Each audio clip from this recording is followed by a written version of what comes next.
Got him. Before we're live. Hey! Yeah, like literally right before we're live. All right. It says that we're live. It is a special event. Let me go and share this a bunch.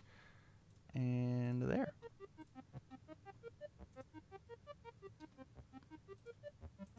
Oh, we got like a rotating dial of content now, huh? Yeah. How fun. Yeah, I thought it would be good. That Rochester one's a little high. Well, I hate that. We might. Is it high or is the TTTK key thing too small? Nailed it in one. No, it's the exact same size as everybody else's. Oh. Yeah. Oh. I honestly, I forgot to put it on there. I woke up, so I went to bed at about 4 o'clock this morning. Yeah, I tried to get you to do that earlier, but you didn't. You wouldn't listen to me. Well, we certainly sleep's a crutch. We've only got a 14-hour day today. Thank you, Cine Lucha. We do look very sharp, especially Phil. Especially I put on my Phil. watch, the only watch I own. It is too heavy I got a tie for my tiny wrists. So, Phil, as I am pushing these notifications out, will you do a small introduction for the good people at home who don't realize why we're going live? Welcome, one and all, to the Retro Invitational with your sponsors all listed at the bottom right corner, left corner, whatever corner that is. And we will be doing wonderful commentary, myself and the lovely Tamarin Cardwell, who is one of these directions. I am not paying attention. That's okay. To my fucking camera. Yeah, we're going to be doing some commentary on this totally unique and spectacularly fun event. We're going to have a double elimination style format for the first time ever. Which is rad. Which is like... It's super rad. Oh, that's so cool. It's going to be cool. I'm very into it. Been waiting for the stream all morning. Me too, Higsby. And by all morning, I mean I woke up a half an hour ago. Perfect. Give or take 10 minutes. But yeah, it's gonna be a lot of fun. We're looking forward to seeing some like cool deck lists. It is a semi-conquest format where you don't have to play all of your decks, but you do have to play. You basically get one band, one play out of your 3 choices, which is neat. Yeah, so each competitor brought in 3 decks, right? And then before the match starts, you lay out your 3 decks, and your opponent gets to just get rid of one. Which is gone. It's gone. You just don't get to play that one, and then you get to decide the delete key on it between the other 2 which ones you get to play. Yeah, dude, they're gonna hit the delete key. It's gone. It's out. They're gonna have the power to do that. So look forward to seeing. Terry get banned all day is kind of where I'm thinking, because he didn't get banned for some reason for the event. So yeah, it's gonna be exciting to see a lot of Terry's not getting played. Agreed. Unless you've got some hidden technology, right? Ooh, the good Terry beaters. Yeah. Things like Akuma did really well against Terry in the last event. It was a true nail biter. We will see if we have any Akumas here today as we do the player recap, which I stayed up until 5 o'clock. That's what I was doing. If you want to, we can actually jump to that right now. Let's jump right in. We got about 15 minutes until something happens, probably. So yeah. So on screen, I've got all the players and the characters that they've chosen. It's scrolling so fast. It is. Oh wait, it's not scrolling fast at all. It just started with Bromley for no reason. Yes. It's because it constantly scrolls, and I guess I could figure out how to start it from the top. Start it from the top. Start it from the top. All right, and there we go. Hey, so we got first seed Jose, who's got Win, Lord Raptor, and Tim Keefe 2-dot. We love it. And then it scrolls. Good choices. Yes. I've seen those. I've seen at least the Tim Keefe hanging out. Sam Tate, Morgan. No 2, surprise, Lord except Raptor. for there's a Morgan in his list. I guess he just expects to never play it all day. So William Anderson coming out with the craziest picks. Shiva Iori Classics, Mitsurugi 1-dot. These guys got some crazy hidden technology I feel like people are just having their like fun deck that they're never gonna play. Like this guy's never gonna play Basilio San Juan, but he has it, right? I mean, Basilio's pretty good. Chris Bromley with his tried and true Yoshimitsu. He's got a Tim Keefe Cassandra that you and him did a podcast on. I got to listen to that last night as I was making these yeah, sheets. Spoilers, they're the exact same decks. Nick Reagan coming in with 3 decks that you possibly want to ban all of them. Yeah, Nick Reagan coming in with 3 decks that nobody will ever ban any of them against. Just gonna let him play them all. Lord Raptor Andy Kuwabara coming in from Clint Badger. Solid. I'd be curious to see how many times he actually plays the Andy today. Nightmare, Tira, and Tim. Ooh, Tira? Ooh, we have fan favorite Tira for sure. Reed coming in with Shiva, Ken 2, and Kuwabara. Some fairly diverse decks. Now, is Reed the guy that always plays Ken? Yes. Okay, so Reed always plays Ken. Tim Keefe won on Tim Keefe's team. Athena and Kodokan. Absolutely. Can't wait for him to play Athena and what Tim if he all just day. What if he just played Tim 1, 2, and 3 as his team characters? No spoilers. Would that have been sick? No spoilers. Tim 1 might be doing some shenanigans for sure. All right. Ryan Field, Sebastian, Terry, Shiva. Pretty solid choices. Lord Cody Raptor, Kent, Terry, Lord Raptor, and Natali. Terry, Natali. Lots of Terry, lots of Lord Raptor coming in. Lots of Shiva. Yeah, I was gonna say lots of Shiva. I like it a lot. I think she's among that tier of really good characters that could be like, world beaters. I agree. Oh, Brandon Berry saying definitely not Goro. That's cool. And Zach Bailey's decks are cool too. I like lots of Lord Raptor today, guys. I think that instead we're gonna see Lord Raptor banned every game, but yeah, that does sound like the probability, right? Especially because of how polarizing Lord Raptor's matchup is. Yeah. This is a good healthy field, honestly. You've got your staples, and then there's the fringe thing that could easily be played today. Easily. If this Mitsurugi gets played a single time, I would be so surprised. I wonder if he mistyped Takeda. I wonder if that's what happened. Oh, yeah. Like, he just forgot that. Maybe he just forgot that Quan Chi's banned. Right. Yeah. So, like, he tried to pull a Quan Chi with Mitsurugi in it, and he just, like, had to register something. So he picked Mitsurugi. Or, to prove us both handsome gentlemen wrong, he's got the sauce, dude. Maybe that's the Terry beater. Maybe Mitsurugi 1 demolishes Mitsurugi 1. You know what? I am actually curious why he didn't bring that Akuma. True. I feel like maybe he wanted to mix it up a bit, but like that Akuma seemed like it'd have a really good matchup into the Terry, so you wouldn't have to ban Terry all day. Like you could just play out your same matchups you were rolling with last time, where you just go, okay, you pick Terry, I'm gonna try my Akuma again. For sure. Not as many Terrys as I thought there would be, though. Really? Not as many Terrys. I think it's maybe 5 Terrys, maybe. I can go find the breakdown. If you actually look in your sheet. My sheet's got a breakdown? Yeah, I believe so. Oh, my goodness. It's on characters. Oh, characters, yeah. Yep. So it looks like in the event, we have 2 Yoshimitsus, 1 Roy, lol, 2 Dejanets, 6 Lord Raptors, 1 King, 1 Morgan 2, 1 Win, 1 Sebastian 1, 2 Nightmares, 4 Shivas, 1 Stoneman, 1 Spike 1, 1 Cowboy Bebop Andy, 3 Terry Bogards, 1 Tira 1, 1 Ken 2, 2 Iori 2s, 3 Tim Keefe 2s. Who's playing Tim Keefe 2 besides? We got Jose Bromley and was it Ose? I might have been. Yeah, I think it was. Inferno 2, Remy 1, Basilio San Juan, Natali 2, Kuwabara is at 2 of, Mitsurugi 1 dot, Cassandra, Athena, Tim Keefe 1, Taki, Kodokan, and Heidi all at 1 ofs. So, yeah, the most represented character is Lord Raptor. Followed by Shiva. Not even Terry. Yeah, so today is going to be very, very interesting. Thank you, Mike Lowe. Thank you.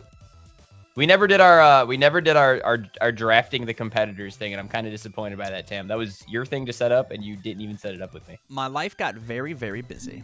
That's true. That is true. Very busy. That is very, very true. Very busy is an understatement.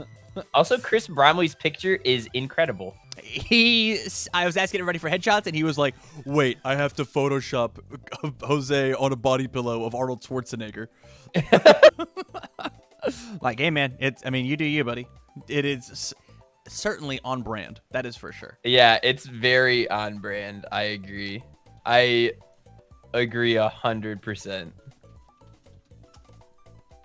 Wow. We got competitors in the chat. We've got Nick Reagan and Jacob Mister in chat right now. Congratulations to you guys, really getting there. Yeah. Really arriving. You really came,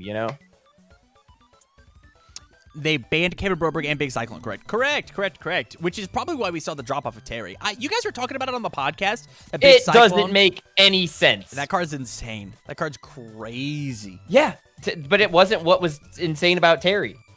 It's like the fourth best thing about Terry. I guess. Terry's best thing is I get to block 30 attacks with this 1 damage shield thing without dying. Or 29 attacks. Or 28 attacks or some shit. You have to attack him 1,000,000 times. You do have to attack him 30 times at minimum. Yeah. It's ridiculous. Yeah. But yeah, no, I would have liked to see just Terry go if you wanted to go with Kevin Broberg is boring and too bad for the format. So is Terry. I mean, they're the same thing. You should have just got rid of them both. They are the same deck. For sure. I mean, there's big asset decks, right? I don't think that they're strictly the same in terms of how they play, but they certainly have the same feel. They have the same feel where your opponent doesn't get to do much. They get that energy. Yeah, absolutely. Big green asset energy. How green can I make my board? At this point, I assume we're just waiting for everybody to get the go ahead. Do we have a bracket of this anywhere? Yes, we do. Did you stay up until 5 in the morning making the bracket as well? No, Tim Friedlieb got to make the bracket. Oh, Tim Friedlieb made the bracket. Good for him. And hide this and put this on here. So here is the bracket. This is gonna be massive. Oh, this actually looks good. So here is our it's not that bad. Bracket. All right, so that's not too bad. Our this is a double elimination event, and we don't have the losers bracket on here currently, just because I didn't want to. It would take too much space on the fucking thing. So the way that we're going to be doing the stream, I believe this is from my best recollection, is the first few rounds are actually going to be continually played. Of everybody's going to be playing all at the exact same time. Right? And so winners into losers, all the way till we get to top 4, I believe. And then from there, we actually get to stream and watch each individual match as it runs through both winners and losers in order to run out the rest of our day. Awesome. Very awesome. So we will be following the competitors all the way up through their entire run as soon as we get into, I believe, it's either top 4 or top 8 into the loser side. Sick. Yeah. Super sick. That is very exciting. A full day of UniVersus. Yeah, I'm definitely interested. Should we figure out who we want to watch first? Absolutely. Chat, how about you guys? Yeah, how about chat? Do you guys have any 7 versus 10 match up first? Who's 7 versus 10? It's Tim Keefe and Clint Badger, 2 current champions. Those are very good players, and that could make for quite an interesting first watch. I kind of agree with that one, honestly. I'm in. Well, we've got about 20 people in chat. If any other voices would like to be heard, I'm into it. I mean, that's a good one. Can we set up give me Tim Keefe. Yes, please, from Tim and Church would be my pick. Hey. There's a 2 versus 15. That's fine. I'm always down to watch Church and Tim. Yeah. Sam Tate and Brandon Berry. That does sound like one hell of a match for sure. Yeah. Yeah. Let's hit it. Let's hit it. Church and Tim sound like a blast. Yeah, that sounds great to me. That sounds like a excellent opening ceremony. So, who are you most excited to see? What are we most excited to see on your side, Tim? Player or deck? Because both have fantastic questions. I feel like I'm gonna say player just because like your deck answer could be Mitsurugi 1, which I do not think will be played a single time today. I mean, maybe, right? Maybe he's listening to the stream. It could have. Listen, every single time William Anderson puts a deck in front of me, I'm very confused on what's happening and why it has some cards in it. Yeah. This time he's just used it. The character is the card. I don't understand why it's in the deck. I love that. And that's perfect. He's really getting it out of the way right away. Yeah. So like. Yeah. The person who I actually want to make the whole run is Jacob Masur from Final Round Games. Yeah. He is someone who really cares about this game. Not saying our competitors don't, right? But every time that I've talked to Jacob, he has just been an absolute beacon inside of the community, right? Absolutely. And him, he's kind of found his stride with his Nightmare deck, and him having to branch off. I mean, everybody's gonna ban that Nightmare deck, right? This Nightmare deck tried and true. Yeah. They gotta. Yeah. And so he's a one trick. I want to see him show everybody wrong, right? Same thing. And here, I'm going to give the public apology right now. Jeremy, if you're watching, my bad, dude. The video that I made about these top 16, I called him like an underdog because he mollywopped me in Worlds. I never heard of this kid before, and he came up and he just this is the guy that was playing that 5-hand size character, right? He was playing Solomon. Yeah, and I didn't know who it was until I saw his picture. Right? I was like, oh shit, that guy. Yeah, and I would not be surprised if he also took this whole event, right? Strictly based on the fact of people underestimate this guy, right? Well, every time that I sat when I sat across the table from him, he was a nice young gentleman. I didn't see the bloodlust until he block reversaled me and played 8 Punch and Judy's on me, and then I was like, that will kill a man. Yes, yeah, kills everybody. It kills just about anybody. Yeah, especially Tim too. am a realist, and I am gonna say Tim Keefe is gonna win this whole thing. No, there's no way. Tim Keefe. Even if he didn't practice because he's too busy making playtest great again, does not mean he's not better than every single other person on this piece of paper. that is fair. Going with the tried and true, the head horse. Yeah. He had to backdoor his way into this event by winning a Top Cuts game in the last event. Who are we referring to? I don't believe we're referring to Jeremy Apobio because he's 4th seed, so that wouldn't make any sense. No. Jacob Masur. Ah, yes. No, that is... I don't think he would have had to win that Top Cut game, right? I think he just had to make Top Cut. It was Zach Paisley, right? Zach Paisley is the one who had to win the winning in, right? The winning in, yeah. Yeah. Jacob Masur, I don't want to say he was soundly in, but I think just making Top Cuts in last event put him in. Okay. Because that like 14 to 16 range was very jumbled. Actually, like the 12 to 16 range was very jumbled, where everybody was in like 5 points of each other. So everybody kind of had to show up for the last event if they wanted the chance. I think the cutoff was 32 points, and I think the 12th seed had like 36. Or 37. It looks like we are actually already headed in to table 7. Perfect. I have to open Tabletop Simulator because I am an idiot and didn't do that. But fear not, because Tam's on it. That is okay. And more is it table 7? I believe so.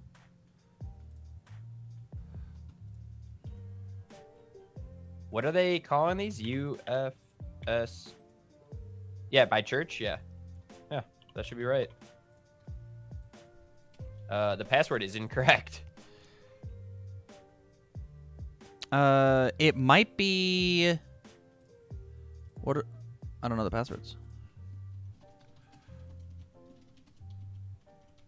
Awkward.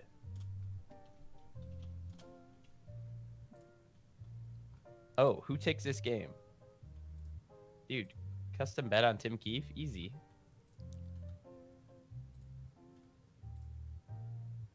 I voted for Tim Keefe, chat, because I'm a smart man with a whole lot of brain cells. Yeah. How do we get a hold of whoever the fuck's in this game? Wait, go join their call real quick. Same as the table name. Okay. Oh, it's not the same as the table name.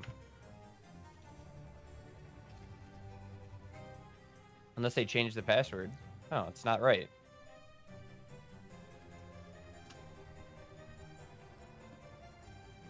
All right, Church. Great job. Great job so far. I'm about to leave leave our call. Sorry, buddy. Yeah, you're good, dude. Yo. It's always gotta be me. What's your guys' password? The same as table name, UFO7, UFO7. I have to close the stream? Okay. This might be like the one final where there's just a bunch of nukes and then you can go watch some other match. Okay, perfect. I thank you guys. It's lowercase. Ha ha ha, XD. They did it. Okay, so it looks like we are currently inside of bands. Let me change over my scene. Boop. And then they should be making me game master here. The master of the game, dude. Yeah.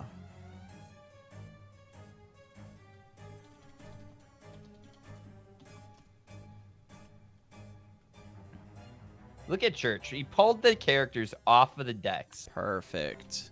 Look at that. What a... Oh, I guess they get some time to look at the list pre-game, too, right? Absolutely. A thing that we didn't really get to cover. Yeah, we love that. That's pretty fun.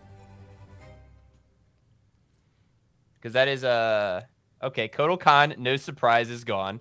Tim Keefe has to play a deck that is actually not his only deck he plays. He's got to put some thought into it. Now, I am very curious as to what Tim bans here. Because I could see Tim going with, yep, I was going to say Kuwabara. Because, like, the other two are killable. And presumably these are both aggro decks that Tim has left. I don't know in what instance these are. But, like, I haven't looked at the lists. I don't want to be surprised at all. Oh, he's... Ah, yes. In true Tim Keefe fashion, which character am I playing? I'm going to shuffle them and pick one arbitrarily? Or, oh, is it Secret? Why does this matter? Oh, it has to be secret. Yeah. Oh, I guess you put them both in front and you go, haha, you don't get to decide. Correct. Whatever. It's fucking lame. As we are doing this... Wait, also, can you explain the ban process here? If you are the higher seed, do you have to ban first? So the way that I pitched it, yes, that's how it was. And then everybody complained about it because, that's what they do. Well, you get a bigger advantage banning second. Correct. And so as me and Tim freely were coming up with it, that is what I wanted to do. But the community, being much smarter than I, decided, I believe, to go second. Vicinity Blast Tim Keefe is his other deck. Wow. Poggers. All right, so we've got Athena and Lord Raptor as the battles. I mean, I like that everybody just has all their cards in bags because, like, there's just so many damn things to go through and look at. Like, I've got 15 side decks. I've got 75 decks. Just put them all in a bag. Fuck it. All right, so this could be actually not that bad of a matchup for Athena. I actually agree. Like, getting that extra foundation seems like it could do just like a whole world of difference playing into Lord Raptor, where you don't have to lose your good ones. I have to go ask Church to be blue.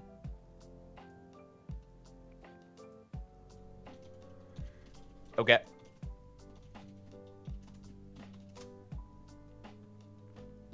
And then I have to get rid of my you mean red, by the way. I'm pretty sure. Oh, I do mean red.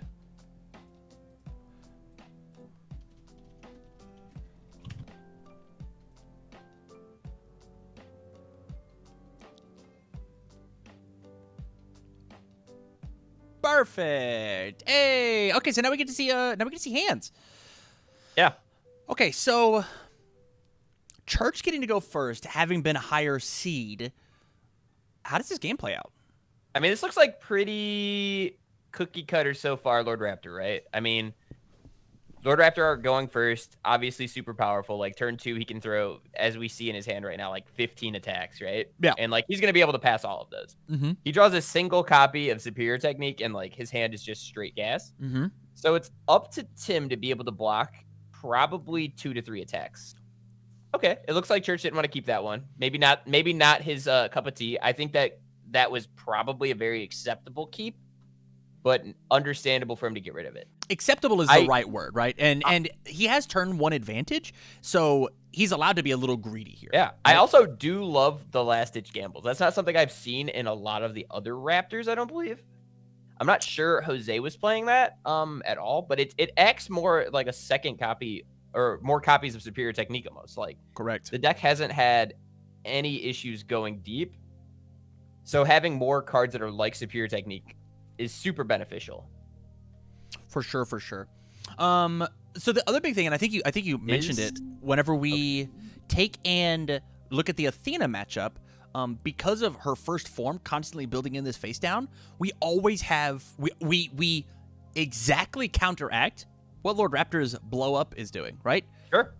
So we always have this face down bait. If I want to commit this card, oh, I got blown up. I don't necessarily matter. It was all free. It was free. Our one downside here, and strictly looking at it from Tim's perspective, every single defensive card he has in his hand is an enhance. It certainly is. I guess every single one of them. Heads and tails is at response speed, but yeah, okay, you're right. Yeah. You're right. Sorry, the enhance on that is your attack is safe, basically, right? Correct. Right. Yeah, I guess that does have the R to it. I haven't played with heads and tails in quite some time, so that is. So we do have one speed hate card. Perfect. Nice. That's all we need. We got to block one attack and hope it works out.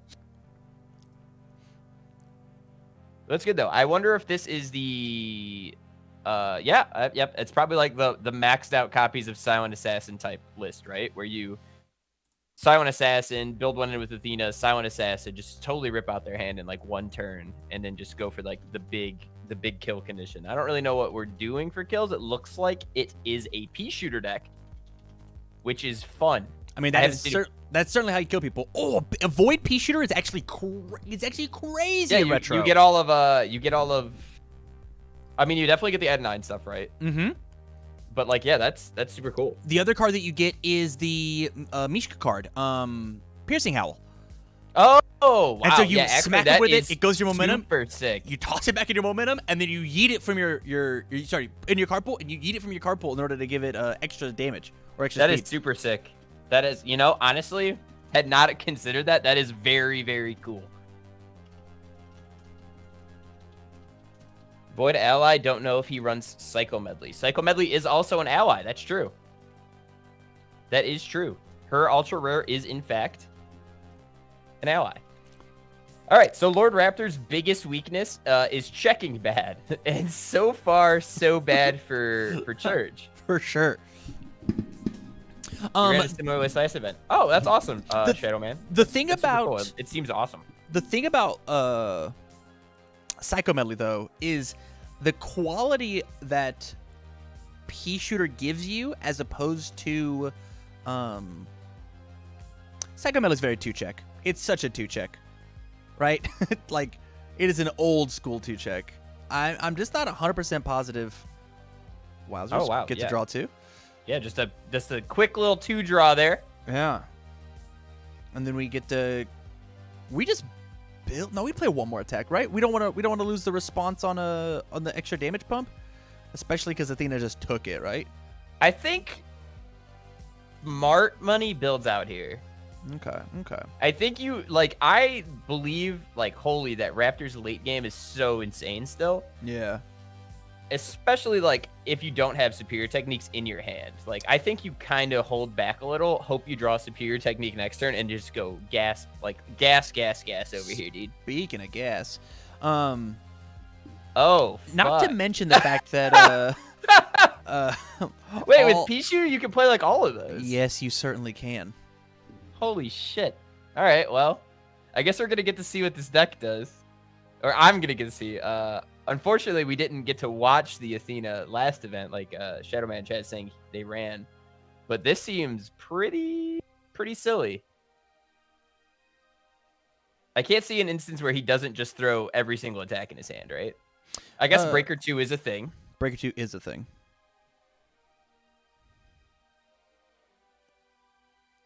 Stink Gas is going to be super clutch here, though. getting to just put back like any of his guys. I'm pretty sure Church has to negate it. Yes, for sure. He has to negate it. I mean, it's either negate it or lose it, right? Because that is just the obvious target with Showtime. So the way that Stinkcast works, I don't know if he would have went for that. I think maybe it gets rid of speed hate, but now it for sure, like if he for future like copies of Stinkcast, he could just get rid of more speed hate and such. Like correct. It is gonna be pretty clutch. So I am interested to see how he goes through all this the breaker though. Yeah. Like that seems like the biggest. Oh, he just took it. Huh. I mean, Church's hand is a kill turn if left unchecked, right? And we've got granted a body in the deck for the stink gas combos. Oh no, that's so nasty actually though. That's actually so nasty. Is he teching the power to connect realms? I don't know. I don't really want to go and do a deep dive on the list. I'd rather just like watch this play out. I'm not even entirely sure what the power to connect realms is. I'm not gonna lie. We can look it up. It definitely sounds like an Ermac card, but it probably isn't. Oh, the power to connect realms is the 3-diff Akuma foundation. After you play a powerful attack, they discard one. I wouldn't be surprised if he wasn't, right? I mean, we powerful assassin plus power means that nobody ever has a hand. Yeah. Nobody ever. Him playing as many copies of Silent Assassin he's playing and also 3 Eyes of Hiei leads me to believe he probably isn't. Correct. But it is pretty neat. That's a good one too because it flips over. So like obviously you get play with it. Correct. All right, we have the 0 mid block Breaker 2 from the Static of Lord Raptor coming out, which means that we actually have some real choices to make now. Timkey's hand is all gas. I guess not anymore since he got rid of them, but that was a small joke. Yeah, it's okay. That wasn't funny. This could be. If we can, if he thinks he can hit with the Piercing Howl, right? Piercing Howl is the next move, but with both A Girl Like Any Other and Feels Good to Be Bad on the board, it's just not likely, to be honest. Also healed by a shaman, right? Like if Church was this worried about getting hit by any particular thing, he can always go and find the block he needs. Mm-hmm. And like Tim doesn't have that copy of like full, or what is this guy called? Caught Red-Handed. He doesn't have Caught Red-Handed because he discarded it for the stink gas. Right? Mm-hmm. So a little bit of, I think, a strange play to not use granted a body, but I guess it's gonna work out pretty well anyway. Correct. So he might just be waiting for the breaker play, right? And he gets 3 Eyes of Hiei. Ooh. This card lets you look at your opponent's hand, correct? You get to reveal a random card from the hand, look at both top cards of both players' decks, and then change the zone of your attack. The card's actually really good, Very despite good. how much play it really doesn't see.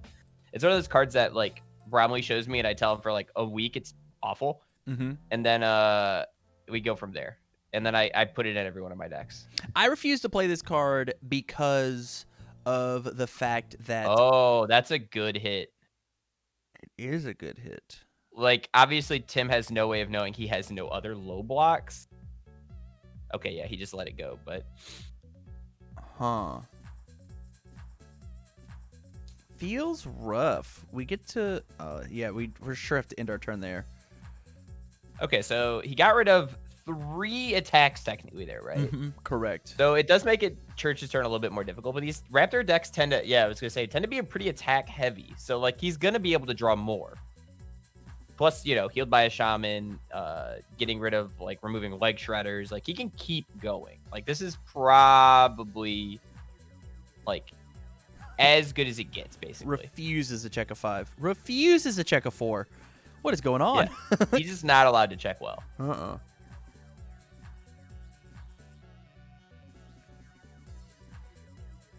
He's grabbing 2 speed. He's going to respond for 2 damage on the next one. Destroys the Werelight.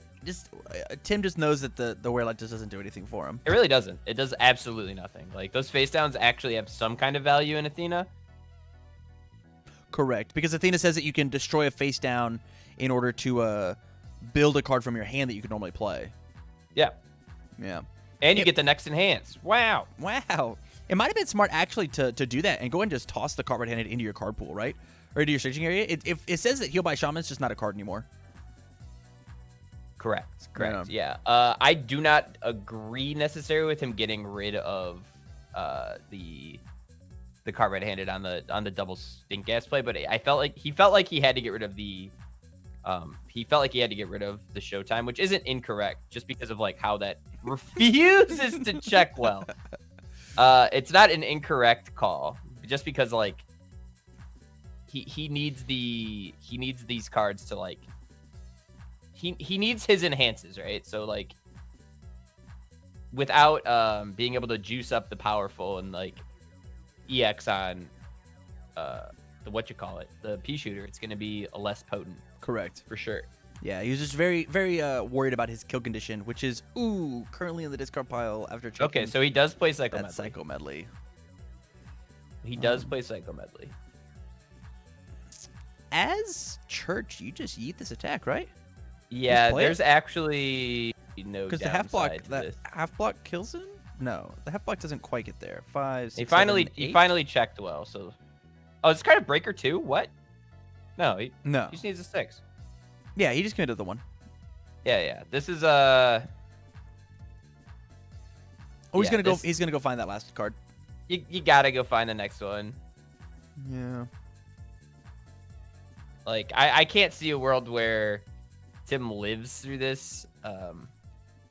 This has big game 2 energy on it. Yeah, he actually, if he picks up the Stinging Skull, the low attack, he can't live, right? Even if he can't even check poor enough for him to not live. Right, there we go.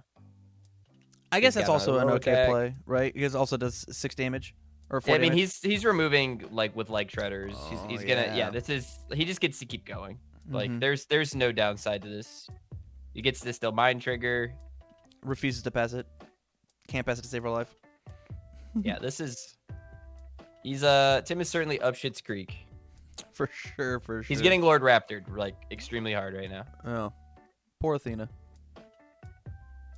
Yeah. That is game 1 going to Church. Kind of unsurprisingly based on how many attacks he drew. I think if you're going to not kill them that turn, you probably have to get rid of the Healed by a Shaman over the Showtime, or at least have an answer to it. Like, Healed by a Shaman just allows the game to go so much deeper for Raptor. Yeah, that is true. At the same time, though, I think it's Tim's hand was, 5 out of 7 attack cards. And so if he doesn't, maybe I'm trying to think of a line there where Tim could actually even pass all of those. Like Breaker 2 is so crazy, and I wonder if he is playing like Profane Sanctuaries, like a 4X or some shit, Yeah. Because that seems like something where like Breaker could be just a bane of this deck's existence, right? Because all of your attacks are like 5 diffs. Correct. The ones that matter for sure. The ones that matter, like Breaker, like Raptor seems like after seeing the Breaker there, like just not a great time for Athena. Right. And Profane Sanctuary just shores that up instantly, right? Like, sure, you never really need to use the E because you don't want to give him more tools, but just the R can put in so much work in these matchups. Absolutely. All right, well, the Athena gets to go first. I feel like Church will mulligan for a leg shredder if he doesn't opening draw it. Like, I think that is that is that fucking the Astroth Foundation? Which one? I saw a DLC card in the Raptors hand and I didn't know what it was. I couldn't tell. He's playing under air? Yeah, it could have been. So Shell of a Proud Man is huge. And I actually think it's a mistake for Church to not opt into the leg shredder. Just to jam one out? I think you want to blow up one of his foundations that actually has some kind of value to it. Like he would have failed his 3rd foundation. So like hindsight looks rough, right? But I think just the leg shredder advantage is so insane if you get to go 2nd. Well, would he have failed it or would he have had to just commit his character because it's a 1 diff? Oh, it's true. Yeah, he would have just had to commit his character, which would have... I mean, yeah, he still would have built 3 there. All right, so Tim's hand is actually just a kill condition right now. Like, Tim just goes in and hope it works out. Like, yeah, it's kind of how this deck is looking. And these are not the hands that Tim Keefe wants to see on turn 2. He wants one more turn of 5 foundations plus the free build from Athena. Oh, I disagreed entirely, honestly. Really? I think this is perfect for, like, your Athena. I think this is perfect. He is going to get to Stink Gas, put the girl like any other back on top of Zek probably, and then he's going to get to build in Cat Force off of Athena's effect. Cat Force, one of his other foundations. Ooh. This is gonna be a blowout. All right, you got me. Good point. I didn't see that line. This is a Breaker 2 problem, but I believe Shell after attack split. Never mind. I was gonna say I think Shell can get rid of Breaker, but it cannot. So Breaker 2 will become an issue here, but I think like it's still very much doable. He also didn't build in the Cat Force, which seems like a mistake to me, but Tim Keefe has more brain cells than I do, I guess. For sure.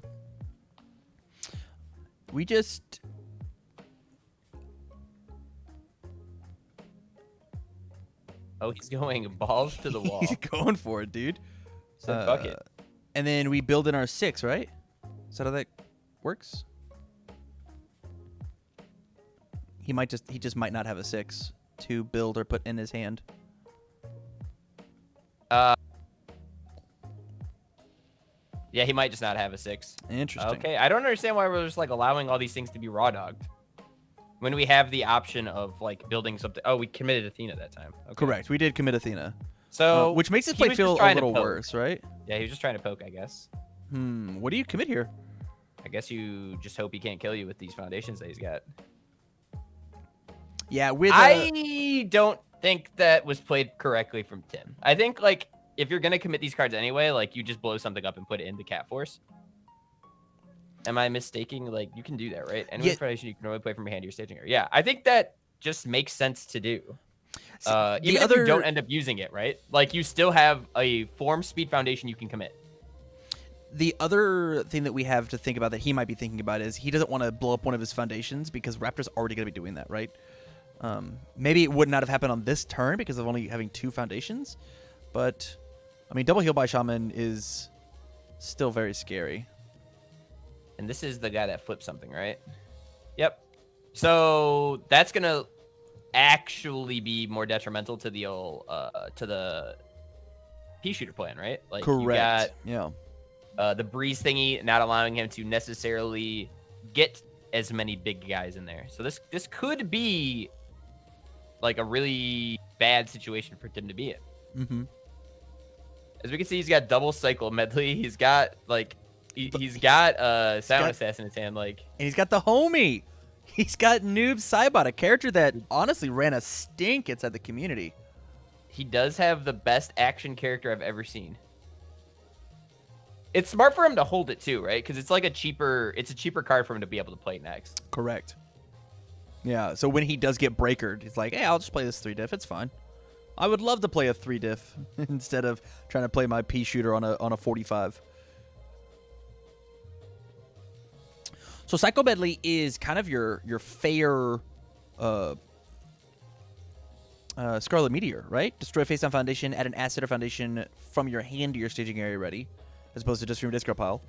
And then it gets speed and powerful X. X equals the number of cards you've added to your staging area this combat phase, maximum 4. So at the moment, we destroy and build a card down, and it gets... So this is, for some reason, not 6 speed, I guess. Yeah.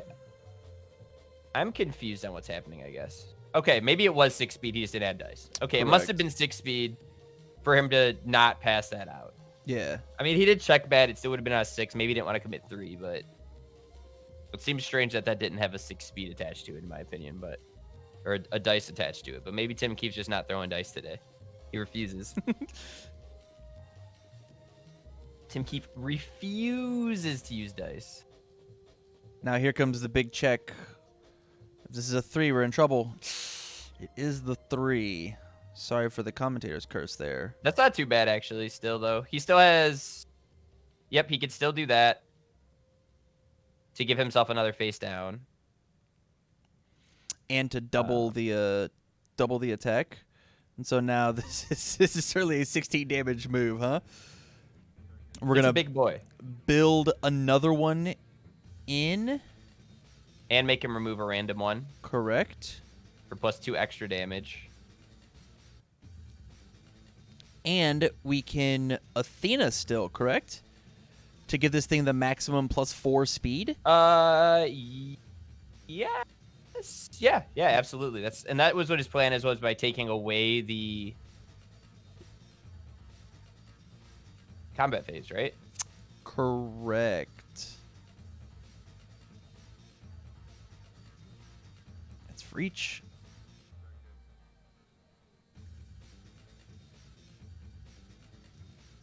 Yeah, it's this combat phase. Yeah, for sure. So it's got +4 speed.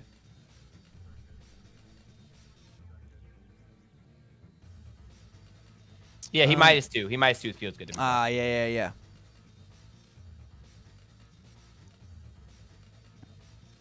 Goes to the block.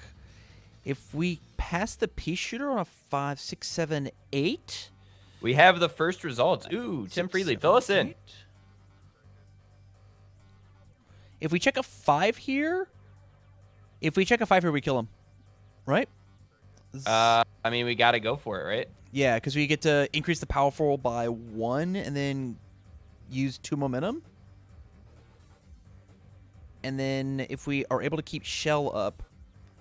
Jacob Masura wins 2-0 with Nightmare versus Iori. Good job, Jacob. Wow, excellent. Good job. A heartbreaker. Church has to draw a single attack. Correct. And not only does he draw a singular attack, he draws it's Leg Shredder, which feels great. With 50 copies of Superior Technique. Correct. Right. Well, guys, we tried to show you something fun and exciting, but you just got to see the Lord Raptor experience. Absolutely, which is why he's the most popular character in the event for a reason. Yeah, this is something probably should have been done about Lord Raptor, which was a point that Bromley. Tim has caught for one of those activations, correct? But you don't have to have a hand to. This hand plays itself. Correct. Right? I don't understand. Yes, if he does fuck this up, though, you are correct. This is potentially a way for him to not die. He has a single caught to potentially save him. Had to ban Kevin, but Raptor's fine. Yeah, no. See, on our episode of Brewing with Birch and Bromley, we made plenty of claims that Kevin should not have been the only thing touched, and he basically was.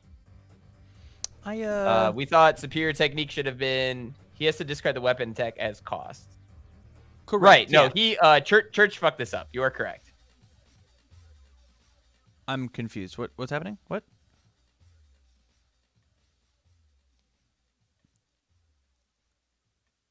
I'm pretty sure Church fucked this up.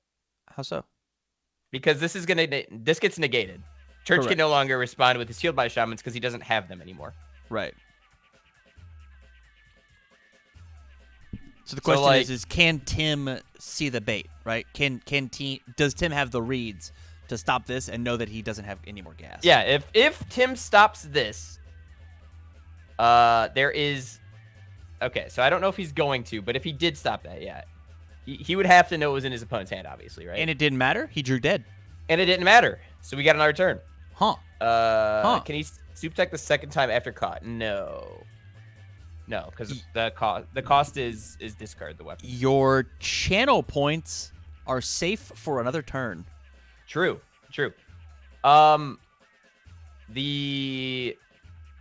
Or is that sarcasm? If you're referring to the bans weren't good enough. Big Cyclone wasn't Terry's biggest strength. That's just like a cop-out ban for you to not ban Terry for some reason. Also, Superior Technique should have been banned if you're going to let Lord Raptor run around. Yeah, there's always going to be a biggest fish, though, right? There will always be a biggest fish. That is correct. But yeah. I think that if you're going to go in the interest of, hey, this is a problem, where we don't like people playing huge defense, right? You can't allow Terry to just be like, okay, well, you got rid of his 5th best tool.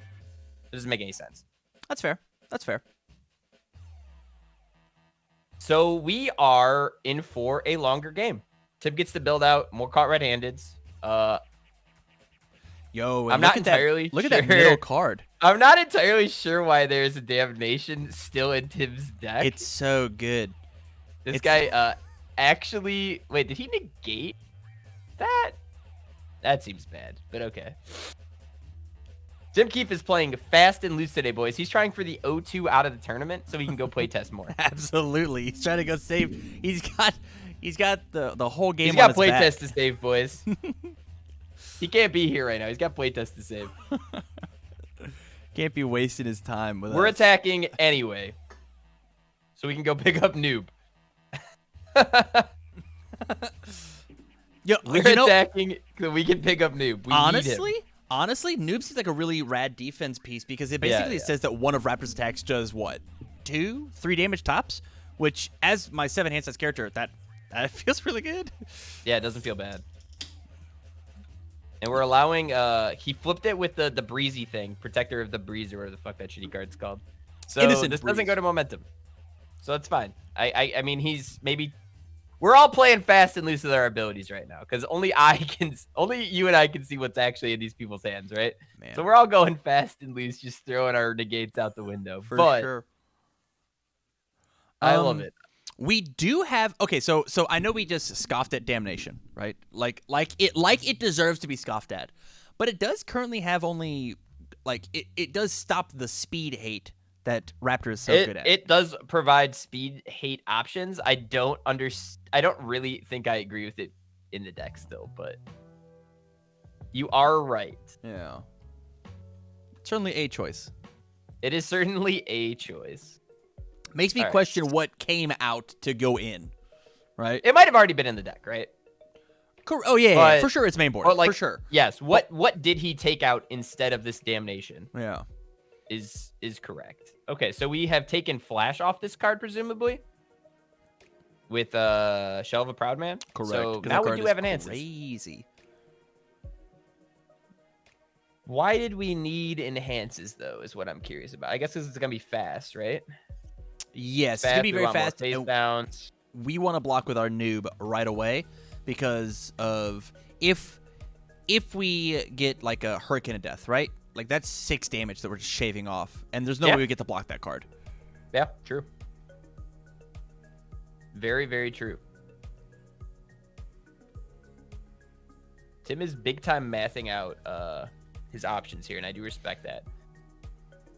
We do respect a good Tim Keefe mathening. Tim Keefe 2, the mathening. Noob really lets him use it whenever he needs. True. You want a noob first.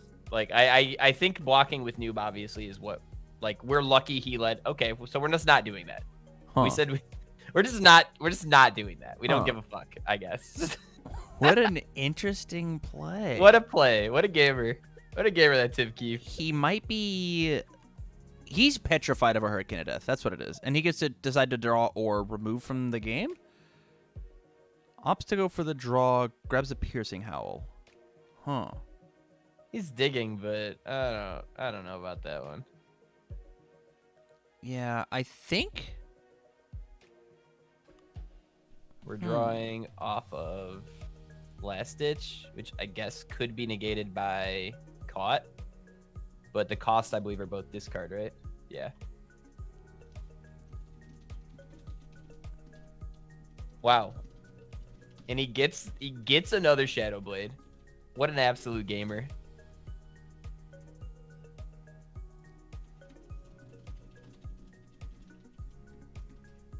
I think double Shadow Blade, or like just playing as many Shadow Blades as possible in this particular list with the Last Ditch makes a lot of sense.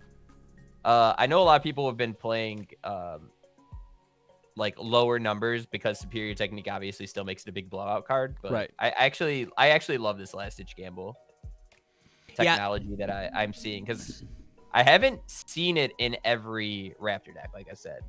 I mostly haven't looked at every Raptor deck, obviously, right? Like I'm not gonna pretend I've seen them all, but this is by far the most interesting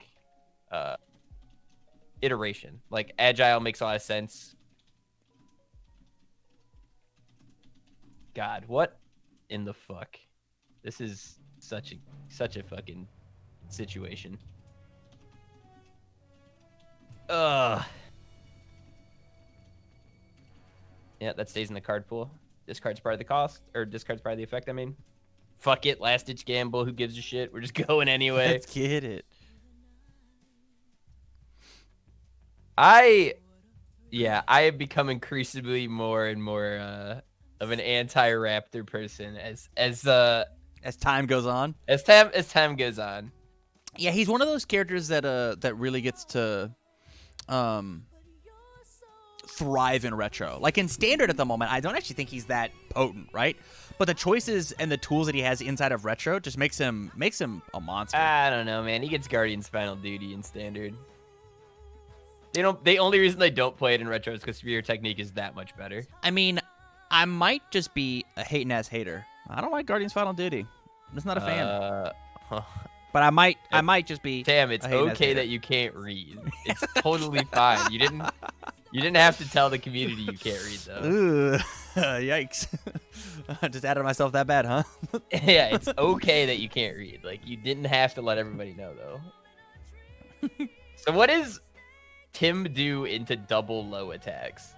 Is he just fucked?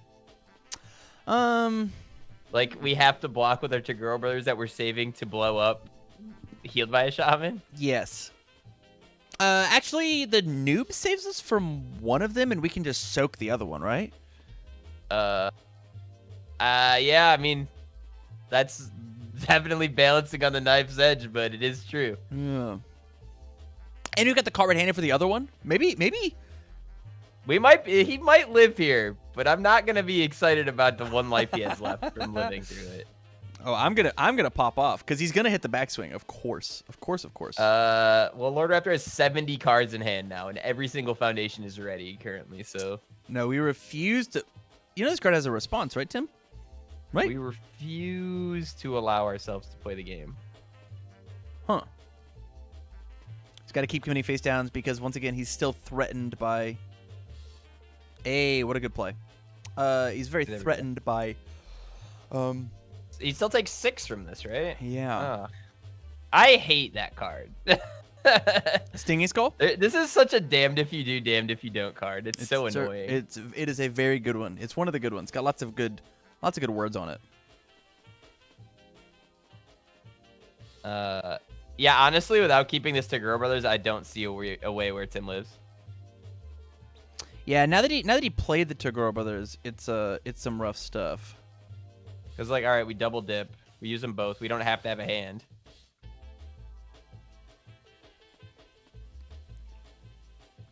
And Tim's just gonna juice up the speed enough on this last stinging skull. Yeah, Church is in the driver's seat. From this, honestly, it's in my opinion from this first Tagoro brothers block, but. Yeah. Either way, he was going to get to keep reusing one of these healed by shamans, right? Like, correct. That's just the benefit of getting to play all of these cards that are lit. You're literally playing the Lord Raptor starter deck, right? Like, this is how other card games design their fucking starter decks, where you just put every single support piece into the fucking deck, and that's all you play. Like, yeah. Don't be too excited, Jacob. The game's over. Yeah, the game is big time over. And all right, there it is. I guess we could go and see something else. Congratulations to Church for good job, taking Church. It. Good luck, Tim, in the losers bracket. Yeah, actually, the more I think about it, such fair, great format. I mean, the format's not gonna be fair ever, completely. True, but there are ways to mitigate it.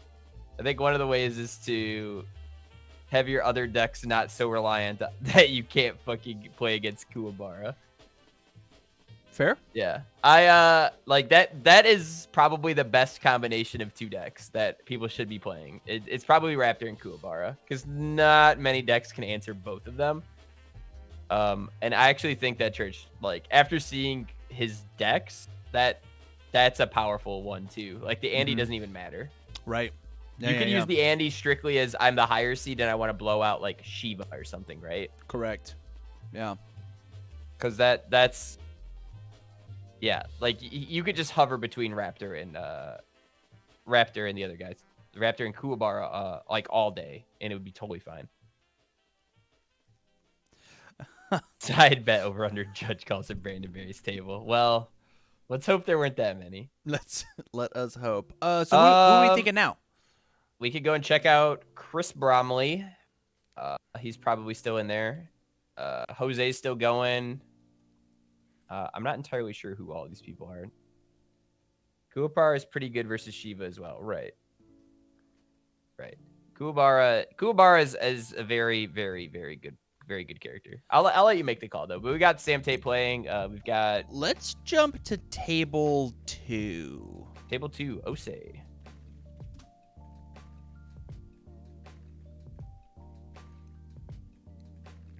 I will say, if they're not in the correct hand position, Tira is currently being played against Shiva as we speak. Wow. Maybe we won't have to worry about the hand position necessarily. Yeah. Like we're already jumping in on their table. Let's not, in my opinion, we kind of let the cards fall how they will, you know? If they see my message and promote me, that'd be cool. But otherwise, why does Shiva have 100 cards in her card pool? That's a great question. I mean, I guess that is the biggest champion of combatant stats you could throw on something forever, right? Yeah. But we're like... You give it an 8-8. 8-8 is a lot. We're not at deadlock, though. How did we get this many cards? I have no idea. That's... Oh, I see double yin yang. I see... Oh, triple yin yang unquestionable loyalty. Is that it? That is. Actually crazy. Yep. And... Triple yin yang, dub, and unquestionable loyalty. More importantly, he banks the block. Yeah, he made the block into the reversal skull barrier on a 50. Does he pass? No, no, there's no All right, way. so this just sits there. We just let this sit there. That is very funny, though. Because now, like, what the fuck does Tira do? You now have one less attack against 29 life. You somehow have to pass all your checks. Well, this is exciting. Is he gonna try and pass it? I don't understand. What kind of math are we doing here? If he fails it, it discards, right? Yes. Oh. Weird. I don't know, man. I don't know if he just like. I feel like playing the R on that card is strictly for funsies. You don't have to pass it or attempt to play it, right? It says you may. Yeah. Certainly says you may. Yeah. I don't know about that. I do love triple yin yang unquestionable loyalty though. That is hilarious and the coolest play of the day. It is one hell of a hand. The steer kind of lives and dies on finding double assassin. Review the tape, Tim Keefe. That's the best thing that we can say. Tim, we are curious if you even have Profane Sanctuary anywhere near your deck. If you had a single copy of Profane Sanctuary in either of those games, you probably could kill him with your ridiculous hands. This is Reed Buckner, correct? I don't fucking know. Very good. Hey, that was my bad for even asking. My apologies. let me look at. Oh no, Tim, I was just very curious. I think that you obviously it is Reed Buckner. You did what you had to do playing banning out the Kuwabara, because obviously your other decks both appeared to be decks that needed to kill people and could not kill Kuwabara. But yeah, that is a tough one. That's a tough pill to swallow. You either needed side decked copies of Evil Bow or fucking Profanes in that matchup. So this is on a 5. This is getting discarded.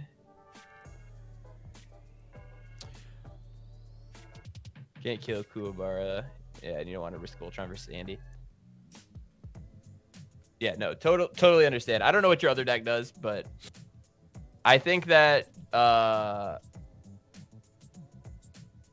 build it off Stink Gas into Pea Shooter and surprise remove their block. That could be interesting. We do like power to connect realms, the more that has been talked about. It does provide you potentially additional copies of Silent Assassin, but it only works on your Pea Shooter. Which is less good, obviously. We hate that.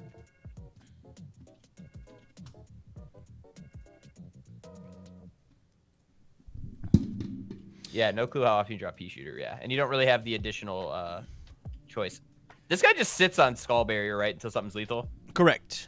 Yeah. Okay, I just was making sure. I was like, there's no reason for him to do anything, especially because we can't even R on this draw still. Double yin and yang. Also, first enhance remove if your opponent has one or more momentum, reduce the attack damage to 0. We have a momentum, so we have 2 outs to not die as Shiva. Yeah. Both Skull Barrier and the other one. What a crazy block that we hit.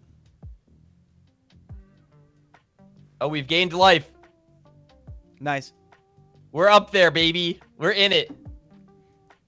Because not testing at all. Good point. Good point, Tim. Because you're too busy trying to save playtest. I still picked you to win the tournament, though, so you better not fucking disappoint me. Oh, he hits the combo and tosses it in his momentum. Just kidding. We have Skull Barrier and Skull Barrier alone. Not bad. Not bad. He didn't use this, or he didn't. Skullberry, you absolutely use Champion of Combat on this for +9/+9. Yeah, that does feel correct. You have to. Unless he thinks he has another attack, he can. Oh no, because then it'll Skull Barrier. Yeah, he has to pass like 2 more attacks. Yeah, he just fucking juiced. He pulled out the big boy dice. These are the big kid dice for sure. He's got the big kid dice. This is a +13/+13. This is a 18 damage Rose Whiplash. That's thick. That's chonky. It is very thick. That's a beefy boy. I think that's the most exciting thing ever.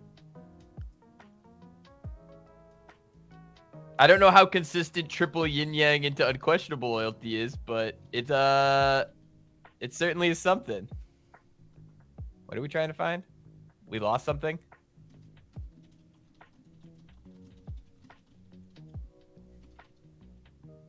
We're doing big kid math.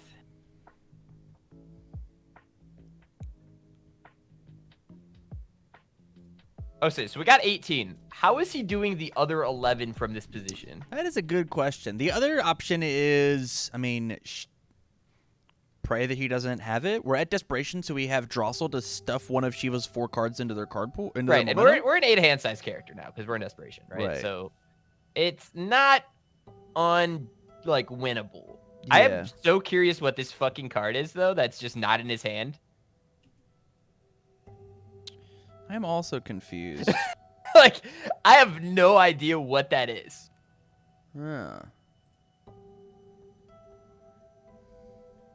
Because this is presumably side deck. Yep, that's side deck. There's just a fucking face down, like, hanging out in the aether. And I don't know what that chillin'.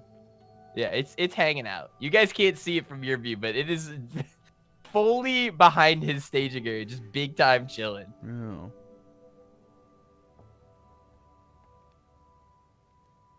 All right, so somehow we have to do 11 damage through Skull Barrier.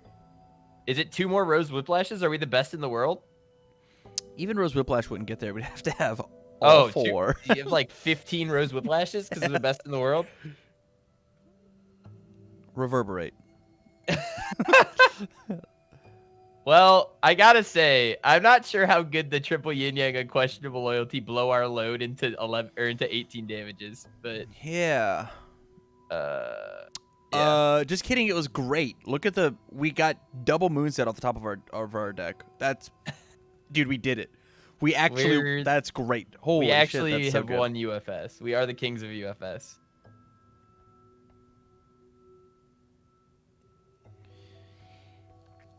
Hey, Phil. We just didn't draw with Tira either, right? Or just fucking It has to scrolling? be. They respond. Turn player gets to respond first. Are they right? both After the same combat phase? responses? Oh, okay. I'm Yes, sorry. I after thought combat Shiva was a phase. form. Yeah. I don't fucking read Shiva, dude. You think I get to play UFS anymore? True. Why would we play UFS when we get to dress up like this and commentate? Playing is for losers.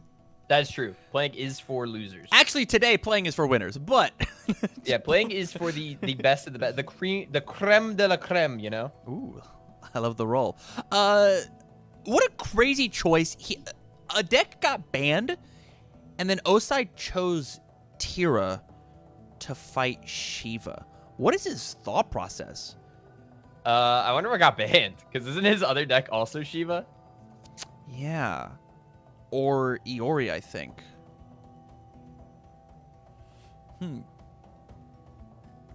Osei has got Nightmare, Tira, and Tim 2. Okay. Ah, okay. Tim So 2 is none of the really decks good we into said. this. Is it too early for today's first drink? Never. It's never too early to start drinking. Not at a UniVersus event, that's for You sure. become an alcoholic quicker, but it's never too early. It is true. And we take those. It's much quicker. All right. So Shiva is contemplating their 4-card hand. Very deep thinker. If it was an Aragon smash, I was gonna lose my mind. Hey, an Aragon smash.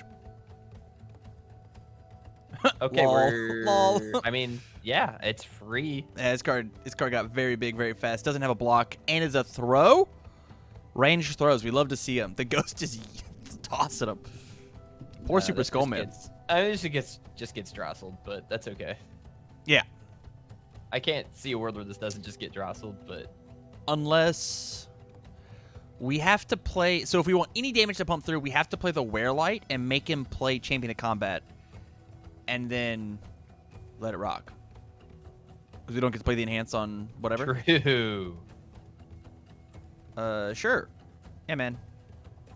You got me. Are you giving it 4 damage? What happened? This could be the bait. If we play another one, okay. It's like if we play another one, that'd be kind of the craziest play of all time. I mean, I guess there's no real reason to hold that card. This guy plays Journey West. Holy shit. I In haven't seen his Journey West is the on the list of reversal. characters On the posted reversal. somewhere. Negative. Oh yeah, I guess it's okay on reversals. Yeah. Yeah. Is the list of characters posted anywhere? I haven't posted it. That's a Tim Friedley question. I know what characters people are playing Correct. because I have insider information. If Tim wants, I can actually give him these things. I'm about to dump a whole bunch of info on Tim. Hilariously, they're not all in this correct order.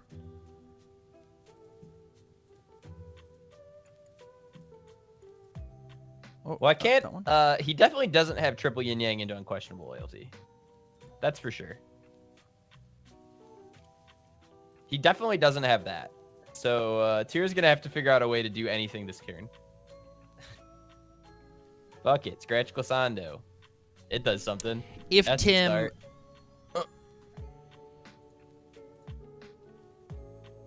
there you go. Tim Oh my now god, has- this guy plays all the yin yangs. Wow. If I Truly am balanced. Reed Buckner, I am pissed. I am actively just angry.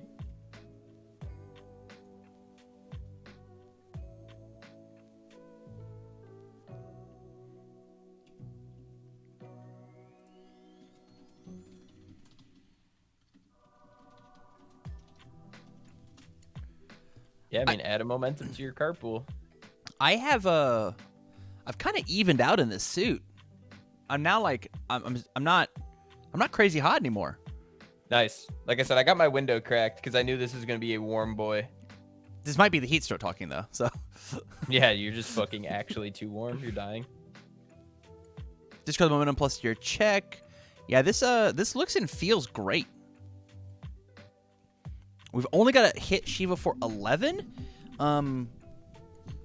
We should have just popped the Search for Salvations, correct? That should have just been the first play. Because after this thing hits us, we now... Whoa, who said it's hitting us? Oh, Easy. Well, my apologies. My We apologies, have low good blocks sir. in our deck. To 7. Yeah. Now you have 3 outs. You basically have 3 flashes. Oh, he had to tap an extra one. 4. Yeah, 5, 6, 7, 8, 9. 5, 6, 7, 8, 9. You have 2 flashes basically, potentially. Correct. Oh, fuck me! Right back at you, Shiva. Oh my goodness. How do you like them apples? Wow. And he only has to commit the 1 because of the plus to the check. Well, I mean, we certainly have to search for salvation. This, right? Yeah, for sure. This does our whole life. Wow, this is 50. This is hilarious, ain't it? Yeah, it's fucking. He said, "How about them apples, huh?" You say run just came on, so now is the time for the second Diamond Crusher to come down and end his whole career. Just kidding. It's this scratch. This is for 70. We get to combo and stuff the Wearlight in his card pool. Yeah, this is for 70. This is actually lethal. This is the game, at least. What a weird one. We already did that. Oh, you can just keep doing that, huh? Yeah. It just readies itself. I've just never had the opportunity to do that more than once. Just make him do it again. Yeah, you just fucking make him play the Raiden Enhance. Or make him play the Deadlock Enhance. Yeah, what the fuck? What an, yeah, this what was an absolute boneheaded play. Yeah, we should have. I feel like we should have comboed. Well, he readied this guy, which means he has another attack, so he doesn't give a fuck. It's true. This is Osai Tyson we're talking about. He wants him dead. Oh. He's now contemplating the error of his ways. He has our Diamond Crusher for 50. Thank you, Jacob. I appreciate that, man. Diamond Crusher for 50. It doesn't even matter! Wow. Wow. Why would he bother with it? I want him to check a 3 for his hubris. 4, 5, 6, 7. He can tap out for it. He got +1 to his check again. I don't know what that face down is. I'm pretty sure it's his momentum.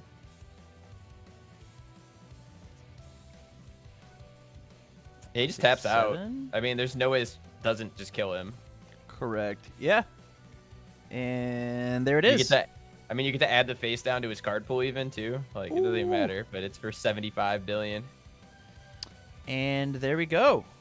Was that... What game was that, I wonder? No idea. Oh, was that it? Yeah. Holy shit. Well, sorry, Reed, to hit you with the anime music. My apologies. Damn. Gave him the business. Oh, my goodness. It's too powerful. All right, let's pull up that bracket again real quick, man. For sure. Let me jump here. And then, I need, where are we? I need to be here. Hey. So that was our 8-9 matchup. Correct. And we had Osei winning. And then we had the number 14 seed Jacob Masur with the upset. We got Clint Badger winning it. And we're not sure, as far as I know, on the rest of the results. Correct. Tim, if you are still in chat, we would love to... So far, that's pretty nice. Yeah. Now, is this something we can plug in names to? No, this is just a PDF from me, or from Tim, but he will get me updated ones as we go. Yeah, pretty fucked up. Tim Freely wouldn't let us edit that for him. What's gonna be happening is... Oh, I'm grabbing the wrong thing here. My apologies. Is we are going to be moving down here into the losers bracket. To have both losers play and winners side play at the same time. And so we've only got 3 games done, actually, though, Tim. Is that what you're saying? Huh.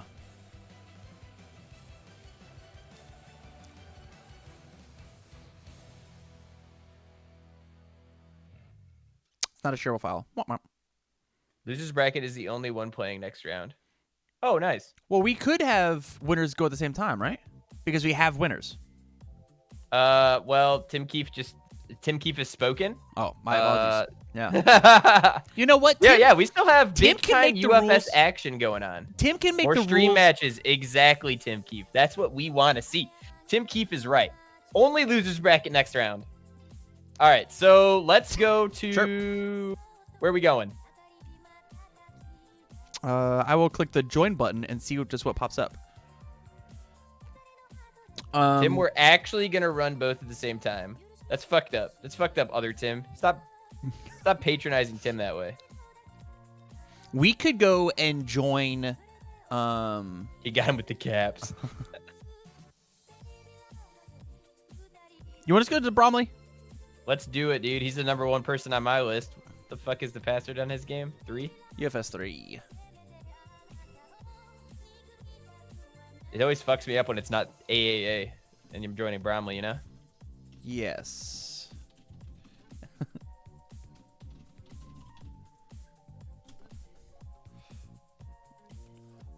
What is happening?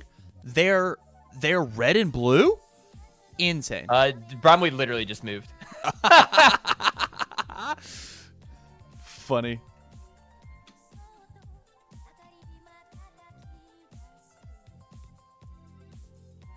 All right, awesome.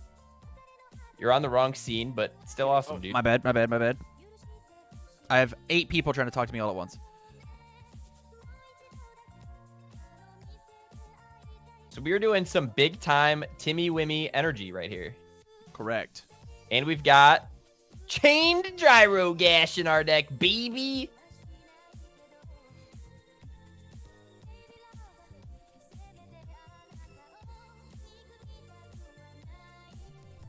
So Protecting the Protector negated his Lilith's Cryptic Needle, which is insane.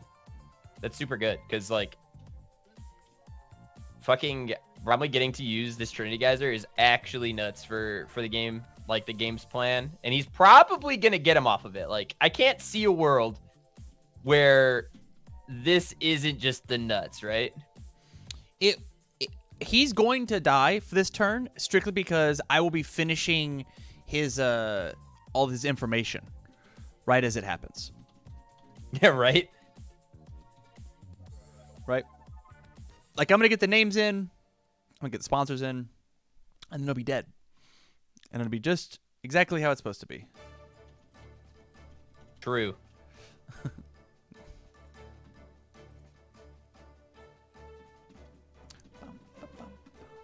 Love the one with nature in this deck, actually. That's so slick. You got one with nature with all the extra draw we're getting out of Trinity Geyser. That is very, very, very nice. Then... Basically have, what, 6 speed, 9 damage Trinity Geysers? Correct. They are very fast. He's at 2 and a throw. This is Ryan Field, correct? Yes, but he's dead, so I don't think you have to continue. Oh, he's very dead. Yeah, he is very, very dead. I think that your efforts on the matches we join in fairly late to put names in, totally superfluous. Are we still going? It looks like we're... That was it. He said game 3. Huh.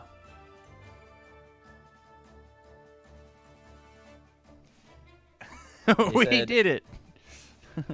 We're done. We're dead. We are all over the place. The boys are at least chatting it up. They're having a nice grand old time, but the game is itself over. Wow, poggers. Poggers indeed.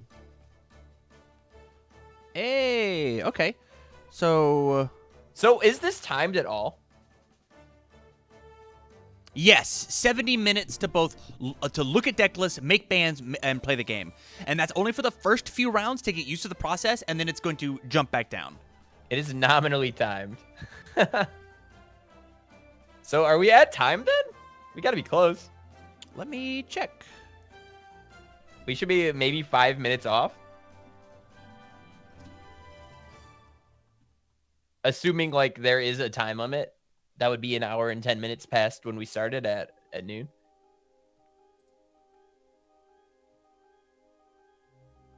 So if time is called and it's game 3. Yeah, that's right. It can't have draws, so. Yeah. It's kind of stared approvingly until they finished. Yeah. There is no ties. You can't have a tie. What happens if it's a tie? We stare disapprovingly. Absolutely. Yeah, just get mad at him. So far, the results have been kind of expected, except for Tira beat Shiva, right? Well, we've had a couple of upsets so far. Yeah. I mean, Jacob came from bottom seed. Fair. I was talking more about the character, right?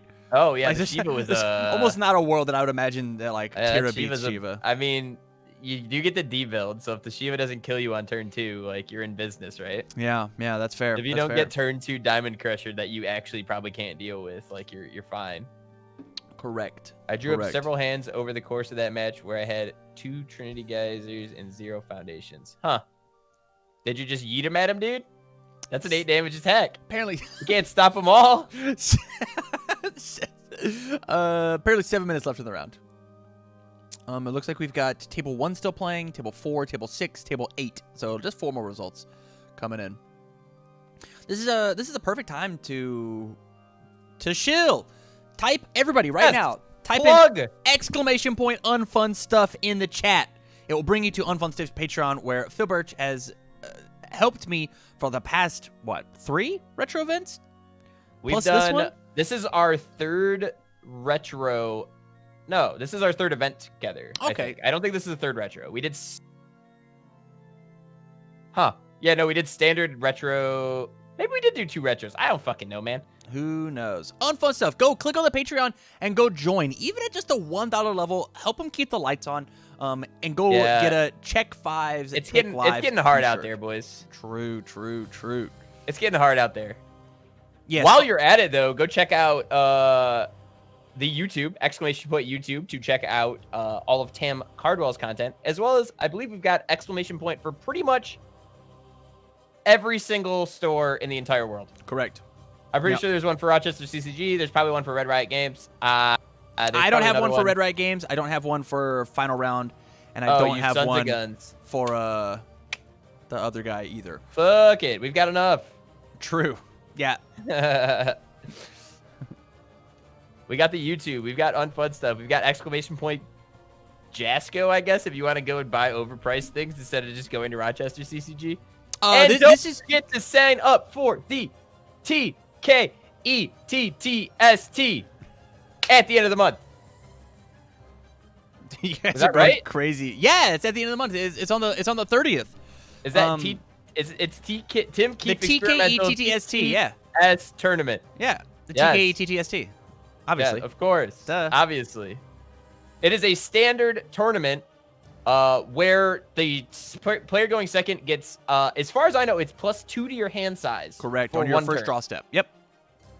So I don't believe it interferes with people like Jackie Briggs in any way where it would ruin their R and such. And if it does, I believe it is $20, Mike Lowe. I think you sign up on Rochester CCG. And winner gets a player kit of the first My Hero Academia set. So Tim Keefe has decided to pay for your first player kit of My Hero. That's out of Tim's pocket. That's not Sean, right? Exclamation point Rochester CCG in the chat will bring you to the direct link to go and sign up for the tournament right now. Yeah, and as Senior Leecher says in the chat, it's 25 after the 23rd. So today, just go sign up, right? And you got a week left for signups for the reduced price. The more people that we get signed up, we have additional raffle prizes going out in between rounds, given by other sponsors, whether it be Jasco or Rochester or Final Round Game Shop. Bam! That link right there will take you right to the sign up. Yeah. And you don't need to submit a deck list until the 29th, it says. Correct. Awesome. So lots of time for everybody to get ready. I took the day off of work. I will hopefully be doing some more commentary because I am not playing on TTS. I absolutely flat out refuse. Fair. But this keeps me in the loop. I get to see what you guys are doing, so I don't have to actually play. King Goomba will be signing up today. Perfect. We love that. Crushed it. Hopefully, we can get an updated picture of the bracket after this round as well from our good friend Tim Freeleap. If he wants to send us a snap of that when he's done, that would be perfect. I actually let me just so we can you know, take a look. We had also Senior Lucha is the TO and he runs a tight ship. Perfect. We had this is Trevini, great guy. Fan of the show, Bo Tucker, make this amazing thing. And hopefully, if he has time, he'll just keep updating it for us. Oh, Bo Tucker did. Bo Tucker was like, I'm in there. Yeah. Bo wanted to keep track in real time. I love that because that's what I wanted to do. Is this oh, we can edit this. Correct. Bo doesn't even have to. Correct. We're allowed. Wow. Huh. Yeah. You don't fucking say. Oh man. Wow. Tim Keefe's in for a real uphill battle if he has to go into Brandon Berry next and play against every aggro deck in the entire world, huh? Yeah. It's either Brandon Berry or Sam Tate, correct? No, that's not how that works? Oh, it's the loser of... Yeah, it's the loser of 8. Yeah, so it'd be Brandon Berry or Sam Tate. 2 great competitors. I can't guarantee that's the right bracket. That's fair. It is, in theory, correct. It looks correct. That's the top. Yeah, that's a typical double limb bracket. It doesn't necessarily mean that is the format that we are following, right? It could be like a reverse double limb where they flip the bottom bracket. Yeah, which I've seen. So like, Tim Keefe would actually be at the top side. That way, he's not playing the same people necessarily over again, like right away until the end. There's the one from Tim that we can compare.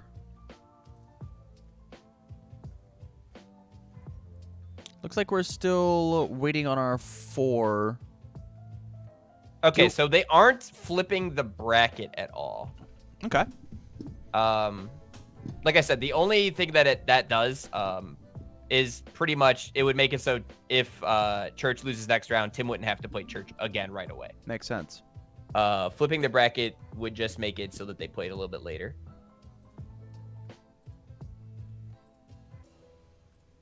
Which I think is okay. If they put again, this is actually Voltron. This is stacking Tim Keefe. Absolutely, it is. Oh, yeah. Wow. When you said Tim Keefe playing 1, 2, and 3 as his character, I was like, well, I mean, kind of. Technically speaking. But yeah, so we're doing pretty traditional double limb, it looks like. Nice. We just hit time in the round. We are finishing our current games and then trying to figure out who won. That is the thing about a double elimination bracket inside of a card game event, right? Is there will be decided winners and losers sometimes. Who's been more aggressive? Obviously, that's not our call, but the event has to keep playing. And sometimes UniVersus players, I mean, they like to play, right? Very true. But we will not be here for 24 hours today. I refuse. This suit's already hot enough. And so we gotta crack a window, dude. We will. I don't have a window in my basement. Why don't you have basement windows? That's a health hazard. Safety hazard, dude. You gotta have windows in the basement. I guess that's fair. I guess I could open up the door. Or just like hit the fans. You just gotta get yourself a big, like, fucking oscillating fan, dude. I might have one. Turn it all the way up, too, so chat can not hear you and they can only hear... That's awesome. What's funny is that all the matches are still unknown for the next round. Yeah, I guess that's true. Not a single full bracket has finished. How cool. Tim does have the vapors. That's true. That is true. Let's see. How neat. How neat. Love the double elimination. I wonder if somebody will just run their way through it and not have to play out the double final potentially. That would be fun. That would be cool. Conversely, is this scheduled as a 1-day event? Yes. Yes. Yes. I don't have to do this 2 days in a row. We made it a 1-day event by combining all of these matches. We were gonna make it 2 if we wanted to watch fucking everything. But man, I don't want to. I do not want to watch everything. I could watch everything, but no, I don't want to either. So it is too long. If we did like a exclusively top 8, maybe we could do it. I know me, James, and Tyler over at TCG were trying to figure out an invitational of the player of the year that we were going to come in before COVID. We were going to have everybody fly out to our house and film it all with just 8 people. Severe lack of Johnny Cage here. I don't know if it's a lack, but there are no Johnny Cages. You are correct. There are none, yeah. Cool. Our one Johnny Cage got knocked out, man. Where's he at? Well, Mike Nelson, you should have fucking been in top 16. Then you could have been it. But yeah, it's unless you want to like cut the times of the matches, which is actually the opposite of what we did today, where we extended the time. Yeah. Yeah, it would be mighty hard to get through all of that shit. It'd be a long one. Absolutely. So looks like absolutely. We're playing Jeremy in round 2 of winners bracket. Okay, cool. Jeremy, like Jeremy won. All right. Wait, hold on. I'm confused. Oh, yeah. So we had the upper seeds win, and both the 5 and 6 matchup, table 5, table 6 matchup. Okay. Nice. Which puts Cody Kent up against Ryan Field in the losers bracket. Correct. I wonder if I can do this. Give me a second, chat. I'm gonna try something. Did it hate this? Oh, there we go. Stream is frozen? Is it? Oh, it was lagging for me. Maybe it's not frozen. It also, my OBS decided to hiccup. Kobe Cram wins. He's playing Jacob Masur. So that is Kobe Cram over Nick Reagan. So both the lower seeds in that matchup, or in that bracket, actually won. So we now have the 11th seed versus the 14th seed.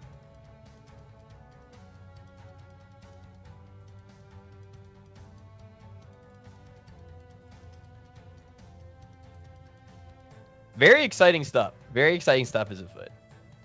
One of the top seeds, Jose wins. All right. One of the top seeds will actually be eliminated from losers bracket. One of the top 8 seeds will actually be eliminated from losers bracket in the next round. God, can you imagine if they were like, we also reseed? I would fucking lose my mind. I'd be like, oh my God. Oh my God. Jose plays Jacob Masur next. All right, here is where we're at. Oh, man, my OBS is hating this.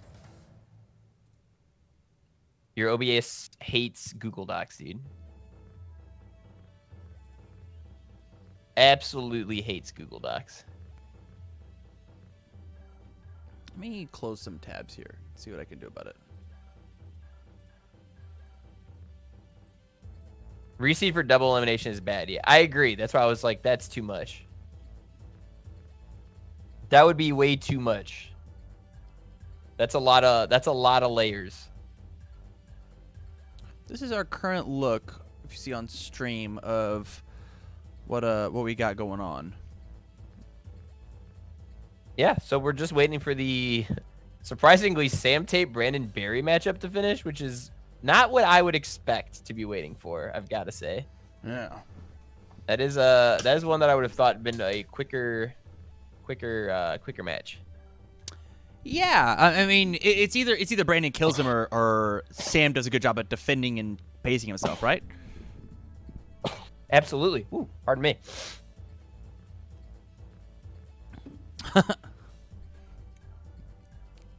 You can always quit, you quitter.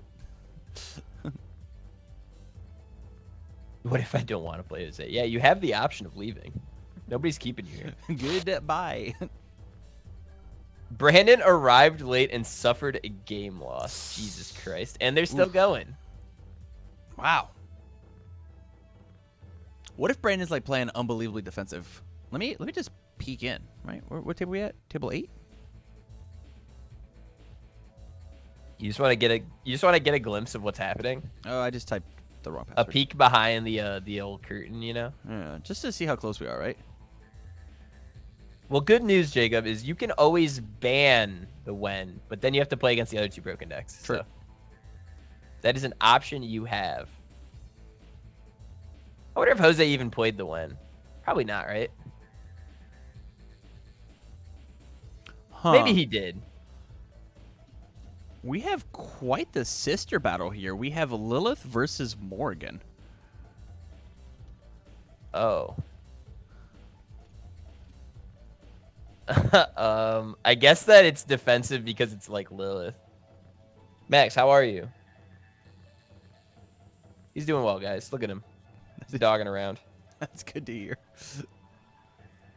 I'm not going to bother with names and such. I'm just going to... Yeah, we have Chris Bromley on Fun Stuff versus Ryan, question mark. Ryan, question mark. Yeah, that's how far I got. And then... I assume we're in game 3 if this is continuing play, right? Yeah.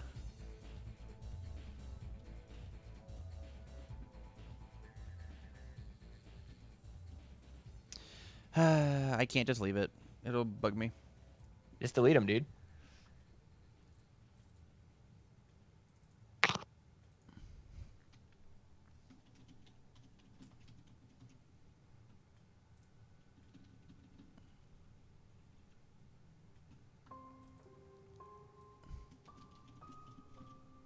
Same Tate. Same Tate, different day. Same Tate, different day. I'm gonna leave it at question marks just because, like, I mean, who actually knows, right? Yeah, right. It actually has to be game 3. We are presumably in game 3, or else this would just be a loss. If it's not a loss, I'd scream. Huh. All right. Looking pretty aggressive over here from Brandon. Kind of popping off. We just got 2 cards in his card pool already, though. Right? Just wanted the extra damage off of Extra Lilith. damage, dude.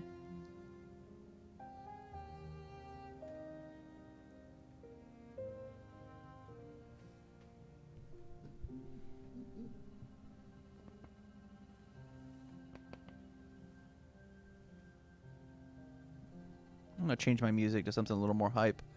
That'll finish the game quicker. Go! I Sillick, am thank you not so much.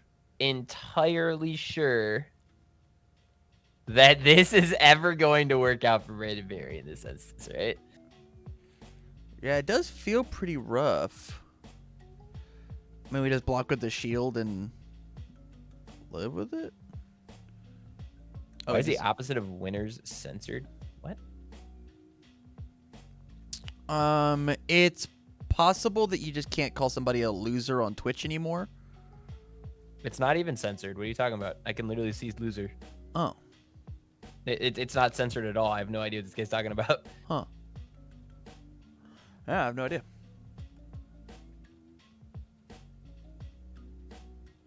It is, as they say, actively not censored.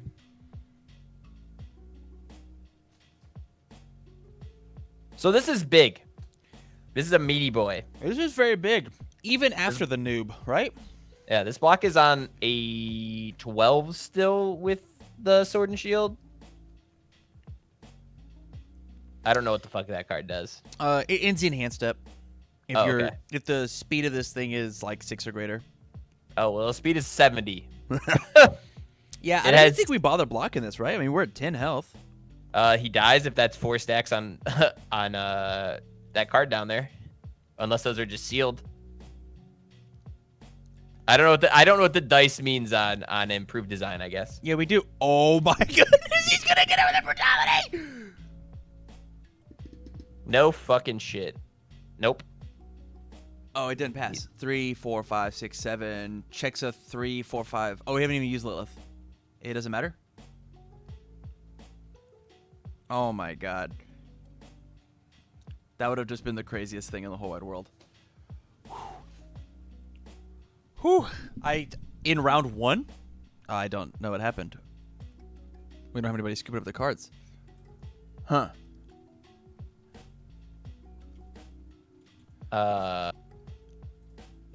Okay. All right. We have absolutely no idea what just happened. A result. I'm sure one of them won, and we'll. Yeah, one of those guys won the game. And one of those guys lost the game. But we're not entirely sure how. We're not entirely sure who did it and who didn't. Those guys almost passed a check of brutality. Well, you see, Bromley, it doesn't matter if you pass the check or not if your opponent scoops their cards up.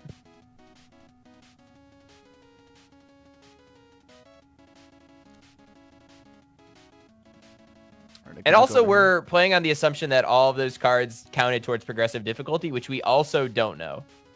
There could have been things like discarded or removed. Report is Sam110. Okay. Correct.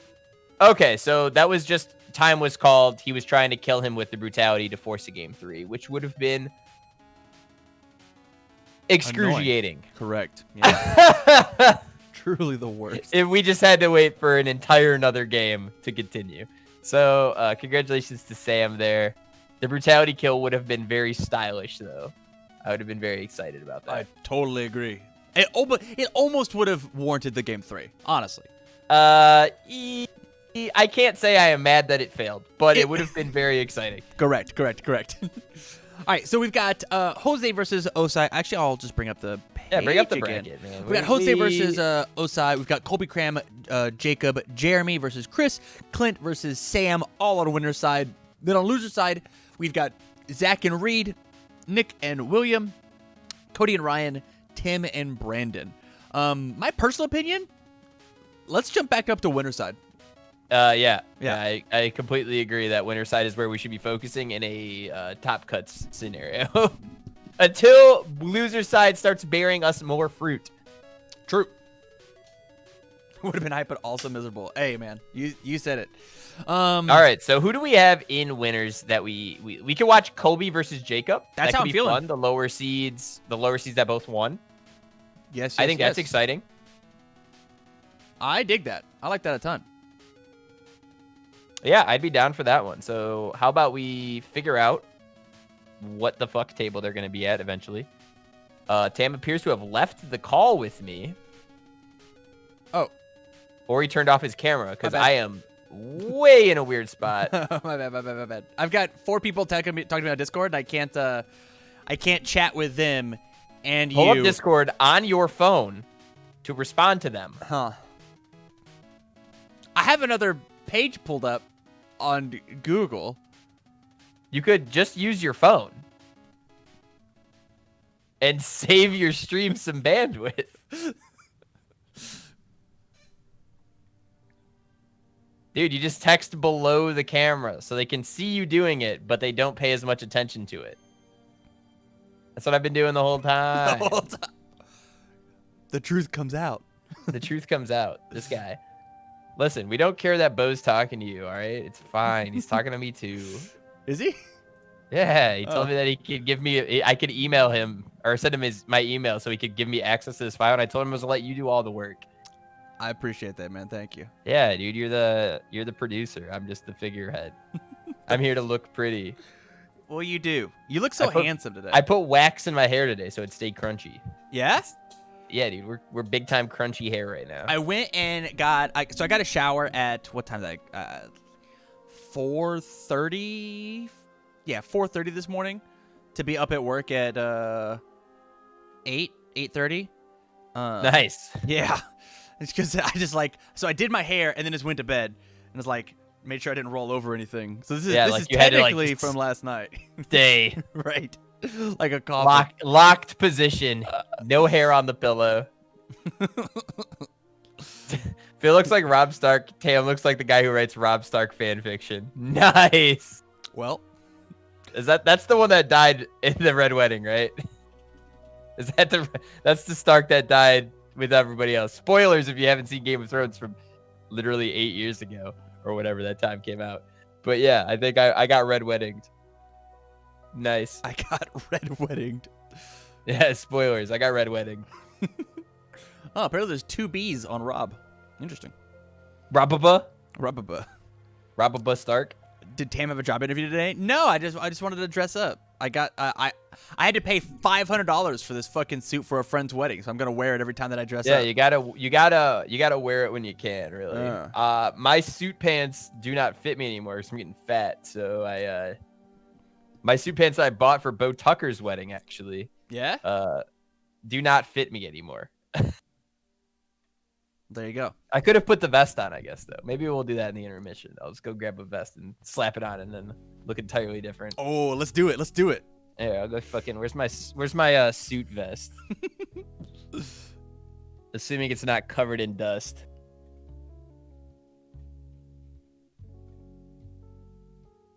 Are you covered in dust, suit vest?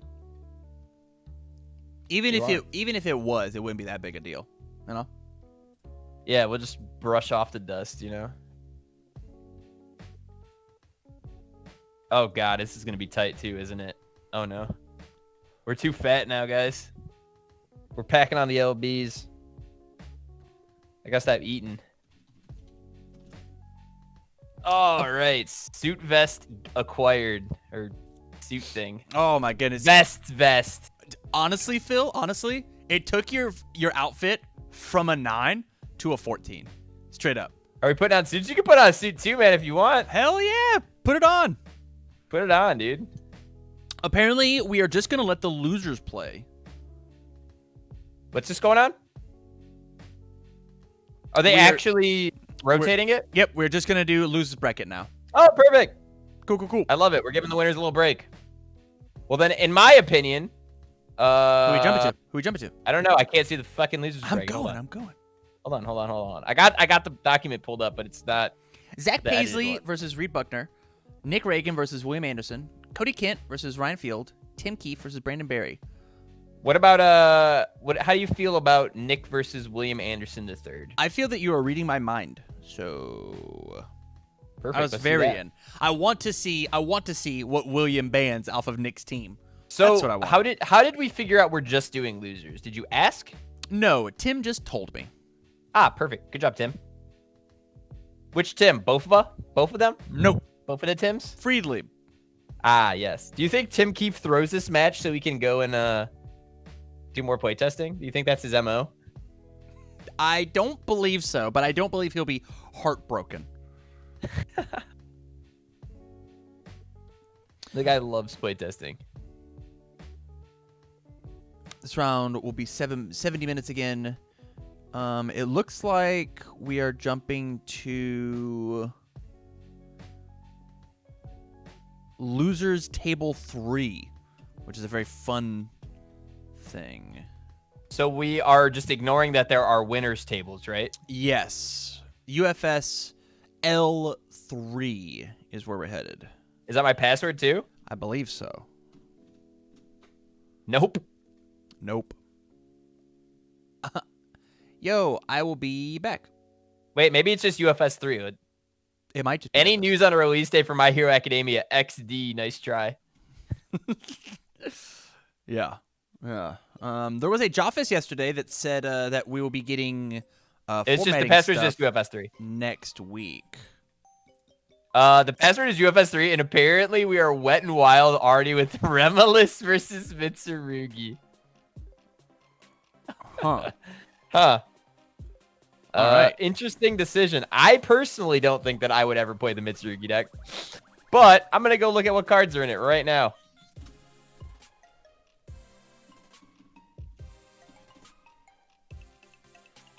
Nice. We get hand cams, boys.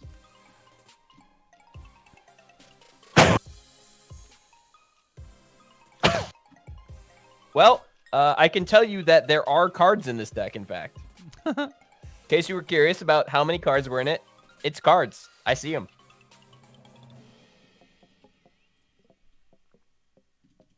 Did Will ban Roy? We didn't get to tune in for that part, so I'm assuming that Roy has been banned because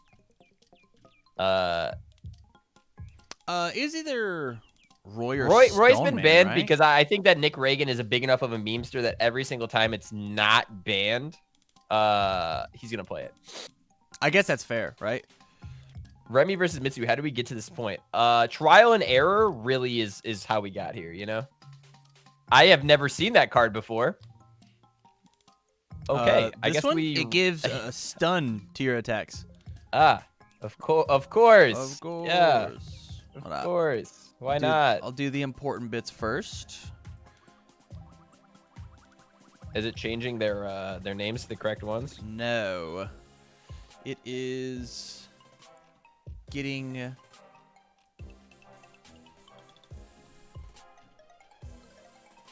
the prediction going.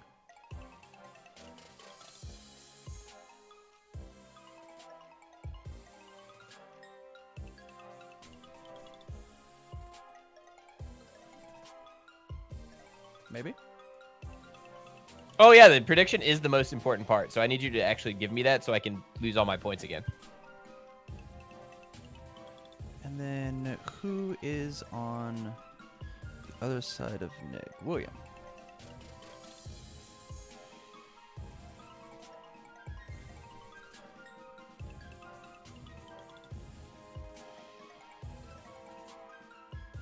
Yeah, apparently the winner's side has a break. So what can you do with these points? Your channel points, you can use them to bet more, or I believe there are things you can redeem them for, but those are not as important as betting.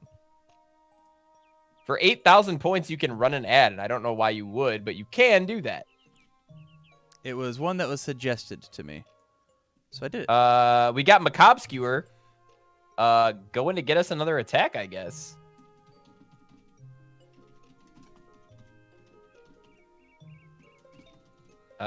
This deck plays every weapon card ever printed, I'm pretty sure, in it, because it's playing Tenpai Kosai Ryukai.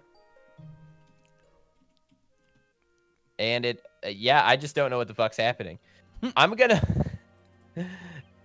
make a prediction. Oh, wait, I can't.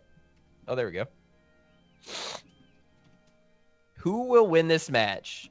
Narcissist Remulus or Macabre Skewer Mitsurugi? I don't know, Chad. Who do you guys think?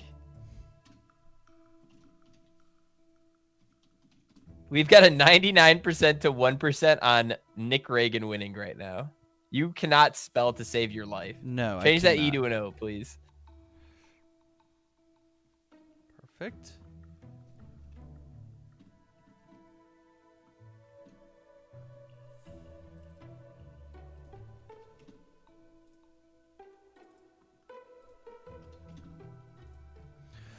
Whew. All right. So, all in on Will Anderson. There you go, Link. That's the way to bet. If you're not betting all of your points, are you even betting, you know? True. All or nothing.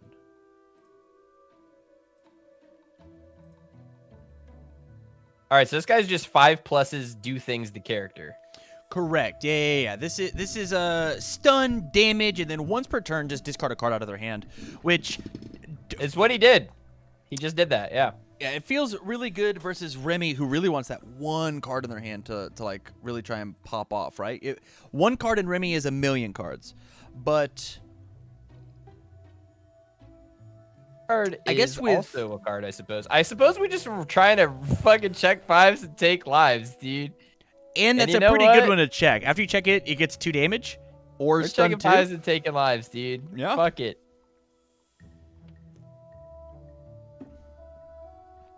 The integrity of my position prevents me from betting. It's okay, Tim. Though it does tell you who you bet for if you comment anymore, so you probably shouldn't do that, yeah. Probably also, you're a mod, so you cannot bet. It is impossible. Yeah, also you're a mod. Like, I'm not a mod this time. I've forgone my title just so I could do this. Yeah. I know what I'm about. Yeah, I guess this purifying thrust is for 1 million, huh? You checking 5s and taking lives, I guess, dude.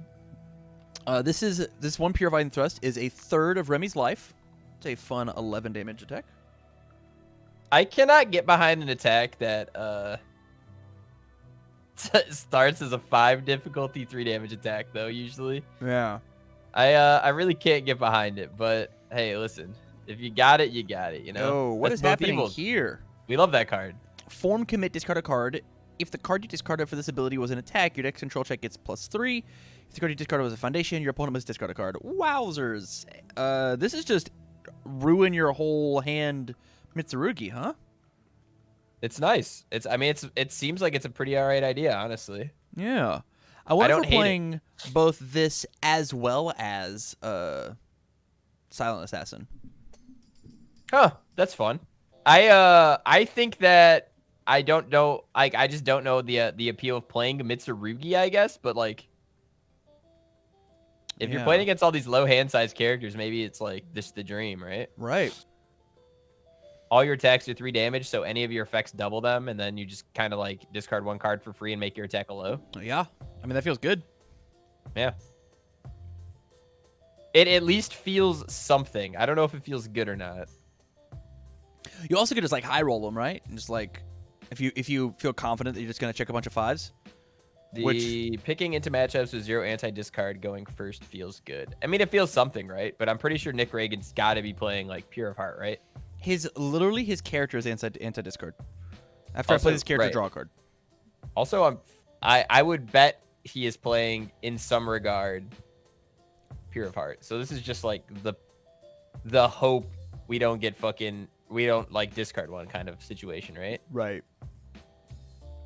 Not to mention, like, if he gets a character stacked. Well, fuck me. I guess I would be wrong. I guess we just get off scot-free, dude. Our air deck's not playing Pure of Heart. All right. Well, fuck it. Character is anti-discard though by design, kind of though. Yeah. So that is correct. Picking up a 0 mid like never hurts anybody. A 0 True. mid that is half of Templar. We're into it.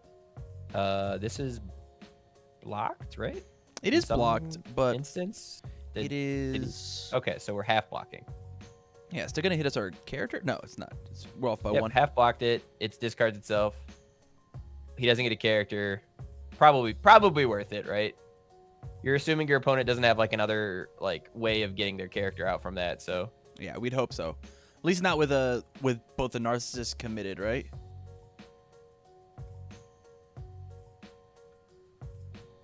yeah. I mean, he's got 2 narcissists committed. Strength of Pollux, very good card in some weird situations. For sure. This happens to be one of them, so.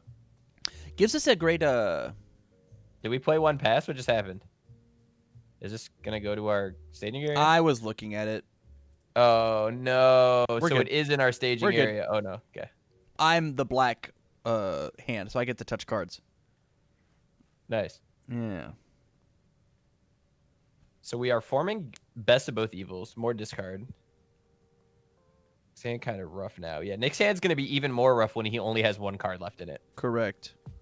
And these attacks are coming for 70 because Elegant Death Rose actually does 1,000,000 damage. And makes him discard a card because all of his attacks are weapons. Oh, this is gonna be a discard 3. Yeah, actually, discard Mitsurugi, kind of a neat little adaptation.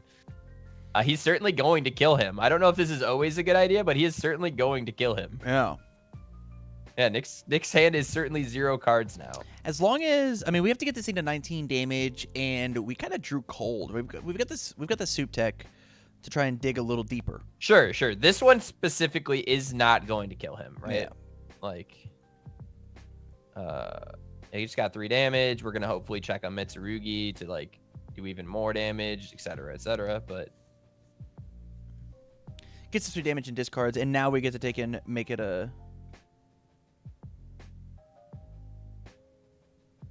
So we have to make this a stun attack first, right? Before it can even get damage. All right, so it's not even a stun attack. Correct, but all we have to do is flip. Yeah, we have to fight for justice to make it a stun attack. Yes. Combos on combos on right. combos. All right, so let me tell you about right. let me tell you about the only time I've ever put Fight for Justice in my deck. I'd love to hear it because this is never gonna be in any decks ever again. So, And we're just checking awful. that's Mitsurugi. So this isn't even double, so he actually gets to block this attack. Huh. Yeah, he we're does. just checking the worst. We could commit up for it. Yeah, that seems even worse, right? We could commit Fight for Justice and Mitsurugi since we're not playing with more attacks, right? Yeah, but then you can't use the once per turn if it's doubled anyway. So, Hey, good point, Phil. like, because your character is committed. So good point. I was so enthralled in trying to figure out how to make my thing cool. So you Fight for Justice and make whatever cool punch attack you want a stun, and then you play Fight Like You Mean It, the Mitsurugi 1-dot action that says if your stun attack's not blocked, your next one's unblockable. Inside, that's not how that works, but what? It discards, then he makes a check. Oh yeah. He made the check in the wrong order, but it's fine. I thought you were talking about my deck. No, sorry. I was looking at how William Anderson played out the sequencing there. It's all good. Wrong. And so the deck that we play with this is Midoriya. And so we say that if you don't block my attack, my next one's unblockable, and then we discard our hand and give it plus 10 damage. But we had to figure out how to put stun on our punches so that action worked. Wow. That's horrible. It truly was. Yeah, it was truly. That sounds just fucking terrible, Tam. I've got to tell you. Yeah. Not only was it Midoriya, but you made it more complicated. And I am impressed that you managed to do that somehow, really. Yeah. All right. So best part about this Best of Both Evils card, though, by the way, is it's not unique. Yes. This is a non-unique discard card. What? Is Silent Assassin unique? Absolutely. Okay. This is a non-unique discard card. Okay. Sure, it's 1-for-1, but like 1-for-1 is typically fine, especially if you're just trying to kill your opponent. For sure. 1-for-1 is actually so good if you're just trying to kill your opponent.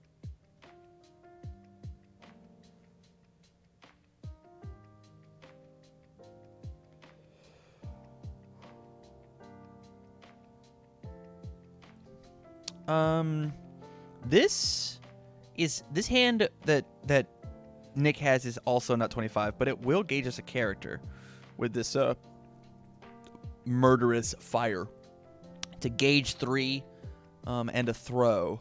So it's doing the damage, right? Unless we get wear-lighted.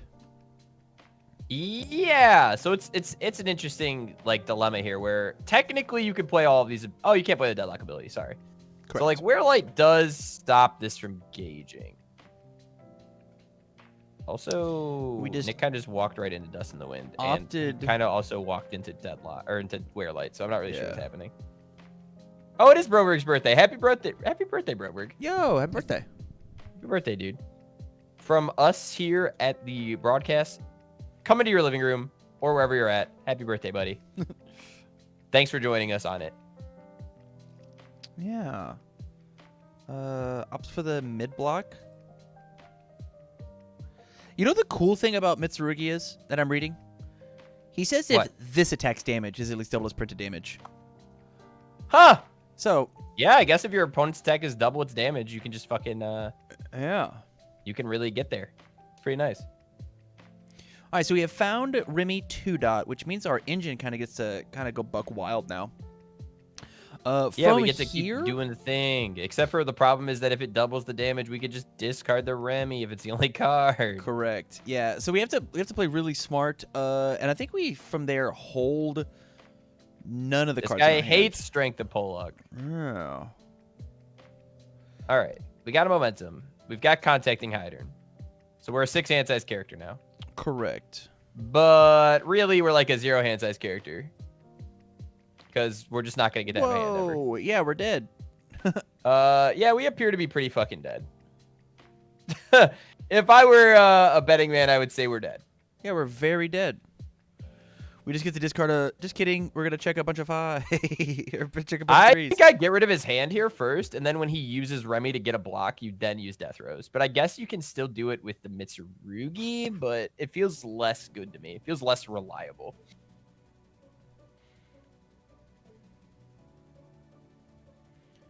It feels less. All right, so we got 2 damage because he picked fucking something with 2 keywords. Discards his card.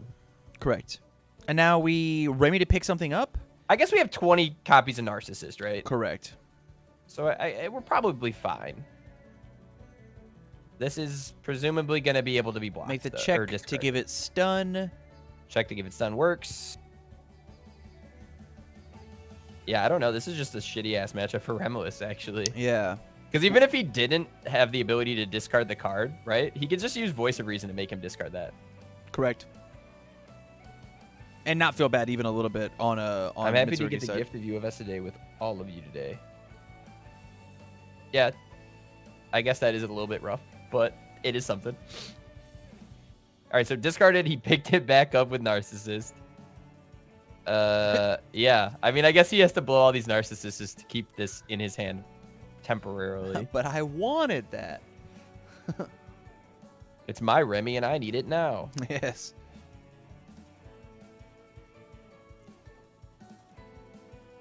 And this is only like a half block, so this isn't even the best possible situation. He does get to draw an additional. Wow, he drew a Remy off it. That's so good. He's taking 5. Yeah. But, like, we still have 2 best of both evils. Like, he doesn't actually have a hand, you know? Yeah. He doesn't actually get to have a hand. Unfortunate. His hand is truly just kind of maybe around, you know? Oh, unlucky.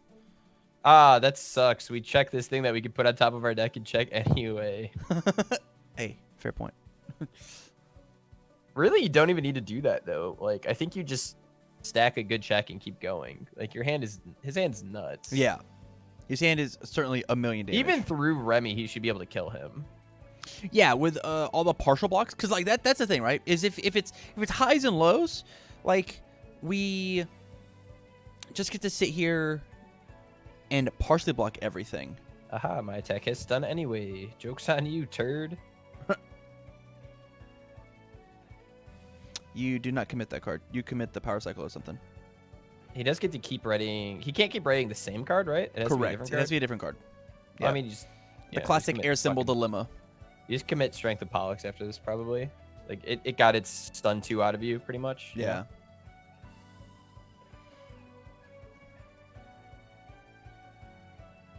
Yeah, I mean, he's no longer going to be able to just discard him out. Correct. Because of just the nature of how this is going to play out. But he can still, like, chip away. Remy's only blocking mid. 6. And these are, like, potentially, like, 9 damage apiece attacks, right? Correct, yeah. This guy is going to be for 9. Like, there's no reason for him to give this speed. He knows the opponent has a mid block. Correct. Unless he thinks he can make him fail a block and get the full 6 in. But the difference between 6 and 5 is so minuscule in this aspect. So unnecessarily greedy when you could just hit him for 5 damage apiece, sure, wherever you can. Correct. And hope he just doesn't draw a high block off the next Remy block. Correct. Like up 3 damage. Easy. Didn't even stack it. Just put it on, checking it off the top. He doesn't need to. You know, he's too good. He's just too clean, dude. The discard's really coming in clutch. Correct. What are your thoughts on Voice of Reason here? You know he has the Remy. I think it's actually pretty clean line. But also, like I said, you could just chip this guy out, right? Yeah. There's no reason to even go for the Voice of Reason to potentially allow him to get a block that actually is full. Oh, not to mention, this is going to stack an extra... The check or whatnot. Right, Ooh. he still has to commit for it anyway. It's rough. The low block. So he takes 5, goes to 5. Like, and he drew a low block, which, I mean, if for some reason he goes for the kunai line here, would be obviously worse. Very, very weird if he went for the kunai line. For sure, Z's. This one you can give the speed to, though, and it wouldn't be an issue. Oh, okay. Wait, how are we? Oh, he formed again. Best of Both Evils. Okay, sorry. I was like, what happened here? He wanted to make sure that he didn't draw a high block. Hey. All right, so as long as we hit our checks, this is a game. This one we actually do have to hit a 5+ twice, though. We could. We don't have. Oh, we could just flip this for stun. Correct. Now, right? Yeah. Because there's a combo attack. Actually, yeah. So we only have to hit 1/5, which we guarantee can do from that. Yeah, this is a game.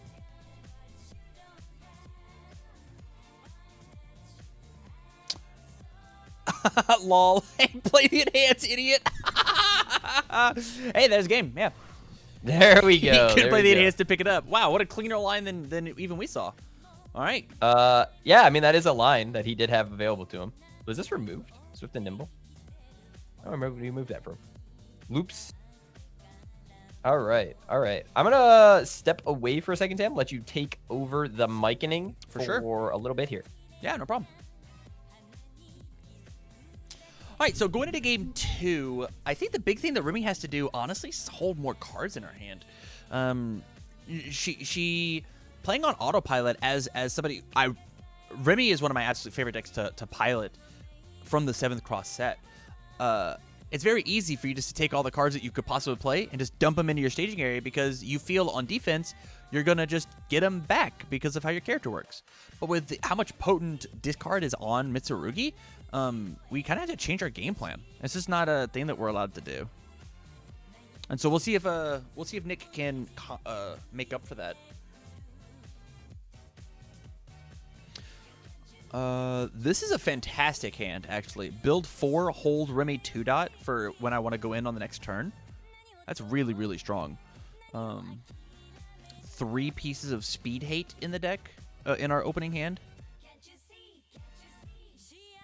And Mitsurugi's still trying to figure out what his sideboard looks like.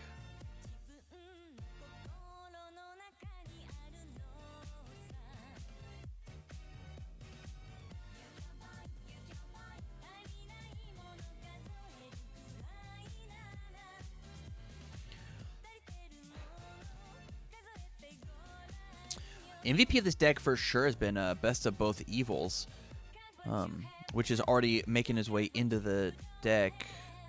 Interesting that we played the 3-diff off the rip. I would have much rather hit a good 4 build. Because now this is, unless he builds it all? Does he check the 5? Oh, it checks the 4. Unlucky. Yeah, I feel like I actually would have kept the Remy in hand, because it also does not feel terrible on offense just to play the Remy, draw the card, add it in, and just like start popping off that way. And I'd rather have the girl in my staging area. Krita Yuga hitting the board, very strong card for Mitsurugi because of giving his attack stun 1, increasing the stun by 2. Says that pretty much Remy's not going to have a whole board unless she can build in the characters on defense.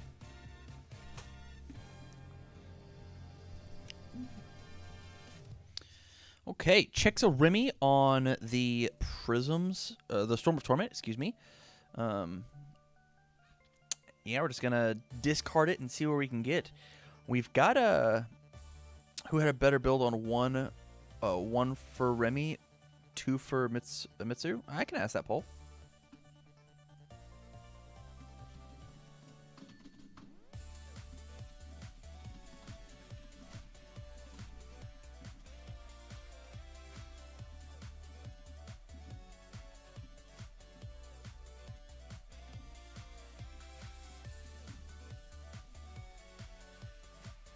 I think I might have switched your options, and I'm sorry. Yeah, I have 1 for Mitsu, 2 for Remy. I'm so sorry. I can actually just finish and switch them.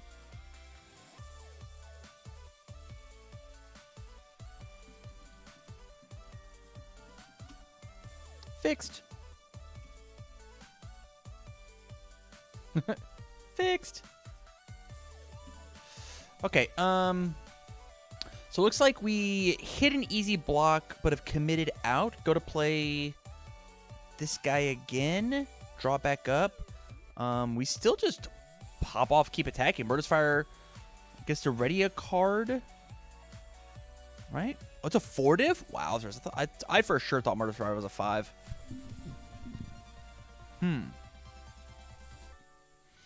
So we hit the throw again, unless we make the Wearlight play happen, which looks like what happened here. Wearlight happened. We've had the 1 attack, 1 character. We've had 2 cards leave, so the Ace Maneuvers would be coming in for pretty effective numbers here. This easily could also be play the Ace Maneuvers, add in a character card with Power Cycle and then add it again for it to get the extra stuff. Yeah, because Remy adds from card pool to staging area for 2 damage, and you can add up to hand for 2 speed. So this would be a 7 high for 4, 5, 6, 7, 8, 9, 10, 11, 12. It's a quick 12 damage move.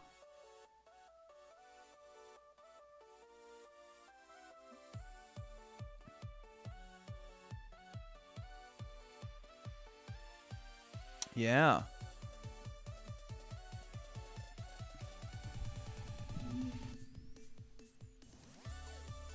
Goes for a bit of a greedy play here again. Draws the 1. Ace Maneuvers would be very good. Oh, it just opts to build, saying, hey, we did enough damage. This is okay. Ooh, fun response time.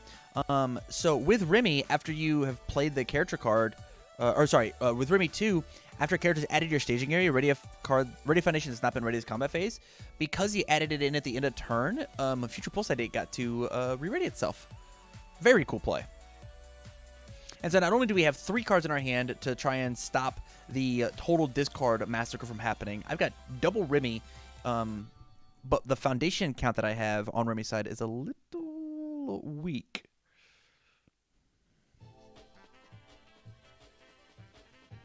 Looks like you guys voted that Mitsurugi got a stronger build on turn 1. Probably the asset is what really did it, and his key combo pieces, as opposed to just speed hate on speed hate on speed hate.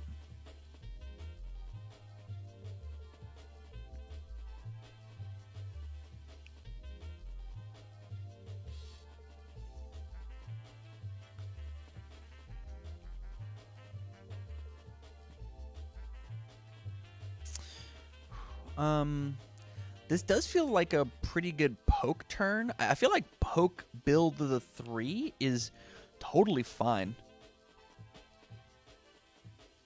I would be afraid of another Ace Maneuvers next turn, though.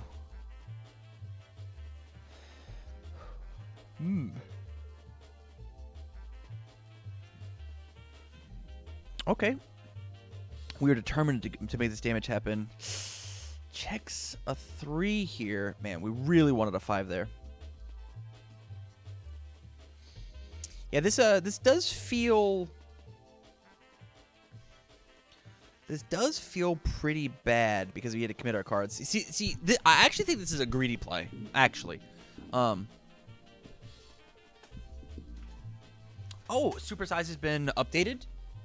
Free Love, what's the effect on that card now? Because that card used to be crazy.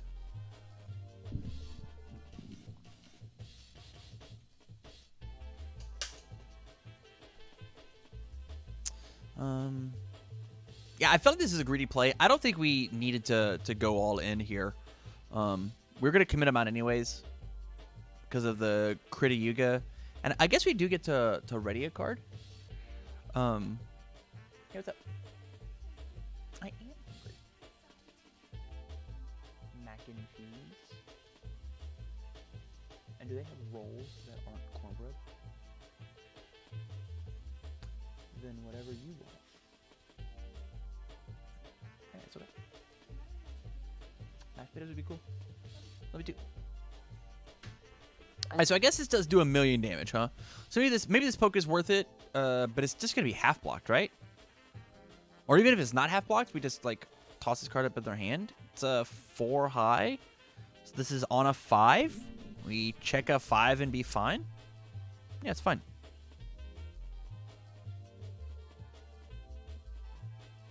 Easy. Check, hit the draw 1. Wisdom of Caster is very, very good DR in this character.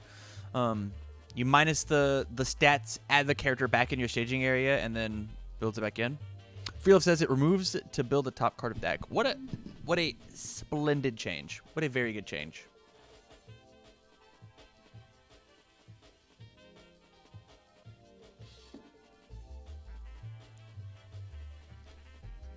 And then from here, we have to build out Wow, we are holding a 4 mid block and a character that gives +2 speed on its face. Huh. But it doesn't matter because we draw completely dead. Sometimes the threat of the card is better than the card itself. Yeah. Yeah. So as Remy continues to build out, Phil, what are you getting for lunch today, man? Well, dude, I just had some pizza, but I'm thinking dinner is going to be a Jimmy John's sub. Oh, lucky ducky. Yeah, that was my small break was to eat breakfast, technically. Oh, okay. So I have not eaten food today, so I was a little hungry. I am currently having breakfast. It is this can of Dr. Pepper. Great breakfast. Great choice. Thank you. Thank you. I'm Dr. Pepper, if you're listening to the Top 16 UniVersus Retro event, I'm down to make a deal. I am open for sponsorship. Correct. We will kick every other sponsor off if this. I'll change my colors to whatever. This is a copper color, right? What color is Dr. Pepper? Exclamation point Dr. Pepper. Dr. Pepper is the color and taste of barbecue water. That's just how it is, man. Speaking of barbecue water, that's what I'm getting for lunch. My girlfriend's gonna go pick up barbecue right now. Very nice. Yes. Thanks, Phil. I guess I know now. I'm getting. Yeah, fuck yeah, dude. Jimmy John's. Do it up. I'm about to get me I might get a gargantuan. I'm feeling kind of hungry today. So. Wow, you're gonna have to take that vest back off. Yeah, dude. I'm already feeling like taking the vest back off after having 2 slices of pizza. So yeah, last turn we saw Mitsurugi, what I thought was gonna like a greedy poke. He decided to toss an attack in for probably 1,000,000 damage because I forgot what Krita Yuga did, and this very, very fair 1 difficulty asset of +2 to your stun rating, ready a card, 3 damage. Dude, that card readying Best of Both Evils is sick. Yes, for sure.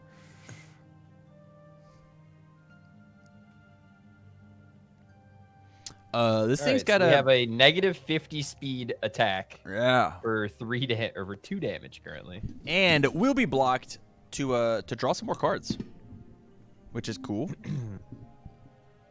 I think we're fine with that though, right? Like this is still going to be a half block on a 8 damage attack. Like 4 is fine.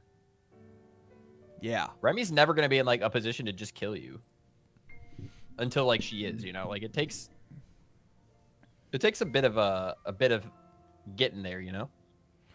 Yeah, we did see a pretty scary ace maneuver turn on turn 2, which put Mitsurugi to 9, right? So, True. Like, Mitsurugi has to be cognizant of the fact that ace maneuvers could just pop off at any time, but we've got a 2 high block in hand, so it's possible that we get there. Hits the easy block, gets to draw. We'll get to re-ready back up our Wisdom of Caster. I forgot that was -1,000,000 speed. Yep. Yeah, so we get to ready back up our Wisdom of Caster, and Joke's then on you. He doesn't get do it to ready again. it up. He doesn't get to ready it during the attack if he doesn't attack again. True. His hand is really bad though. Do we just play the Profane and let it rock? I mean, seated with 2 cards in hand, with a bunch of ready foundations. I think Profane Pass is the correct line. Yeah, just fake that you've got a block with the Krita in hand. I think that's totally fair.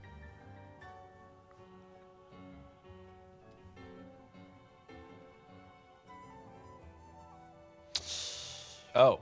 Huh. Oh, those are cards. That is not quite enough gas for us to deal with. Those are cards. We got enough 2 momentum to be spicy as well. And we're at desperation. So good news is we have this Krita Yuga to discard. the silver lining for sure. We save ourselves 2 lives, but oh yeah, this is fucking also gonna get us 2 more momentum. Jesus. Correct. Yeah. Yeah, this is not looking good. This is a game 3 type situation for sure. Yeah. We can't get more damage off of it, so we just... Yeah, we can't get more damage off of it, but we kind of get to demolish their staging area. Yeah, get that card out of here. We're tired of that one.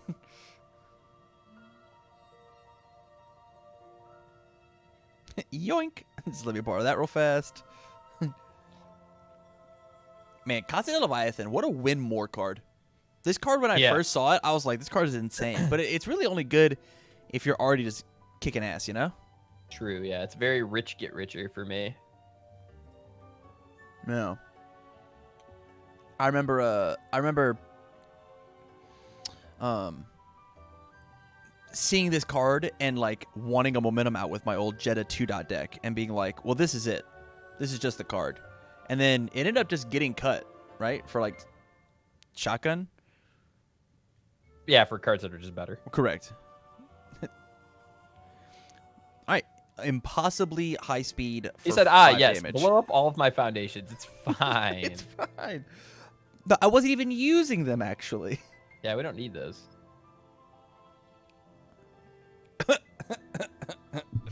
On the 6. Checks a 5. Doesn't matter. 6. Add this guy in for 2 speed, 2 damage, and then get another 2 speed, 2 damage after readying a card. Yeah, that sounds pretty good. It's potent, for sure. Yeah, we cannot block this thing.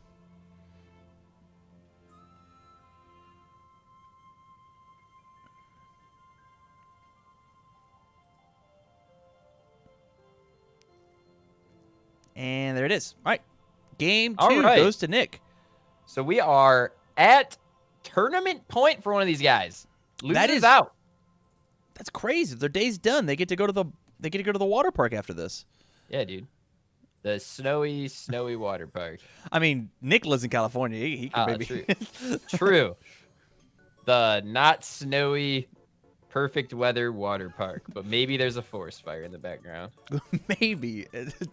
No, actually, that's how California warms up their pools, is with forest fires.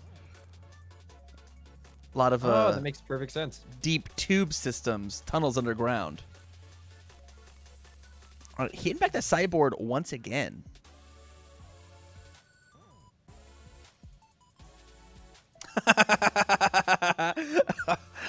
That is the definition of a mistake. What are you talking about, Jose? I made Wait, the I thought mistake they of weren't picking playing. Raptor into Nightmare. I thought they weren't playing the top cuts though. Wait, what's happening? Maybe they decided against it? If they did, I'm gonna be sad. Unless he's referring to the other game. Oh, could play if we wanted to. Got it. Okay. Yeah. This is fine. There's real stakes on this game.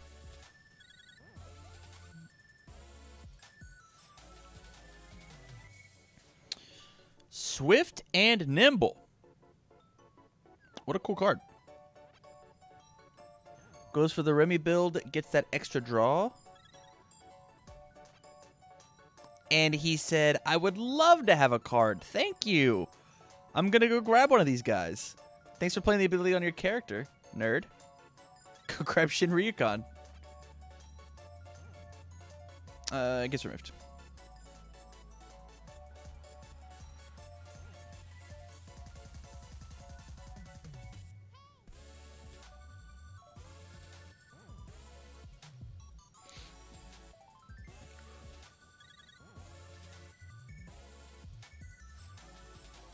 Okay, so that's a lot of gas in Will's hand. He certainly has attacks. No shortage of those. And it's I mean, Remy's got the stack. Remy's got a couple cards that are both going to be gone extremely quickly. Oh, he doesn't actually have death rows, actually. Yeah, it does not have death rows, and these are very mid. They're 4 mid for 3. Is very mid. Yeah, we just get to block those forever.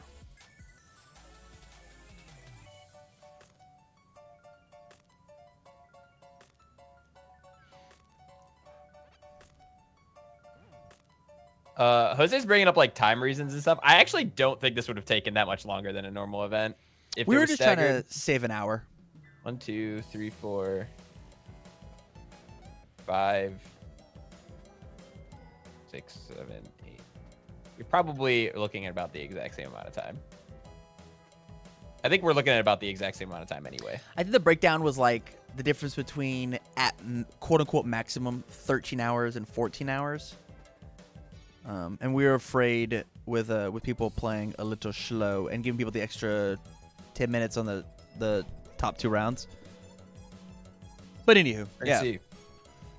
I see. Totally down for them to play. It does not matter to me that much. Good luck in your game.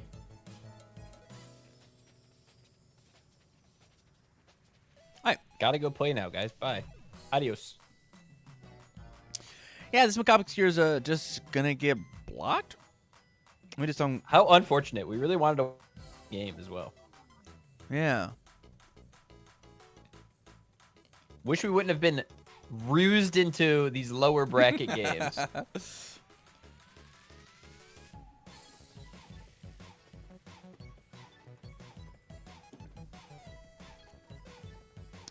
Yeah. This is, Bo, the difference is, though, that these are all timed, at least until, like, a certain point. Whereas you were normally going to have 6 to 7 rounds, and then everything that passed that is untimed anyway. Right. So, like, it was going to be about the same. I think the time frame is about the same either way. We are literally going to be here all day anyways. Hell yeah. Because we're doing the hard job of watching people play card games. We are hard, and it is a job.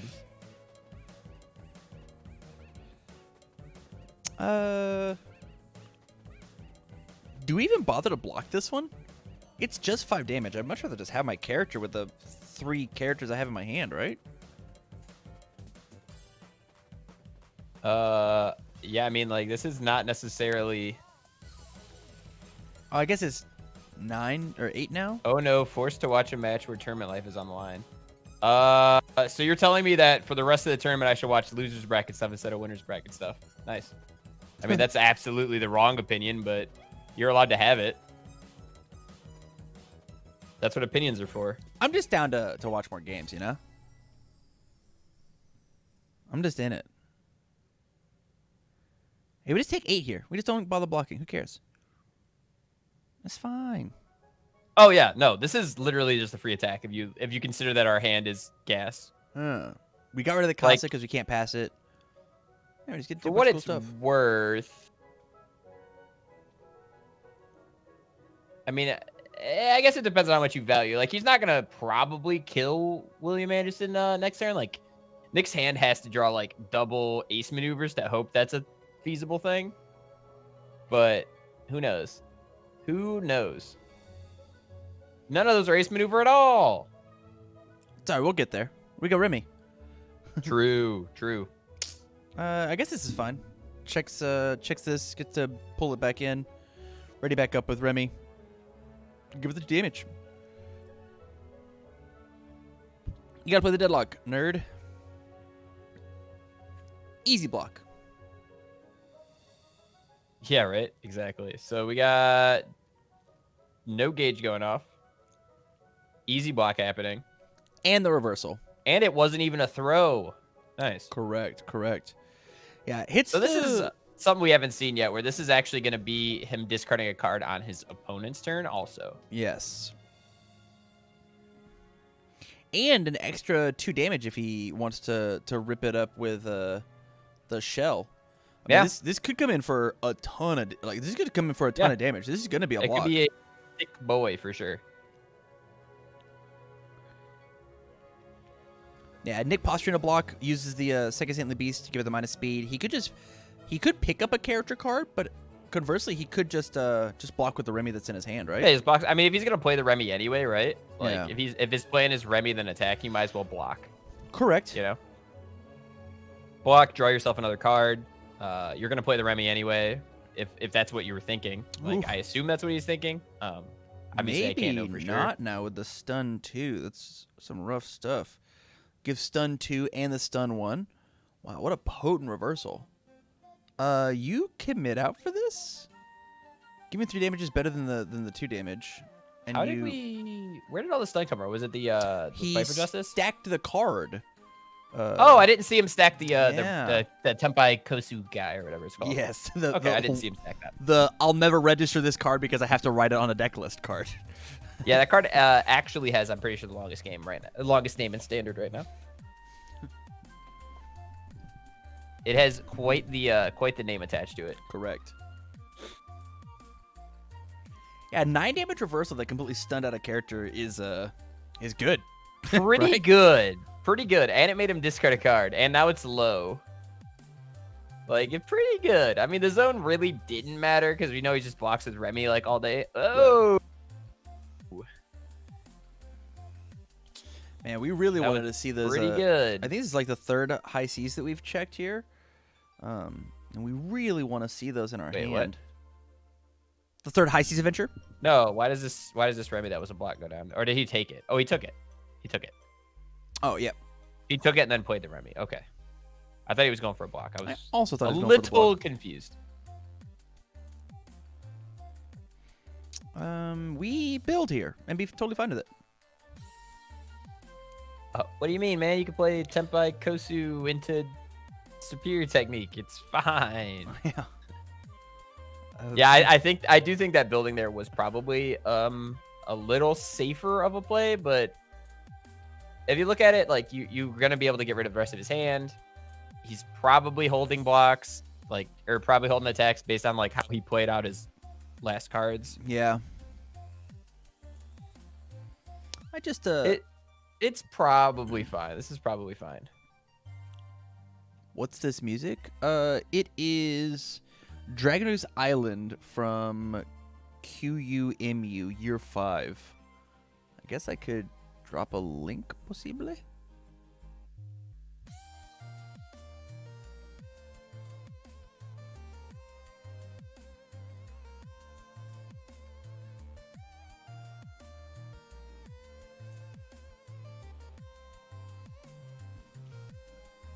There you go.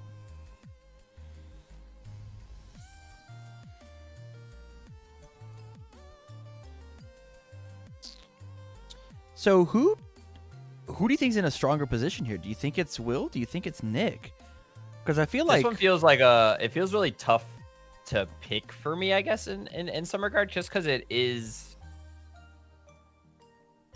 the situation where these two characters are both like kind of like, I guess Remy is kind of like the foil almost to a Mitsurugi deck, where unless Mitsurugi has a lot of discard pieces out, like the Remy's never gonna lose their hand entirely. Correct. So the Remless feels like they're in maybe a little bit worse of a position, just because this particular matchup seems very reliant on who went first. Mm-hmm. Just because they're going to get their pieces a little bit quicker. Right. And when we Like talk about like who went first, it's more of a fact of like who got to stabilize first, right? Sure. Like who got to play a couple more cards, honestly, because like it's really not like too much is going on. Also, I'm not sure why he used a response at Superior Technique there, as opposed to just the blind draw too. Yeah, I mean, it doesn't really net him much more because it's not like he can't combo this next Shiryu. He doesn't have another attack. Right. So it's like, it seems kind of like you're just I guess you grab the +1 high block so you don't get ace maneuvered for 5,000, but correct. That's like the only thing I can think of. Is that you're worried about ace maneuver hitting you for a trillion. Those are pretty good ones though. Finding what was lost. And immortality means that now my now you actually get a full block. Are very good. Now is Nick has got to be playing like a Fitophobia also, right? It might be in the sideboard possibly, but this card does also let you snag your characters, right? It seems kind of like a mistake to me to not be doing both. I don't disagree with you. At least in some capacity, I feel like a Fitophobia should be in the deck, just because your only blocks are mid blocks. Right. So if you have like a double up on both of them, it's pretty okay. Also, Fitophobia obviously is not a 2/4; it's a 2/5. 2/5 with a off-zone block. Which yeah, I think Immortality isn't necessarily worse, but I don't think it's necessarily better either. Yeah, definitely filling different jobs inside the deck. It's got a good pie chart though. But we've got a purifying thrust coming in. The weirdest thing to me, and this is through 3+ tournaments of watching William Anderson III play, he just throws attacks and they don't seem to have any reason to be thrown. It's just like randomly here's an attack. Yeah. It's like the art of sculpting is like it's a lost art these days, dude. You just gotta yeet attacks until your opponent dies. I mean, if you want to bait out immortality, sure, it's fine, but it seems like we're taking the we're really taking the get the advantages not as seriously as we could be. Right.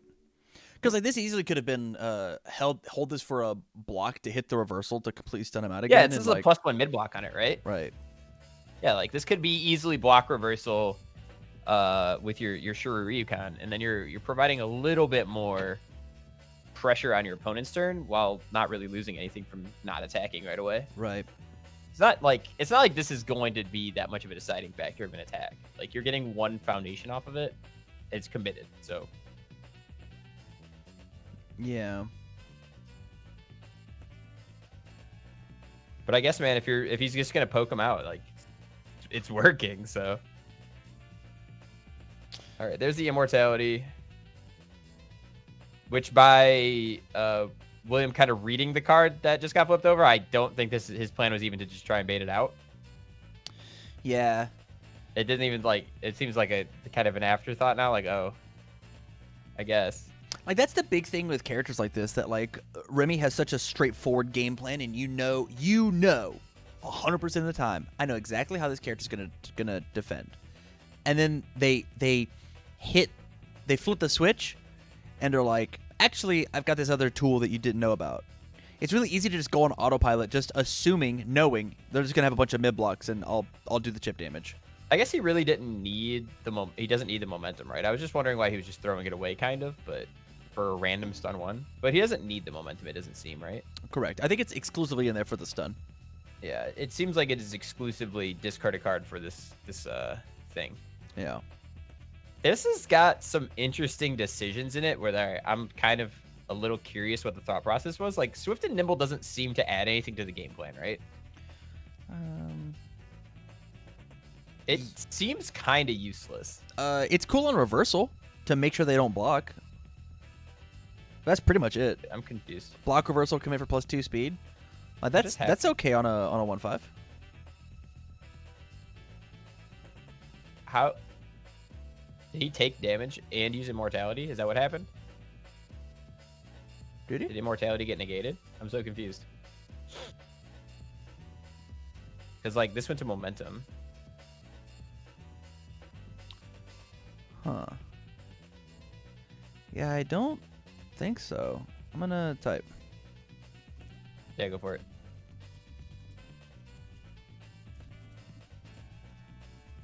Probably a good idea to figure out.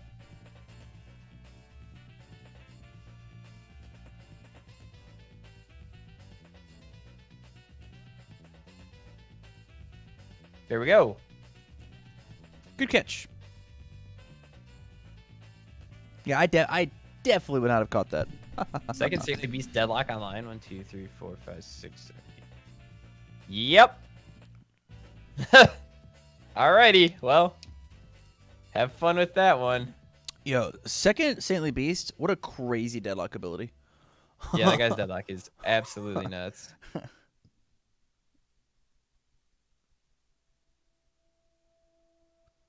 Speaking of, it doesn't matter. He doesn't have any cards in his hand. That's, man, it feels so bad. It's like, all right, well, I gotta just hope he half blocks me to death. I gotta make sure my attacks are for 50 because we're just half blocking all day.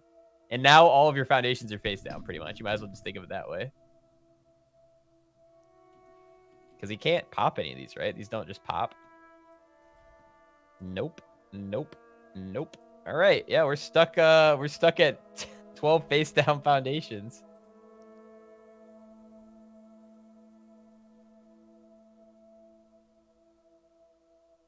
Don't worry though, because we've got more with purifying thrust.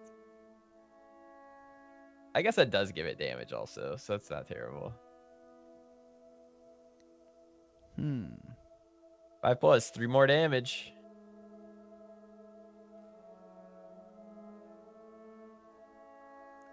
Are we? I think our bracket is wrong. How so? I'm gonna send this one to you. Will you? Yeah, because currently Tim has it set that Jose and Chris are playing in the next round. But that's not what our bracket says. So I'm gonna take a second and fix. Jose and Chris Bromley are playing in the 3rd round. In 3rd round, correct. Why would that not be the case? And our bracket is the winner of Colby and Jacob.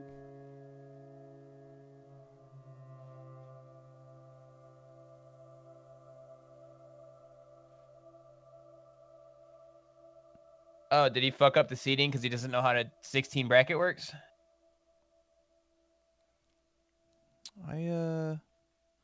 One One of them just screwed up the seating. Yeah.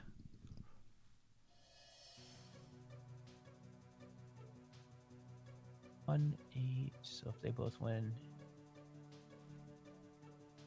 or they both win. Yeah, no. Tim's is right. Bo's is wrong. Okay. All right, then let me fix this real fast. Because yeah, it should be 1, 8, and then 4, 5 on the top. And then yeah, that's correct. Bo's is wrong.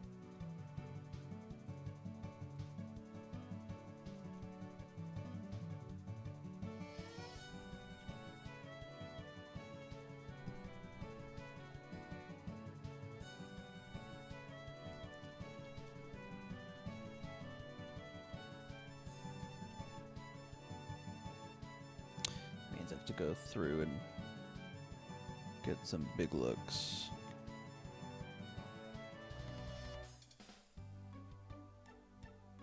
But yeah, anyway, there are big attacks being thrown. That's pretty much all there really is to say about it. I mean, it's gonna go roughly the same, I think, either way.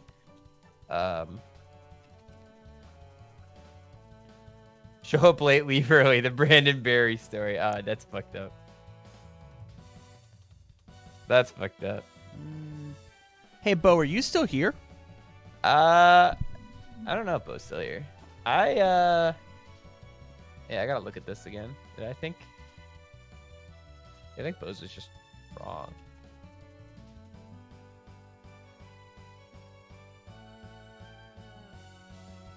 Bo's here. He just has the stream muted. Rough. He had 2 of the matches mixed up. 3-6 should be on the other side of the bracket, and the 4-5 should be on the other bracket. Is how that actually works. So we actually. Oh, Remy appears to be dead. He picked up all his cards. Oh no. Huh. Well, dang. Well, I guess the anticlimactic finish there is Nick Reagan has lost the game because his cards are no longer on the table. And is out of the event. Yeah, congratulations. Congratulations, William Anderson III, on advancing. Oh. Now, I guess I'll go and try and see what winter bracket games are going on because I was lied to. Hey, So I guess I'll go to the Kobe game that I was trying to watch the entire time until I was told otherwise. Which the password isn't the same, I guess, so.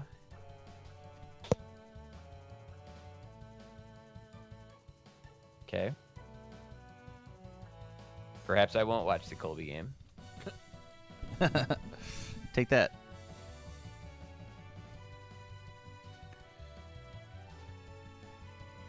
Well, guess we're not watching that game, guys.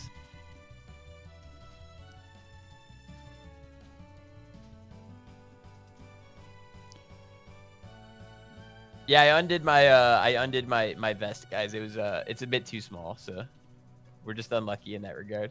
It is all good. 6 is interesting indeed. Well, from here on out, we will be keeping with the winner's side of the bracket if they plan on doing things at the same time. So yeah, thanks for tuning into a loser side game when we could have watched a different one for you. Sorry about that, guys. We would have loved to have watched Jacob Masur and Kobe Graham play their 2 lower seed wins against each other. Losers is not more hype, Jose. It's absolutely incorrect. Yeah. You're in losers bracket for a reason, typically.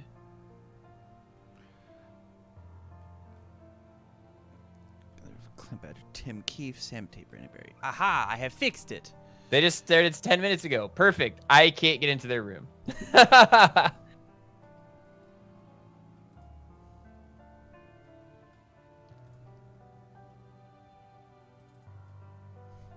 Oh, dude, you gotta dish out the results, dude, for our channel points prediction as well. Oh, you're right. I got 1,000 things to do. But losers also has good play. Sure. Everybody's a good player. All of them. All 16 of them. All 16 of them. But if we have to choose, there's no reason for us to choose the losers bracket over the winners bracket until it's like later on, at least for the first couple rounds. Our winner was William, correct? That's correct. I got some channel points out of that. Whee!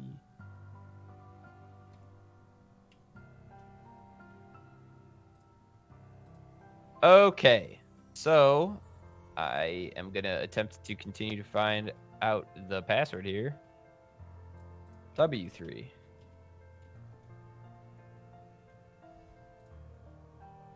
Something has happened to the bracket. I'm going to go back. Why do you look so crazy?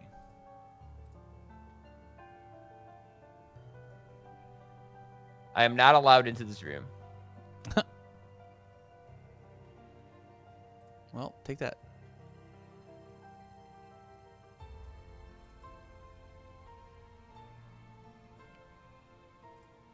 Ah, I see. Thank you. Thank you, Bo. What happened? I just clicked the wrong one.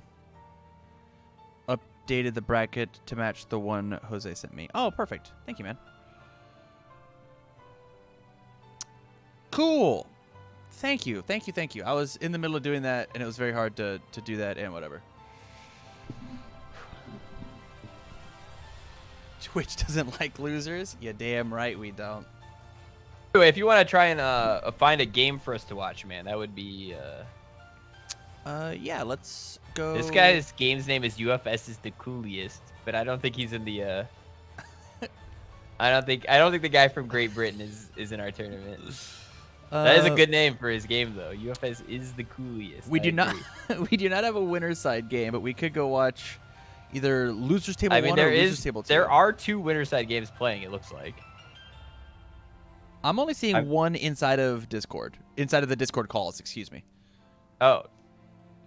There's only one person, one group, Jacob and Colby, who are sitting and talking to each other.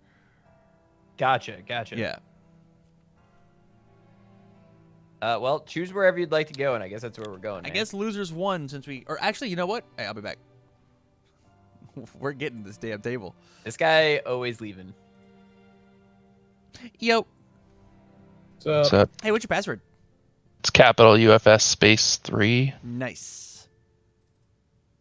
We're in game 2, by the way. Perfect. We're in game 1. We're in Game 1. Sorry, game 1. Sorry. Someone's trying to get the free win, huh? No, my brain straight up was like, this is definitely game 2. It's all good. It's all good. You guys are good. Probably, Can you guys make me black? You can't be black, Sam. You have to be gray. Wow. Oh, I have to be gray? There you go. Oh, thank you. All right, have fun, guys. Yo. Figured out, dude? I did. It is capital UFS space 3. Man, I really wish that people... Consistency. Consistent. Okay, we do this, and we do that, and we do this, and we do this. Oh, we got Heidi. We are in game 1 currently. Nightmare. Heidi versus Nightmare is one hell of a matchup, honestly. Okay. Dude, Don't show Bo that Sky Noah's got a 4-check. That's like blasphemy in the Heidi decks.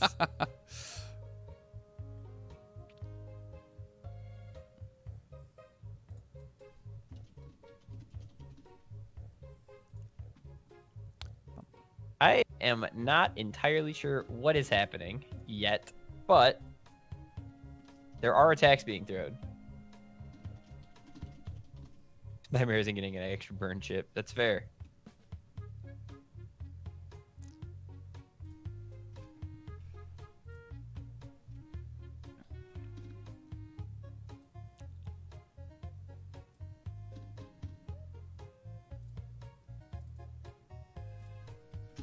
It was blocked.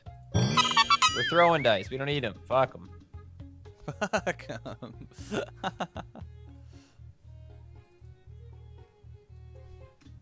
All right, so it looks like Jacob is attacking. We actually can see his hand. Obviously, there is no more.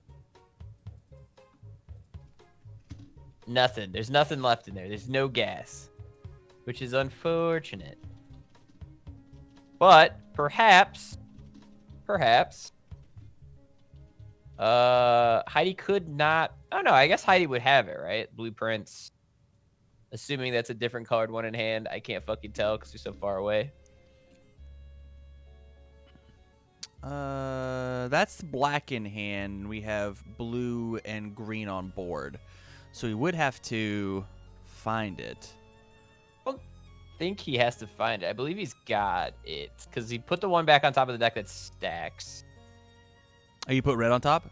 I think he put red on top. If you put red on top, yeah, he's got it.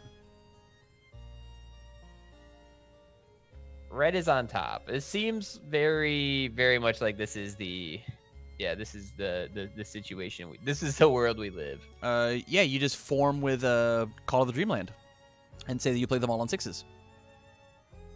Yeah, I mean you could do that. You don't really need to, but you could. Or luck for he plays some luck reason. to just draw the extra card. What a man!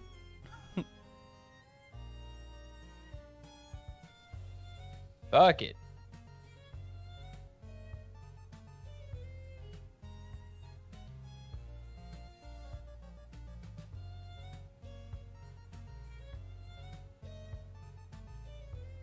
Neat. I wonder if that was game 3 or game 2 or game 1 or who won. I was told it was game 1. Oh, that was game 1? Yes. That was hell of a game 1. Oh, what is? I mean, when you're fighting Nightmare as Heidi, it's got to be one hell of a game 1.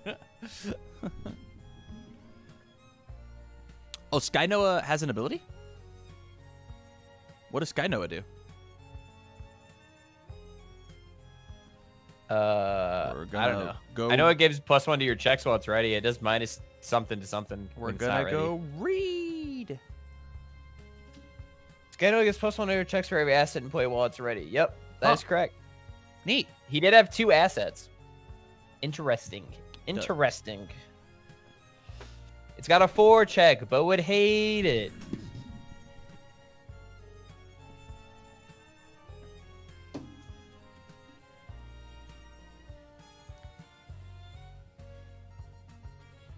I do hate it. See? Told you guys.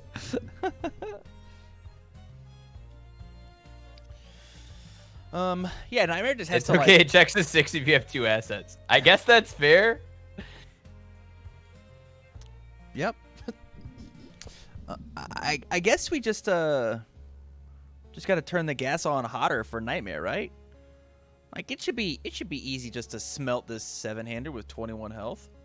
As long as all of our attacks aren't mids. If that game lasted that long, I assume that it's possible that if he just had another attack there, he wins. Or like had the option to attack again, he would have won. But yeah, he needed to draw. We saw the Call of the Dreamland, so he needed to draw 3 attacks there and not just have the 1. Correct.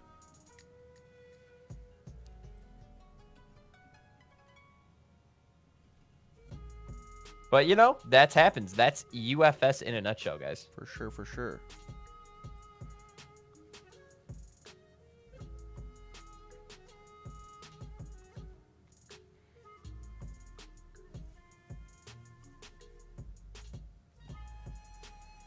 I do like seeing Heidi in this event, though. I think it is a very cool pick. Yeah, if you see that your opponent can't really do anything about it, it seems pretty good. I think it does have matches where it can do stuff about it, but particularly this one, right? Yeah. Like Nightmare versus Heidi seems like a pretty crazy matchup to like want to pick. Not I mean, you having never get banned hit Jacob's by the burn, Nightmare, right? True. You never get to deal with the burn, so that's good. You have that going for you, right? So I think that's probably the ideal scenario. Like, you pick a deck that blocks pretty well mid, even if it is usually just chips from throws. Like, you at least have the option to block. Right. We're letting people in on the secret technology, though. Now they're going to know that this fucking Heidi deck means business. Yeah, I was trying to tell Chris Bromley to play Heidi with luck, just to play an Exodia deck, right? I didn't even think about Sky Noah, but I just didn't put that much time into it. Sure. Right? Like, if Jacob plays out, if he could play out one more foundation, you just play luck and you just jam 2 foundations from your hand to your staging area because of how luck works. Yeah. And just build 2 for free. Like, could you imagine like blueprints combined with Herald of Germania, and then you draw the rest of the mechs and you just win on your turn 1? That would be pretty snazzy. Like, that's just an option that you have whenever you've got a 59 card deck plus luck plus like XYZ, right? The deck doesn't have trouble making the checks. That's true. I mean, if you just run it like a pretty standard, lots of 6 checks, lots of her cards support, you like really don't have problems running 6s. It's not an issue. Yeah. I know Bo absolutely hates the play where you just put down the mechs for no reason. Mm-hmm. But yeah. It makes sense in this deck because of the noob asset. He's just going to keep committing cards every turn, right? He's going to start committing this Outworld Heiress. And eventually, if we can find 6 mechs, or 5 mechs plus my character that don't match, I can just start committing Heidi. Right. Or, excuse me, committing Nightmare. And so, like, now, I don't care about blocking this stuff. It doesn't matter.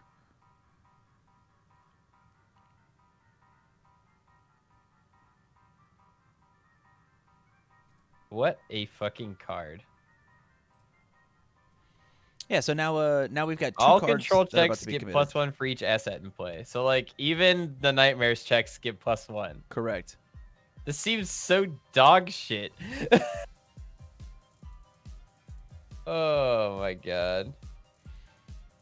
Yep, and so now Nightmare has to go into this turn with 2 committed foundations. And Heidi has just a bunch of blocks, including... Yeah, but he's got +1 to his checks. Well, we just commit it. Sure, but he still gets +1 to his next to his first check, and then your next check gets -2.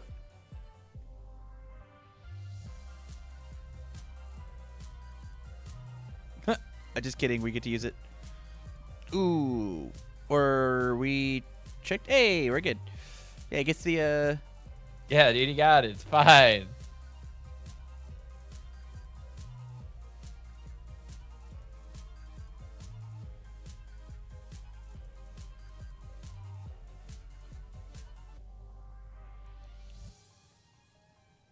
It's big. It happens to be 8 damage. You can't use the blue mech to make it 0. Yeah. Yeah, we're losing this blue mech for sure, You appreciate calling Voltron not stupid Exodia. I mean, it's just Exodia, though. You're not wrong. It is stupid, but that's exactly what they designed. Yeah, you get you get 5 cards in a specific zone, and you win the game. Yeah, that seems very Exodia. I remember eating cereal watching that shit, right? True. Fuck it. Throw another attack. It's got +1 to your check. But it's Voltron? I mean, they're technically all the same mech. Is it truly Voltron?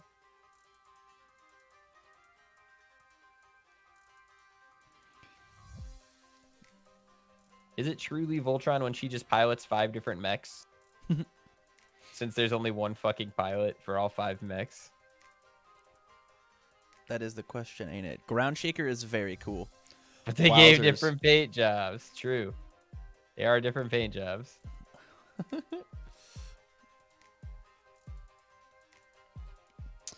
This is kind of a bad hand, huh? For Kobe? Yeah. I mean, he could commit 3 of his foundations, right? Oh, I missed the noob card. Just the rest of the card quality is pretty shaky. Uh, I guess we can take away calls throw. are pretty okay. I mean, the calls are okay. You get like you can do -2 to checks. But checks already get +1. Yeah, but checks get +1, which is why this is just anti-synergy. This card's so fucking bad. It definitely Sky Noah definitely feels like a win more card. Call does not delete an attack though, probably because he has +1 to his checks. Double call might delete an attack. Yeah. Yeah, I think we play all of these. We play every foundation because we have to win next turn.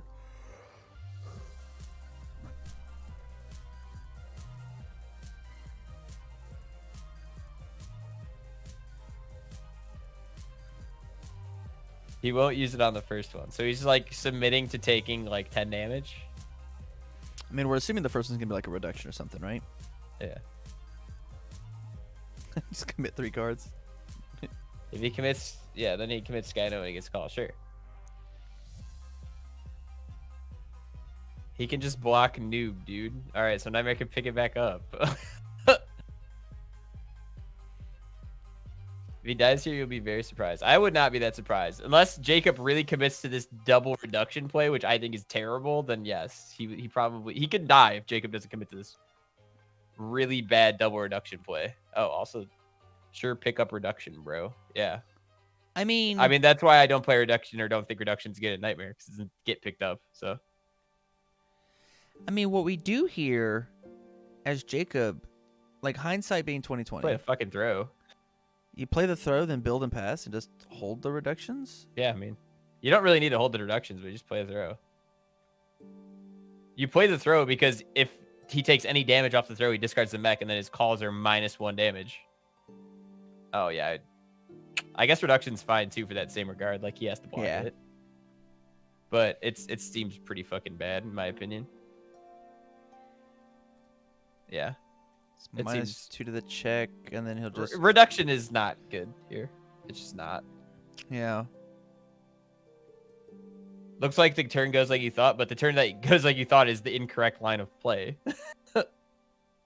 He should never lead with reduction. He should just get rid of the mech. Yeah. Unless he's just trying to, like... Because we have to assume, like, when you're fighting Heidi, he's got 4 mechs in hand, always. Right? Every card in his hand is a 0-mid block. And so just like forcing him to get the blocks. Oh, I mean, he's playing it again though. We're Lamauing him with the reduction again. Reduction pings the black mech if he doesn't block. The throw pings the mech if he does block. What? Right, Jacob doesn't have to know what's in Heidi's hand, but Jacob does know that the throw always gets rid of the mech. Right. Actually, we took throw off. We no longer have throw as a keyword because of the ability. Of the fucking foundation. What? This card. The I didn't even Ominous fucking Prophecy. see this card in play. Yeah, it instantly got yeeted out of the I was card too pool. busy yelling at Bromley about the fucking Call of the Dreamlands that don't matter. We build. We have 4 foundations we build so that we have a real turn. Nah, fuck it, dude. Throw another reduction at him. Thank you, Jacob. Thank you. You were wrong, Phil. Eat my ass. Wow, you got me, Bromley. You showed me that those -2s on his fucking Dreamlands were sure the fucking play, bud.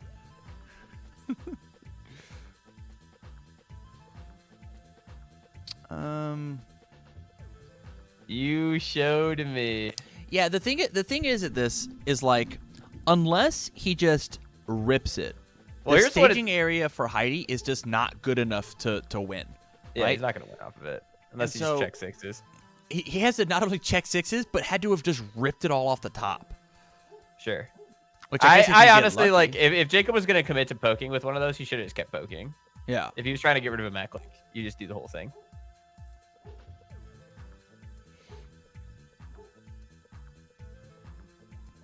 Who's luck into luck? Is that what just happened? Luck into Crime Fighter, I believe. Okay. And then build one Pizzity Pass. Oh god. Yeah, this Heidi just keeps I mean, this is just not doing anything, right? Right. I mean, now that we've built out like what we've had to do this entire turn, now commit 3 doesn't matter, right? I've got my full staging area back. Who cares? Got him.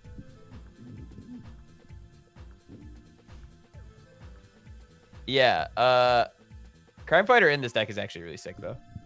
Crime Fighter is a good card as opposed to the Sky Noah one that I don't really agree with. What are the mechs that he has in hand? I have no idea. Ooh, he has both both red and green in hand and on field, which is okay. So he's doubled up on the mechs. Correct. Yeah, it's less good. Super awkward.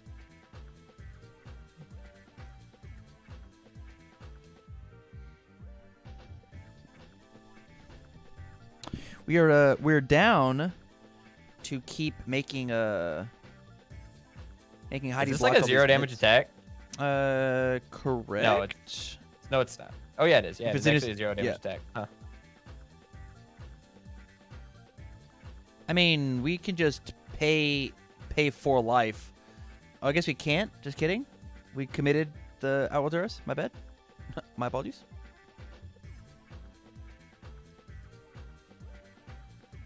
Yeah, man. I guess we just block this. We've got to have a momentum out, though, right? So we just like snag the momentum and live with it. I can't imagine he blocks here, but yeah, I don't know what you would. Yeah, I can't imagine he blocks here. I would just play takedown next, right? Well, he actually has throw now, right? So it's probably fine. It doesn't appear that Kobe is gonna use his Sky Noah. Maybe he is. Oh, he did. Okay, there you go. Commit Sky Noah, block Sky Noah to clear the check. Oh, that makes sense too. That makes sense, probably. I mean, his checks aren't really bad, so if he's assuming he's gonna use Call of Dreamlands on his next one, it seems probably fine. It's probably fine either way. Yeah, he doesn't really need to block there, because like, can he even fail with -2 to his check on a 1 diff? You know? Yeah. The only thing he would prevent is the momentum, and I don't even know. Does this Nightmare do anything with his momentum? Probably something along the lines of From Hell. Right, just give something. Be kind of afraid of EX. I guess that's fair, yeah. Being afraid of EX does make sense, especially in the board state you're in. But yeah. Crime Fighter kind of helps keep you a little bit safer from that. Yeah. Or just yeah. stand to 0. I don't know. Yeah. It's a really weird one either way. Maybe Fuma if he runs it correct. On the 5, this looks good because I get the +2. We'll see how he plays it out. He might get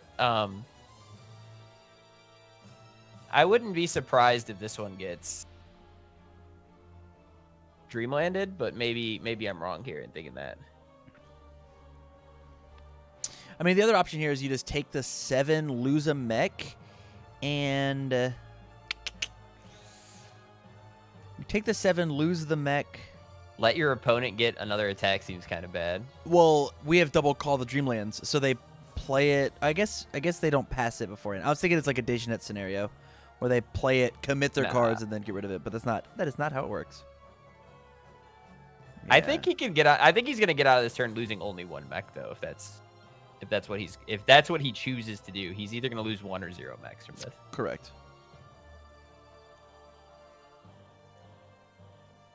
If he does take the damage here, excuse me, if he does take the damage here, it does make his Dreamland significantly worse. So we do have to just pop the Crime Fighter. Yeah, if you don't want to pop Call of the Dreamlands, you pop Crime Fighter for sure. Okay. So Ops not to block though, so we do get to go find our cool guy. Yeah, not going to block doesn't mean he still gets to do the search thing. Yeah. We get Mantis, which is which is a low difficulty attack, so that's actually pretty perfect for us. That's pretty perfect in the scenario. 5, 6, 7. Checks a 5. Checks a 5. 6, 7. Yeah, Nightmare will never be in desperation. We can't burn enough life to get down there, so committing those cards is fun. I wonder. He cleared the check penalty with the E on the mech. E check a 5, your block modifier to block gets +1. Wow, that's cool. Actually. So the red mech has a check a 5 cost that triggers Noah. Ew. He was just like, nah, it's fine. We are into it.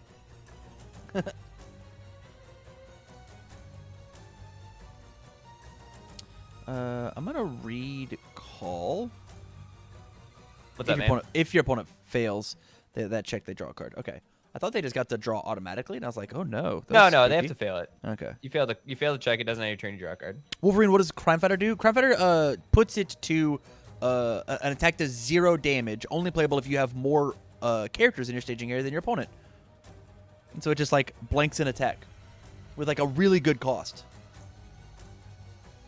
Like, I gotta have more of these dudes. It's neat for sure. Orphan Alchemist cancels call, yeah, because it makes him draw. Hilarious. Yeah, it looks like we take it and go to 4. Yikes. Mantis. Oh, easy. On a 3, 4, 5, 6. Man. We can pass it still. 2. Yeah, we for sure pass this. Yeah, commit our 2 characters. Fuck it. Yeah. All right, game 3, I guess. Yeah. And then we've got 20 cards in our discard pile to give our check +1 for each one. So we get +5 to the next check. Yeah. Can you either remove all those cards because who gives a shit? Yeah. Well, it's only foundations that you get to pick. Oh, okay. So maybe it's no. What are you talking about? It says remove 4 cards from your discard pile. Does it just say cards, not foundations? Yeah. Insane, actually. Wow. Okay, this card's way better than I thought it was. Thank you so much. I have all of these, actually. Did this not get 1,000,000 speed from Life Force Thread? Okay, I guess it did. Oh, yeah. Or it didn't matter. I would love that.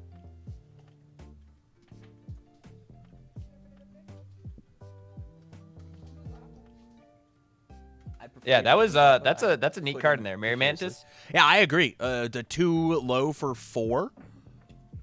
2 low for, so it's like 2 low 6 plus a bajillion to your next check. Like it's, yeah, that's neat. Just lets you keep going and going and going. It's like the Energizer Bunny, dude. Yeah. Thank you. Yeah, Heidi going first though is pretty good. I love you too. Heidi going first is incredibly good. Heidi drew so bad that game too. Well, it depends on if you really value the 500 million defensive cards that he drew, as opposed to like cards that actually can win him the game. Right. Because I agree. I think Heidi drew really fucking bad there because he drew like literally all of her Dreamlands, which is less than ideal most scenarios. Yeah, it's tough having a Dreamlands when it's only -2 to the check, right? Yeah.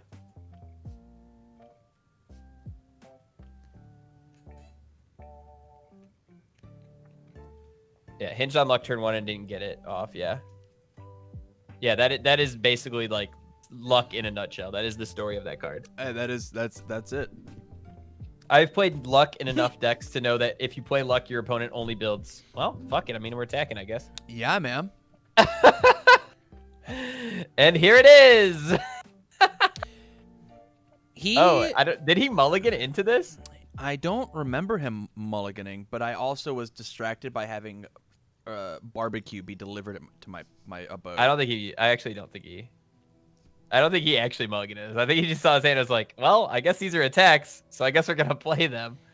Yeah. I mean, the risk reward, he couldn't technically fail this card. This is like the partial, it's a low zone. Like this is plenty of value, right? Did damage, right? Oh, he's deciding if he wants to recheck with Ground Shaker because he's allowed to do that. Why does he want to recheck with Ground Shaker? What advantage could that have?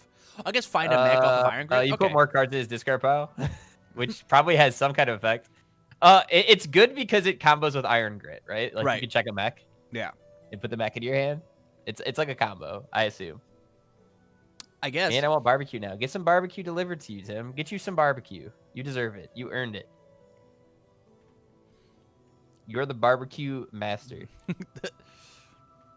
There's a barbecue joint called Porky Butts, which has like some of the best freaking sausage. That oh my goodness, it's so good. Porky Butts. Porky Butts. This is a good looking hand as well. Got noob for solid defense. Got 3 different colored mechs and a blueprints. All we got to do is kind of like not die to Nightmare, right? Yeah, get some sticky lips on Grubhub. Do that. Yo. Yeah, I think that this is a really like. Is Colby not running Shadow of a Cowboy? I don't know. Possibly. Great question. We have not seen Possibly. That's for me to know and you to find out. Punk. Yeah, we do have a Brothers in hand. We get rid of the Merry Mantis and just try and build again, right? Because like, I just don't think we get to. Oh, he says we're blowing that card up. Yeah, I was gonna say, don't we just Brothers this fucking guy and try and go ham? Because that's before he draws cards, so it's not like he loses anything. After your opponent's ready step. Yeah, not the ready phase. Yeah. I actually think he was allowed to, yeah, like, I think if he wanted to, he could have drawn a card and then gone to review step still. Yeah, if you wanted to. So we're still getting a... But then the card would not have cleared out his card pool. Right. Yeah. Less good. Yeah. Less good. I'm not disagreeing with that. Less good for sure. Just interesting game mechanics. I'm yeah. Very interesting mechanics there. He would still have it in the card pool if he went for that line, which would be less good unless you're like some character that loves cards in your card pool. Correct. We're drawn on the table. This is like the perfect lead-in attack against this Heidi deck. Does this Heidi deck play low attack or low blocks? I have not seen. I mean, yeah, he plays whatever this guy did, whatever this thing is, Resurrected Evil. Yeah, but like he has not held many low blocks. Yeah, so these low attacks have just been kind of money. With Merry Mantis and now this card, I kind of feel like you I mean, you have to hold all zones versus Nightmare, right? What if he just re-throws this at him? I don't know, but you wouldn't. Right. I feel like that seems pretty good. Is this blue mech? This is blue mech. Okay, so he can take 0 damage from that. Cool. On a half block, which is good. All right. I think you just throw it at him again and get him to use noob, because like if he uses noob, he's not gonna block, right? And then you're just like, who cares? Yep. And it still does the 2 damage that you want. Yeah. yeah. But yeah, because it's only gonna -4, so you're still doing 2 damage, which would still, I think, clear this mech. Is this if it's not blocked or if it is blocked? Would you take damage from a blocked attack? Yeah. So in theory, he can half block it and then discard a card and take nothing and lose all but the blue mech. Neat. Yeah, lose everything in his hand and just blue mech is surviving. You know, not necessarily the worst thing. He took everything from me.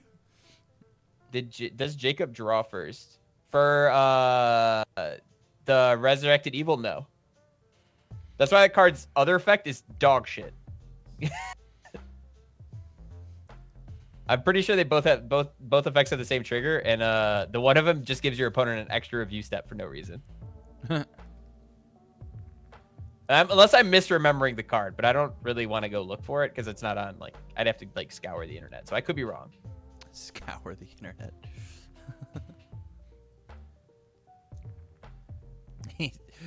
He's just accepted the fact that it's not being blocked because he stacked a mech. Oh, sure. Now we're going for it. Did he stack the blue one? I didn't see. He stacked a mech. I'm not positive. We will see here in just a bit. What else we got? Merry Mantis and... Oh, that's an attack. That's a very good attack. If we can figure out how this to... guy, when it clears, discard a card from your card pool? Jam it out. Yeah, discard all cards from your card pool. Okay, so he's saying you can't kill me in 1 turn, is what this says. He's saying I'm going to build for another turn, and you can't kill me in your 1 turn. Yeah. This is definitely a risky play, honestly.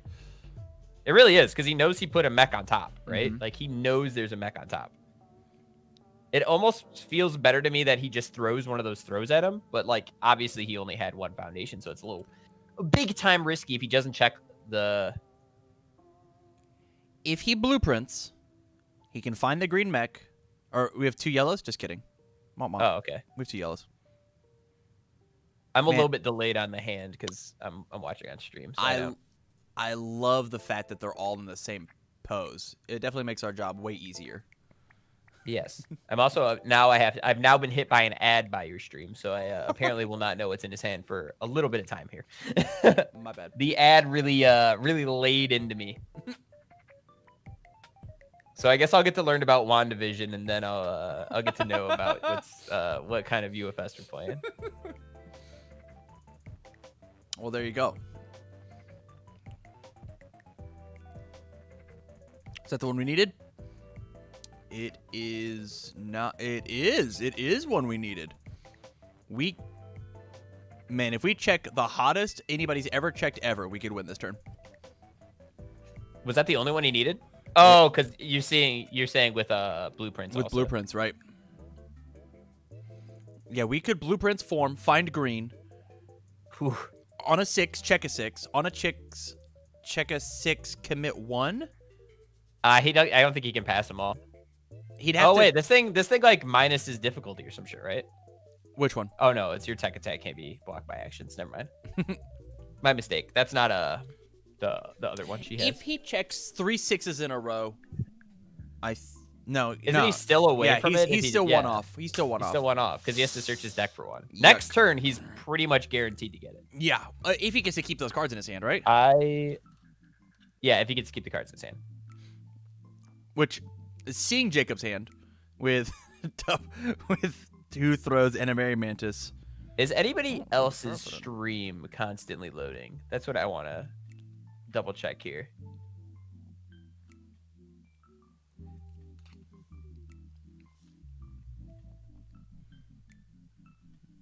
My stream is not allowing me to watch it. Yo, he checks it. He hard checks it. He's just going for it. Oh, he just plays the extra mech. Interesting. If he's got an additional one, it is not necessarily terrible. Yeah. Yeah, blueprints flips for the 4. But he still would be 1 short, I'm pretty sure. Wowzers. All right, the definition. We are buffering a ton, just so you know, Tam. So I believe it is somewhere on your end that we are getting lots of buffering. So I don't know if you have a bunch of stuff open. Yeah, let me close it up. Might want to close a couple things.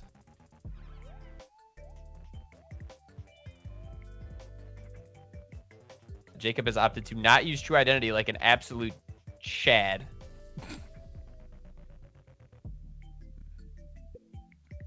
All right, I've closed up everything that I can. Perfect. We'll see how it works. I do like the opting to not use true identity though. That is the #1 evil player special, where you just refuse to use your own effects. I mean, you don't have to if you just check 5s, right? True. Trinity check is 5s. It's insurance, easy. right? Yeah, he if you knew check he wasn't 5s, going it's to commit it. easy.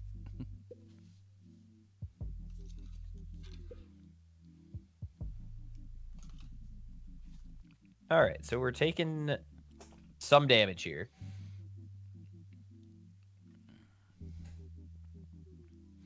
Yeah, this feels good. He can't discard the blue one either, right? Because it just discards his card pool. Right. That's this says May. No, it just says does. Yeet him. Yeah, that's just the does. So he literally cannot discard the blue one there. Takes 5, goes to 11. We definitely have 11 in our hand. This seems like a strange matchup. Do you ever intentionally decline to use true identity? No. It if depends you're not on going to how attack. many. Oh my goodness, I forgot that Nightmare gets to pick shit up. You see how he's now hovering his true identity because he's realized the error of his ways. Is he not taking damage from this attack for some reason? Is that how Nightmare works? No, that's not how Nightmare works. Yeah, it's after it resolves. Yeah. What am I missing here? I don't know. Okay, he's just... Okay. What? Why did he lose 2? I don't know what just happened. Whatever. I don't know either. Huh. Whatever, man. They're adults. They'll figure it out. They are adults. Why is this on a 6? What is happening? This is the craziest plays I've ever seen. Is this on a 6, right? This is on a 5?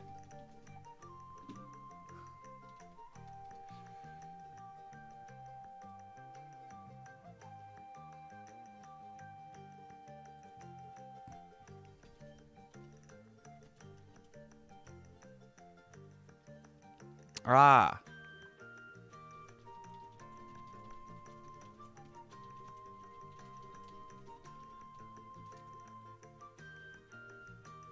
He did take damage from the last attack, didn't he? Oh. I guess I missed it?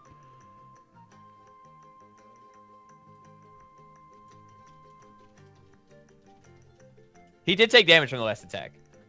All right. But this should not be on a 6.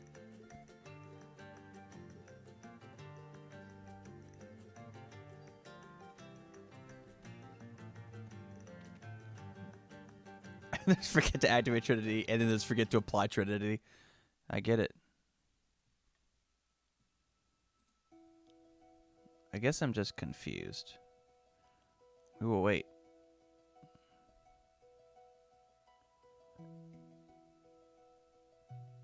Noob doesn't have Breaker, does it? No.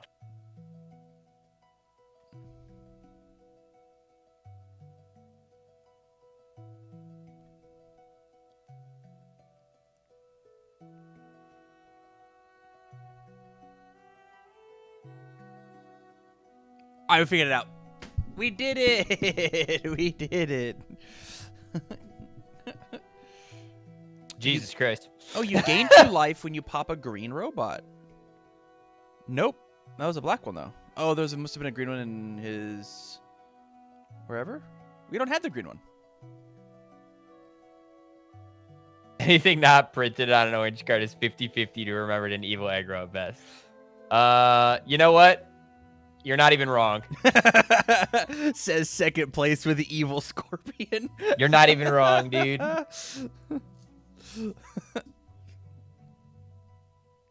It happens.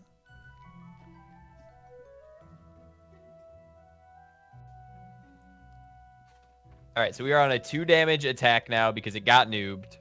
Mm-hmm. Let's get our heads back in the game. Yeah. Shall we? Because lots of things need to be corrected from commentary, which is a weird place to be anyway. But we're back at it. We've got another throw coming in. So this is definitely popping his other robot. Whether or not he takes... Oh, wait. This is blue robot, right? Okay, so he can keep his robot by discarding an additional robot, which seems kind of weird. But I guess you don't want to take any damage, right? So he would be discarding a card from his hand to save himself 1 life. Right. We also get to pick up this robot, which So is we're picking up this robot, and we're robot discarding we a need. robot to save ourselves 1 life, maybe? No. We're just taking 1 and discarding our robot. I don't know what's happening anymore. I am losing my mind watching this. I have no clue what's happening. There's too many moving parts. I'll just let it happen. You know? Yeah, just fucking let it happen organically, dude. One of them's gonna pick up their cards. He's either gonna discard a robot or he's discarding a robot. You know, like it's just a matter from where he's discarding that. The robot. lines of play are. He's either discarding a robot from hand or discarding a robot from his staging area and clearing his card pool. So either way, we shall see. Maybe blue is that important right now. Maybe that's his last blue. Blue also discards them from your hand due to your character's effect. Oh, just kidding. It says discard a card, : Never mind. Hey, Vicious Madness. Just when you thought 1 8 damage throw was enough. Yeah, here's a fucking another. The third one.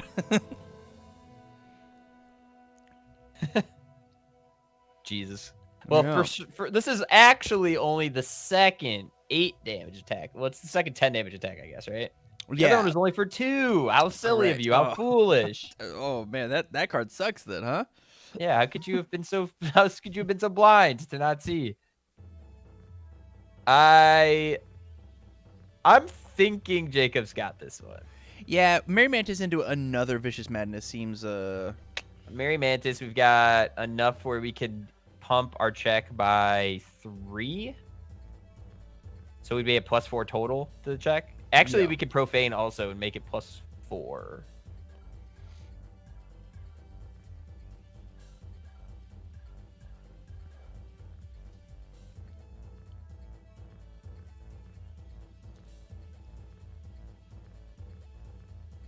Takes 5, clears his card pool. which is cool for him Yeah. to block another mid throw. Well, actually, the blue robot's on the bottom of that stack because it clears first before it clears the card pool. Who cares? Yep, you're right. Colby's going to 1? Interesting. Oh. I mean, if he half blocks them both, yeah, right? That doesn't kill him. That's probably correct.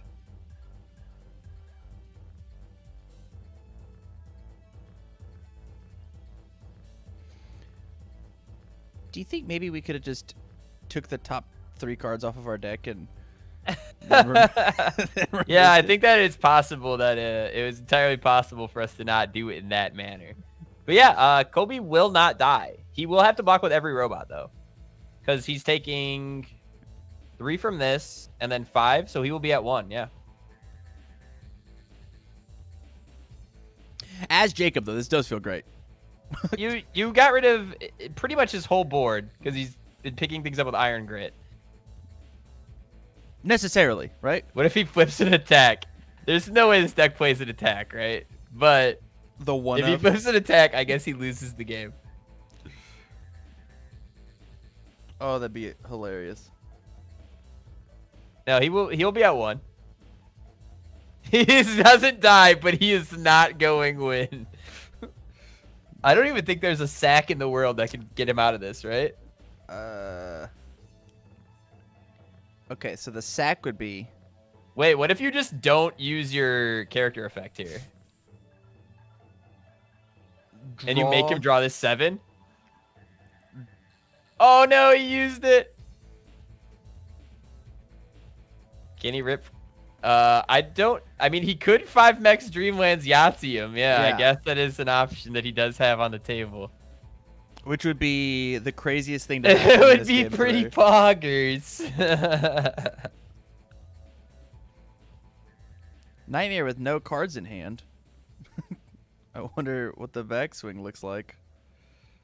I don't think the last 4 cards were Mex, but We've they got could have 2 been. mechs in hand, yellow and green. Put them in the discard pile. What are you doing?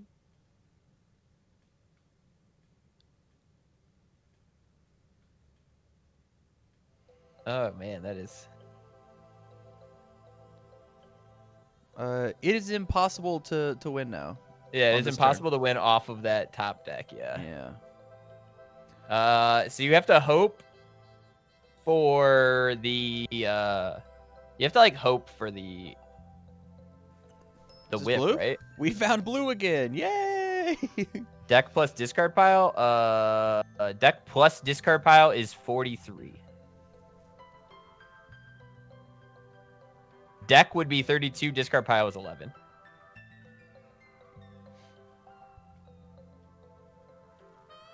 Hey, Call of Dreamlands.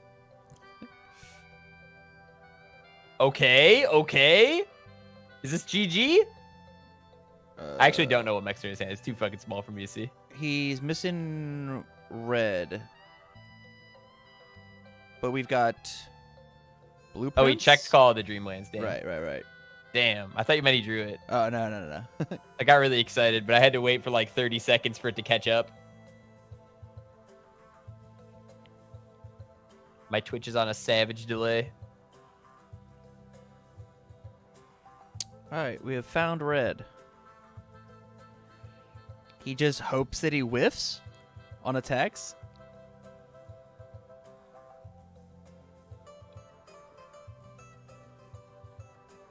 Oh, I thought he went harder on Mary Mantis. Maybe we're not milling him. He only milled 12 on Mary Mantis.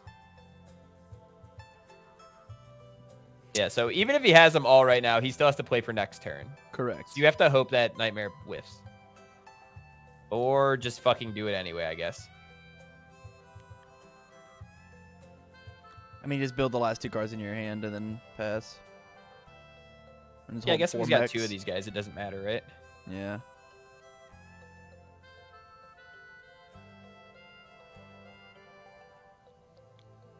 I was like, does he proceed to check a bunch of 6s in a row and kick himself? He wouldn't have been able to pass them all. Yeah, yeah. If only he had more lube like Sky Noah. True. Good point, good point. Good point. If only he had his Sky Noah out so his Yeah. opponent could pass another check. Yeah, we've got 2 throws and Hell's Reach. So we have 3 throws from in Hell's Reach. Huh. Yeah. Or three throws in From Hell. Nice. We won! That is not a whiff. Excellent observation, Tim. It sure as shit isn't. It is in my expert opinion. He's like, hey, if you don't block this, I'll burn you to death.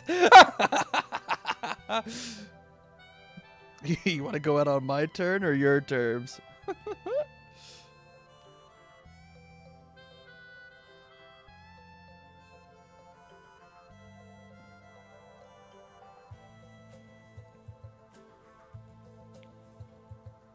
The Profane Sanctuary, because I just want to use it for no reason. I love it. Perfect.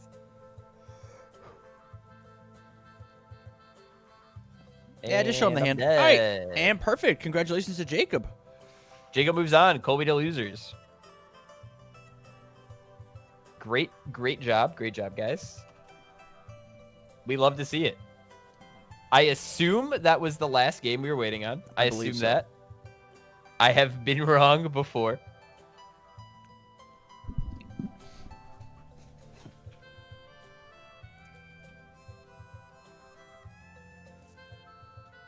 I have a UFS 1 that says Sayonara Jam. I don't know who that is, but Sayonara James. Bye, James. See you, James. Get the fuck out of here. See ya. See you later, alligator. Well, we have just completed, I guess, technically the second round, right? Technically speaking. Yeah, that's big time exciting stuff. That's the good shit. It is what it is right there, you know? We're in it. We're in it to win it. Do you know who won between Zach and Reed? No. I don't know who won at all between anybody. It's fair. Fair. Your camera disappeared, though. Mine? Yeah, that appears to be the case, dude. I'm back.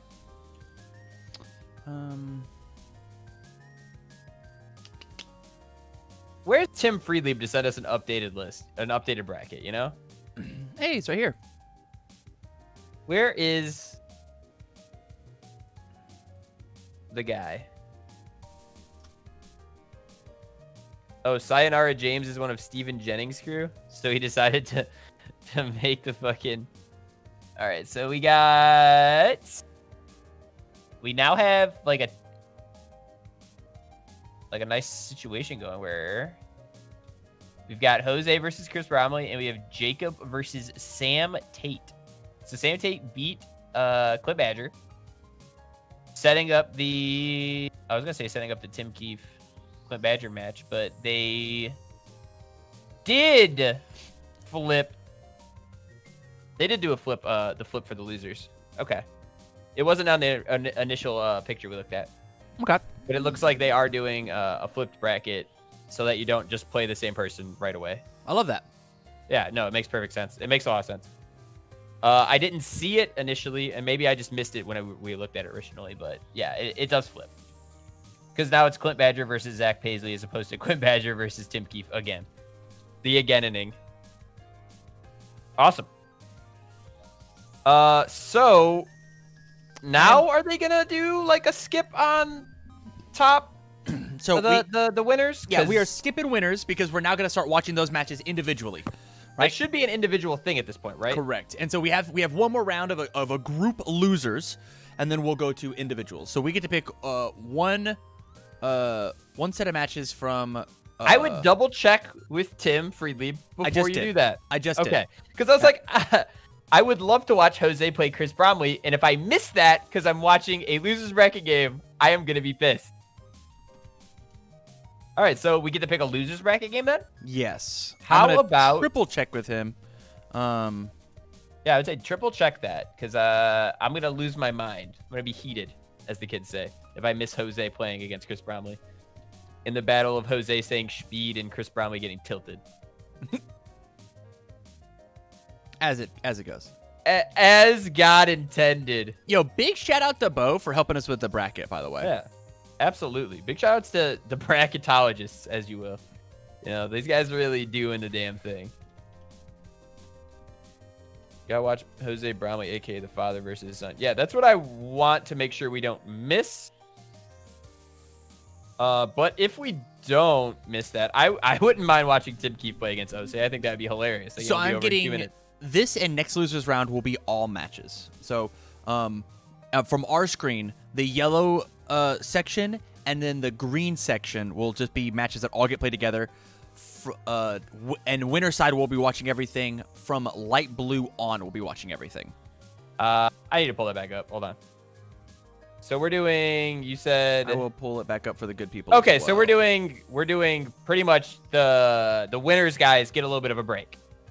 Correct. Is what you're saying, right? And we're doing the next 2 rounds of losers pretty concurrently. Yes. Okay. That makes sense. I mean, that'll take us to top 4. Correct. Like, I think that takes us pretty officially to top 4. Yes. Yeah. Or to top 8, rather. Sorry. To top 8. Yeah. Cool. So if we want to watch as many games as possible, I think we start with Osai Tim. Okay. Just because that is going to be so we're on table fast 4? and furious. And we're positive I'm not missing Chris Bromley play. We've double checked. Yes. All right, we've triple checked. Triple. All right, perfect. Perfect. Too fast, too furious. Agreed. So I'm in Discord with Jose and Bromley. I'll DM you if they play. They shouldn't play because that would be outside of the tournament organizational thing. So, yeah. Perfect. They can watch us commentate until I get to watch them fist each other. All right, so we've got Tim versus Osei. Tim 1, Athena, Kotal Khan versus Nightmare, Tira, Tim 2. I am not finding the game. Oh, found it. What do you ban? Is it UFSL 4? I think it's just UFS 4. But I'll be honest, I don't remember. If I'm Tim, I probably ban. I have no fucking idea, dude. He gets to look at the lists, and I'm trying to just do this without like looking at the lists. But man, that is. I'm sure they're all aggro decks, right? I am very sure that they are all aggro decks. So I'm assuming Tim doesn't get to play Kotal. Like, it's probably been his case the entire day. Yeah. And maybe you make it so Osei doesn't play Nightmare, and you just kind of hope things are going well. Yo, what's up with this ghost Tim Keefe 1? I don't know. Are you seeing the phantom of Tim Keefe 1 here? What is going on with that?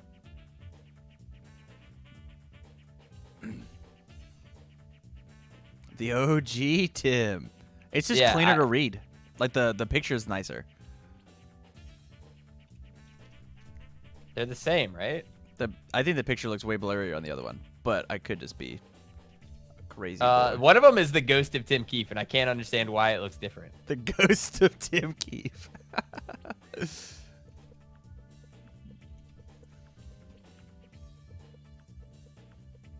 Yeah, I mean, they're the exact same effects. One of them is just fucking faded. Yeah, if I'm Tim, I don't play Into the Nightmare.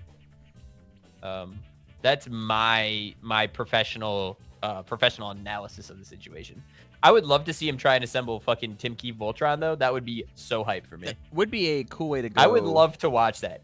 And he's got fans watching. Like, he really should just do it for the fans, you know? Just do it one time for the one, for sure. Do it one time for the one, for sure. Maybe we get a little Tim Keefe 1 into Tim Keefe 2 action. Wouldn't that be exciting? It would be exciting for the whole Tim squad to roll up. Squad. Squad. Oh, my God. Tim 3. Tim cubed.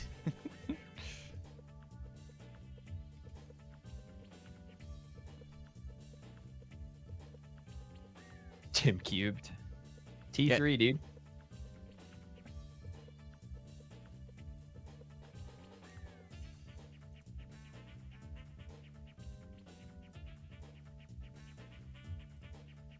Well, I guess he has like infinite time to look at lists and decide what he wants to ban because you get like 10 minutes to do that or whatever. But boy, it does suck for us for sure. Maybe part of his strategy is to slow down Osei by reading all the cards on every one of his lists. Osei's already losing his temper. He's itching and ready to go, dude. He's like, I'm just going to kill you on turn 2. Just pick which one it's going to be. Am I beating up the little girl or am I beating up Athena? Which one is it? Damn. Damn.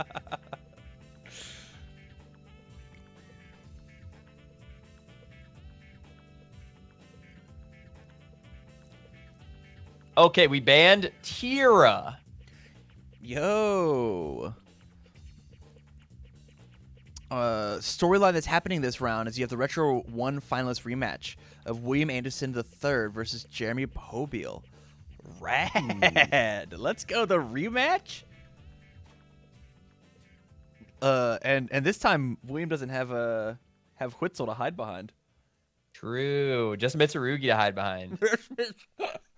Basically the Huitzel of the 21st century. If we're gonna He said, I also banned it. That is scary.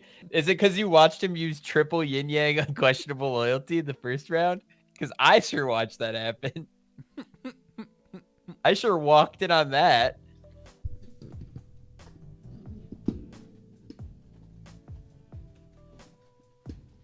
No. Boo.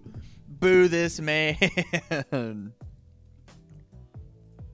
Oh, I removed. How do I? I know.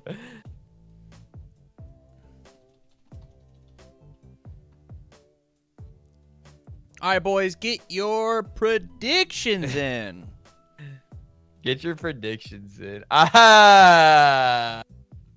Do I keep it consistent and go with the guy I picked to win the whole thing? Or do I just assume this nightmare is going to tear him a new butthole? Oh, gee whiz. This is a toughie. Well, you got 5 minutes. Yeah, I got some time. 5 minutes, the whole game could be over. True. True. Especially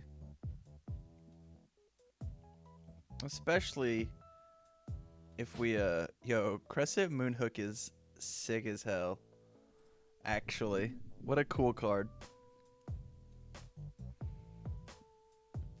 Yeah, a solid build 4 coming out of Osai. Can Tim counter that? Can Tim do anything? Is Tim fucked? Is a better question. Yeah, it does look like he discarded a spam in order YOLO! Let's go, Tim! I'm sorry, what? Excuse me, Tim Keefe? He said, fuck it. You're gonna have less cards on your board, dude. I can't deal with this shit right now. Oh, he discarded. Oh my god, he discarded it so that he could build it. He knew. This is the greediest man alive.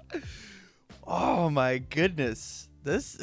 How about this? Snake? I agree. Whole time, Jose.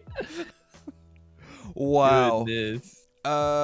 So We certainly can make this happen. What do you discard here if you're Tim to stack something, right? Fuck it. It doesn't matter. Kill him turn 1, dude. Which card? I'll probably stick gas. Yeah, you're not playing another one.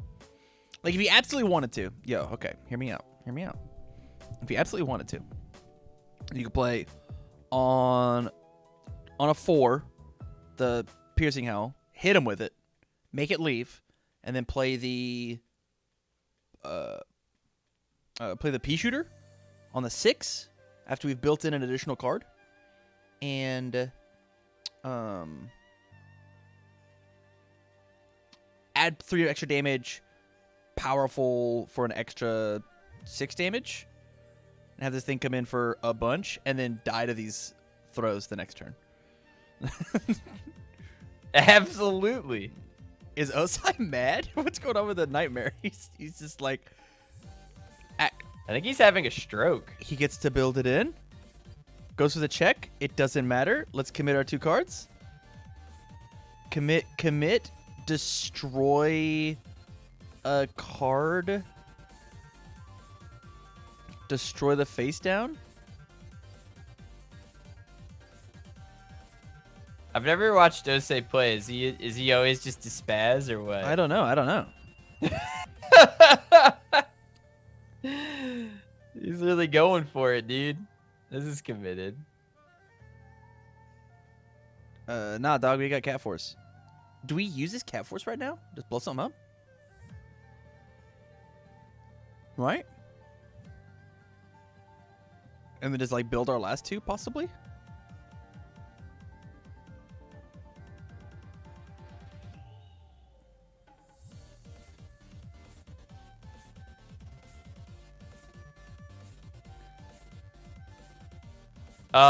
I mean, yeah, it's probably not a bad idea to blow it up and then build after this hits. Yeah. Right? And it leaves... Yeah, this is... There's no way he jams this on a fucking 6. That's greedy, but it's funny as hell. It is... Oh, my... It's very greedy, but it is extremely funny. He's thinking about it, too. He's like... Okay, he's opted not to. It's probably smarter to just clear off his stuff. That's so funny. Wow, that was awesome. Yeah, Keenan, I let them know as soon as he kept spinning his guy and then untapped him. Pea Shooter does do up to 13. Hell yeah.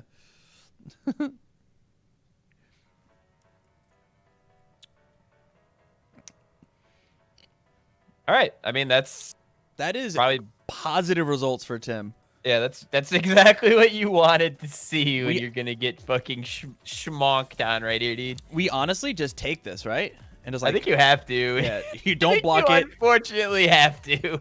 This 10 damage throw. Just take your medicine. Just realize, all right, you got me, dude. I did attack on my turn 1 because my character cheats a little bit.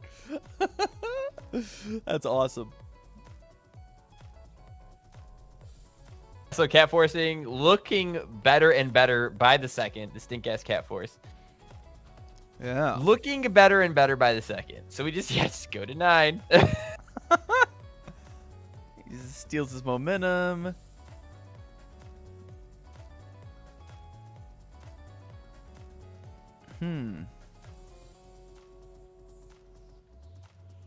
Yeah, you take 10 and then like unless Jose checks a 6, he's gonna have to commit Nightmare. Right. Also, he plays a million 6s because he's also playing this fucking Akuma card. Yeah, man. We only want them to block once. True.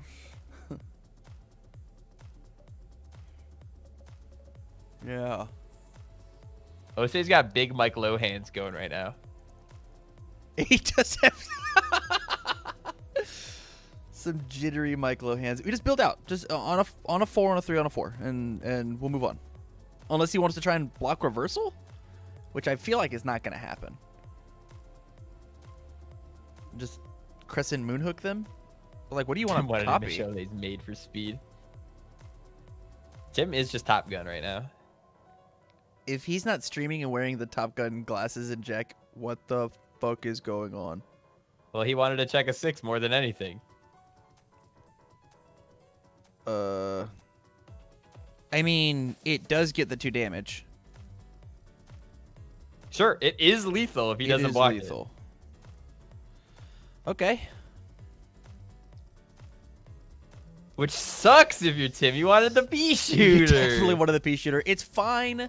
We've seen Tim Keefe draw nothing but gas on the the last ones. You flip your Feifei here so you don't check your 2 and die, right? Right? We flip the Feifei so we don't check the 2 and die. Because if we check the 2, I'm flipping my whole desk, all of it, the whole thing. That's a lot. I've got my sausage on here. I'm not gonna flip my desk. I lied about it. You can also piercing howl here and not die. Or, that's true. And he gets to keep his attack. Check the 2. Oh my god! If he checked the 2, I would have thought that would be the funniest shit of all time. Actually, Agreed. That would have made me laugh so hard. Okay. Changing our 1 diffs. Checks the 3 and it's gone. Okay. So put Athena to 4. I mean, this is an okay play, because if Nightmare can't find it, right? If Athena can't find it, then we are okay. True. I mean, we're just gonna play another throw and kill him. We're doing math. Can we get this? Can we get this thing to 20 damage? I don't think we can. We have 2 more. Yeah, I don't see a world where that gets 20. And so now we have to sit here and survive. We've got Survivalist. Funny enough, Tagoro Brothers to do nothing. So it's an okay block.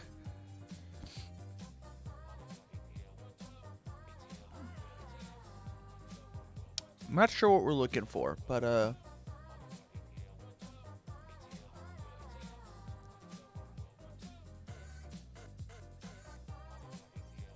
The Athena D build could potentially work. He can get medley to powerful 3, but that's only 6 damage right now. Yeah. correct. Yeah.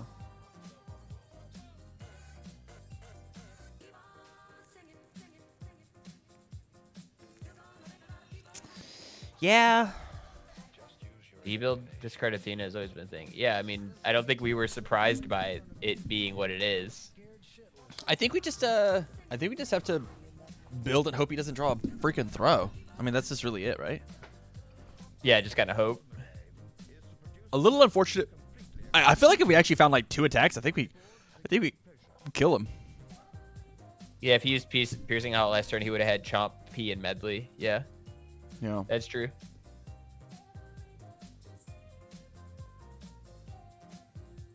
D build him right now. How? Yeah, I'm also confused.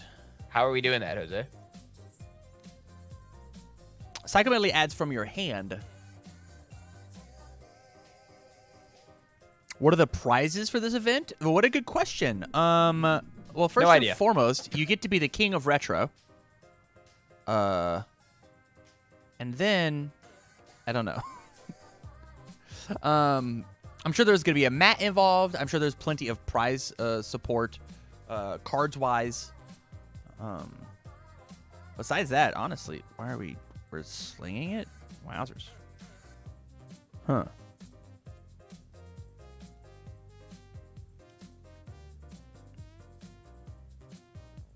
Interesting.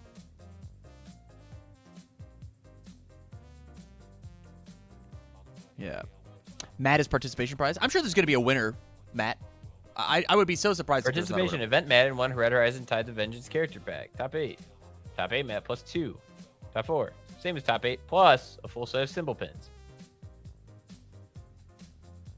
that Yo, stuff. Jasco bucks? You get Jasco bucks. Plus, it was free to enter, so like. Yeah. Rad. That's very cool.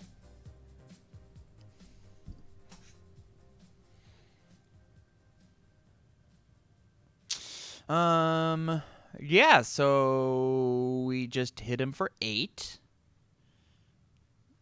Built-in survivalist, which is cool. And then pass. Yeah.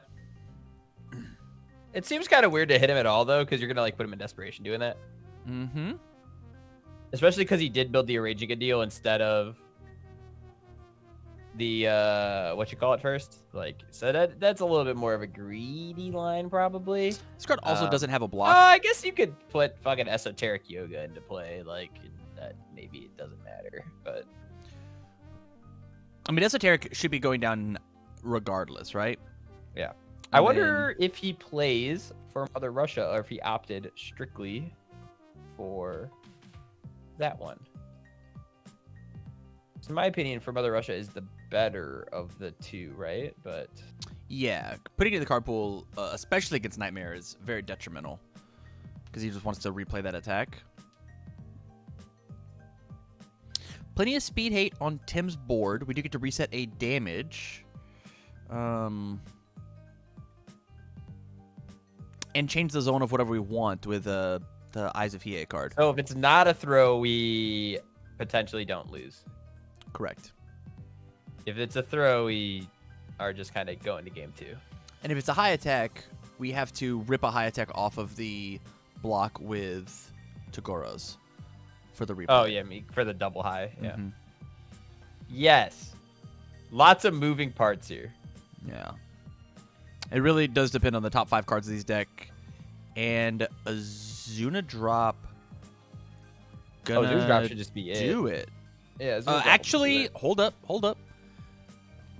We can't... Oh, yeah, a Zuna drop does it. Just kidding. Although Triple Crescent Moonhook is the cooler play, for sure. That is a lot of Crescent Moonhooks. Yeah. That's for sure. It gets 2 damage. It gets 2 extra damage because we're in desperation. Yuck. Yeah. We put that over here. And then we block this, right? And then not find a Yeah, he can respond to Survivalist to take 3 from this, and then hope his opponent checks a 0, and then check a 1. he would. Yeah, if he checks a 0, the game's not over. That's a good point.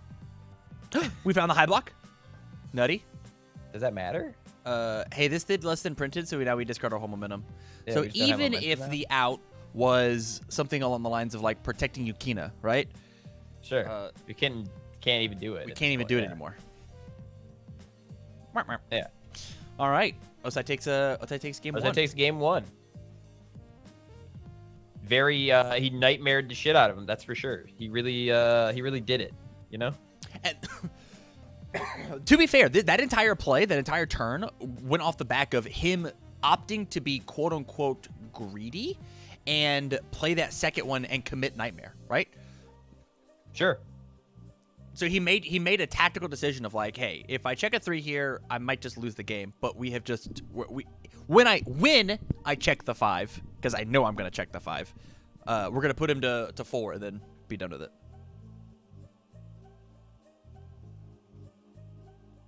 All right, we got some big time thinking going on for side decks. Probably Throw Hate. I think Void has an okay amount of Throw Hate, right? Hopefully. Hopefully, right.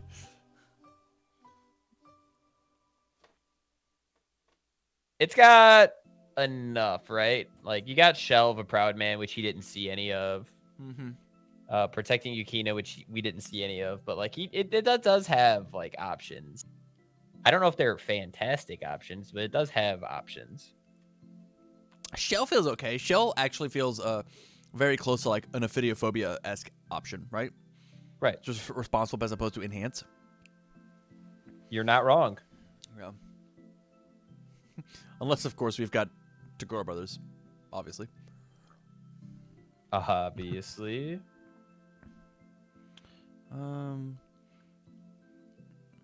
Man, this is definitely a I'm trying to kill you on turn 2 looking hand. Hey, look, Protect Yagina. That was for sure sideboarded in. Absolutely. Yeah, I was like, do you first form Revoke here just to try and get more build? Because, like, holding a Vicious Madness to Goro Brothers, it seems like a really safe place to be. Yeah, that's a pretty good, like area to be, man. Yeah, and the other thing is like, hey, I've got 29 life. Go ahead off of your 3 foundations and yeah, try and kill hit me with it. Yeah. Oh, we got dueling brothers though.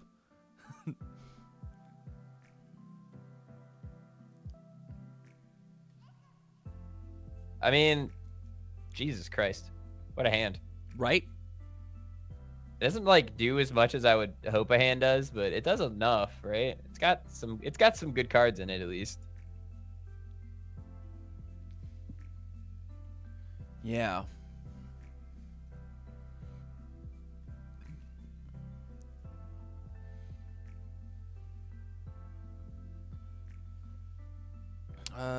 I think we go ahead, yeah, and we Tagoros this just because it just replaces the card in our hand.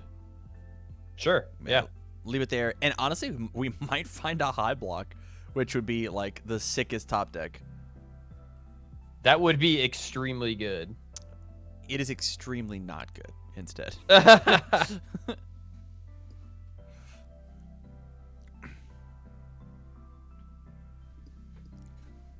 We did not quite get the high block we wanted. We, in fact, hit the opposite end of the totem pole. She's crying in that picture, and so is Osai. Possibly this turn. Another one? Yeah, man, he's like, I'll take the 4.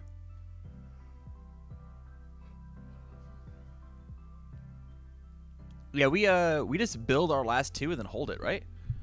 Like, put him to 21, getting the 2 momentum. Like, this feels fine. Just kidding. I would like to go and we pick up a 6 here, right? Yeah, just add a 6. Yeah. Yeah, pretty sure he gets like a free 6, which is not bad. Love that. Love that. So it just replaces the high block, right? He's already postured that he can't block high. Play Cat Force. Play.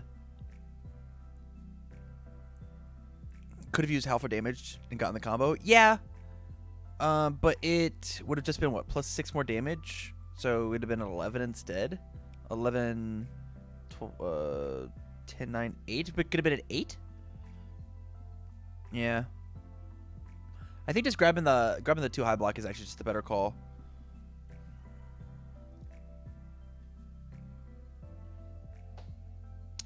This is a good looking hand for like your standard nightmare play.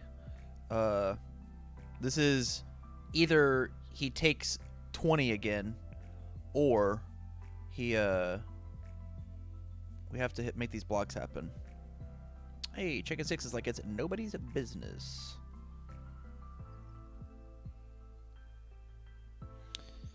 From here, we block with noob.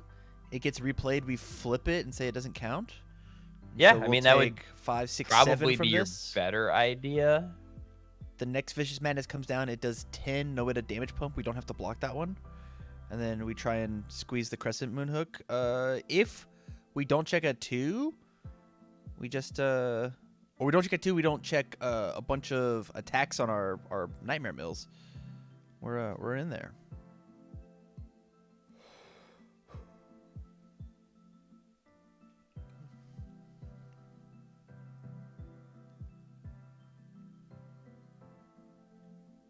Do we opt to play it again? Yes. We're opting to play it again. Checks the this is the biggest case of deja vu I've ever seen. Yeah, this looks just like every other Nightmare game I've ever seen in my entire life. We checked an Azure Nightmare on the first attempt we played, and then we just checked another Azure Nightmare. It's pretty pretty cut and dry stuff. Which we love. We checked another 6. We can't stop checking 6s. Of course not, dude. Has Osai Tyson ever checked a fucking 3? No.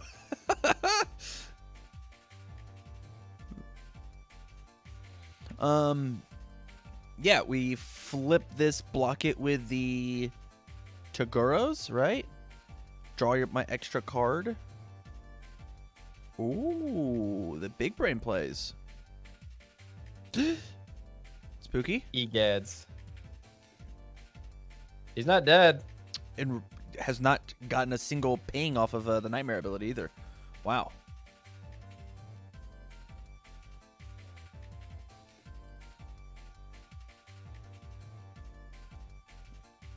Does not opt for the Crescent Hook.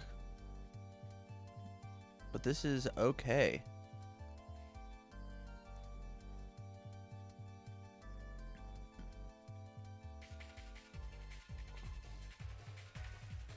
Okay, possible block reversal coming in, depending on what Tim ends up attempting to do here.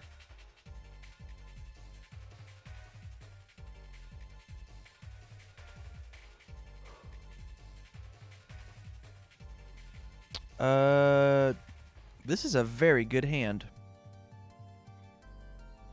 We've got Yeah, that's a nuts hand. We love that. Stink Gas, Psycho Medley, which is going to get the powerful 4 because of Stink Gas building cards in. Athena building cards in. Yeah, this should be a dead Nightmare.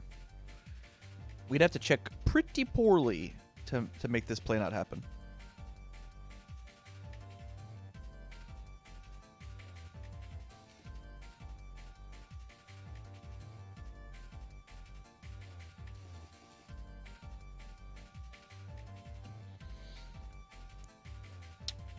If you're Tim, you just push, right?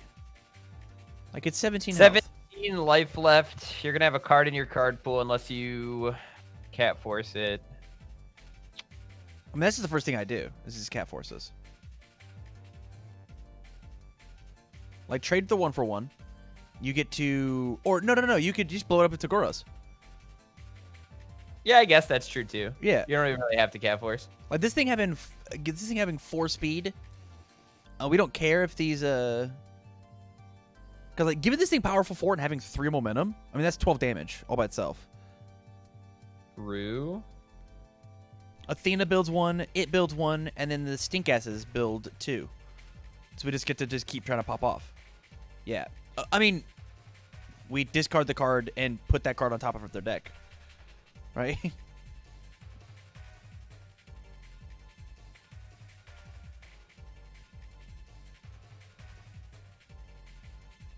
Yeah, and it's the worst check that's on the board. It's right. All the other ones are 6s. Easy. Easy. Not even close. And this card doesn't even like feel good to copy with a it doesn't even feel good to copy with Crescent Moonhook. Church 1. Ryan Field 1. Cool. Okay, so that would mean Church knocked out Zach Paisley, and Ryan Field knocked out Colby Cram. They're gone. Out of here. Those guys, gone. Not here anymore. Adios. Opts to not block, which is bad news bears for Nightmare. I believe we're going to game 3 here. I see that in the future. Fair. Grabbing Esoteric Yoga. We love that. Hey, do you remember I said how we had to check bad for us to not win this turn? We're doing a great job of checking bad so far, man. I mean, the good news is we get to replace one of those, right? With a card from our hand as Athena? Absolutely, yeah. We can always trade it into a 3 Eyes of Hey, which, obviously is better than having all these committed foundations.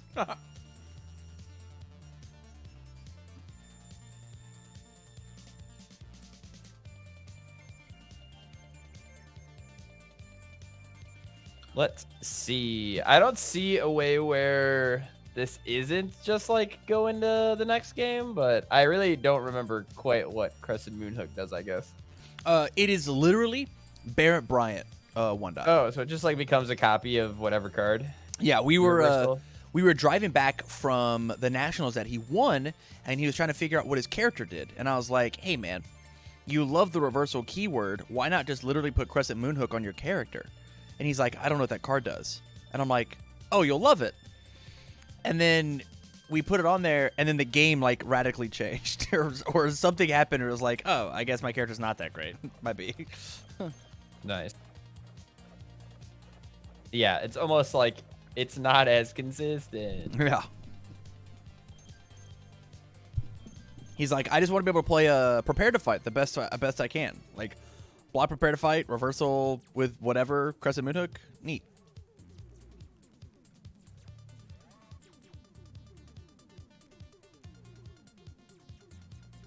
So it says Psycho Medley for 1 billion. Psycho Medley for 1 billion is pretty good. Yeah, it's 1 billion speed, 1 billion damage. That's pretty good. It is making me nostalgic. Athena is the first character that I ever, like, loved. Okay. I liked this game until I saw Ben Shoemaker at an Arkansas PTC play DeForester Athena, and I went, oh, this game's fucking cool. DeForester Athena was a pretty fucking bonkers. And then that deck got nuked from space. Hey man, we're gonna touch 4 cards in this deck. Yeah, no shit. They were like, how about no to all of these? No. How about no to literally all of them? Yeah, if DeForester Athena didn't exist, I wouldn't have pushed so hard on Dr. Wily, and to try and make that deck work.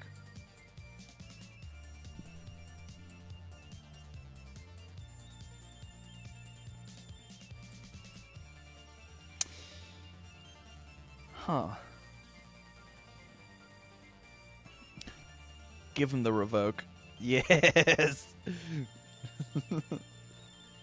Like, you don't get a 6. No siree.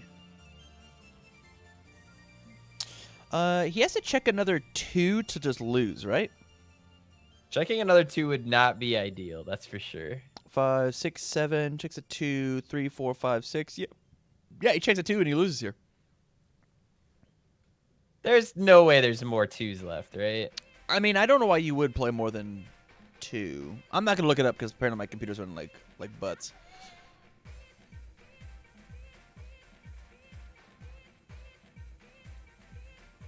Oh, because in Ally we get a foundation. Okay, cool. Oh. Yeah. Yeah, I guess that makes a lot of sense. We get it before we play it.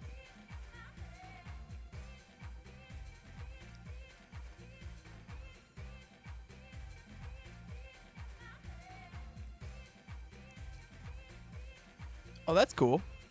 What just happened? Why did he get his card back? I don't know. Oh, I think he might have. Does it say face up? Takes these backsies? If Sneak S says face up, then yeah. Add one of your opponent's assets or foundations to the top of their deck. No, it does not say that. Oh. He might have just wanted it. I don't know.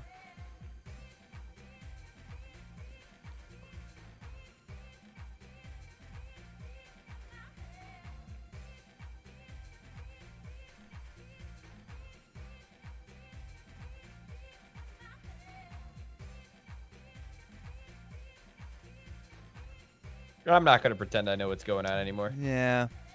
Oh, he didn't. They did a takesies backsies. He didn't want to discard the card off of Stink Gas so that you could build with Feifei. So there's your 4th card for +4 speed and then powerful 4. Huh. After he had paid cost. And he was just like, yeah, dude, takesies backsies is cool with me. Yep. Good guy, Osai.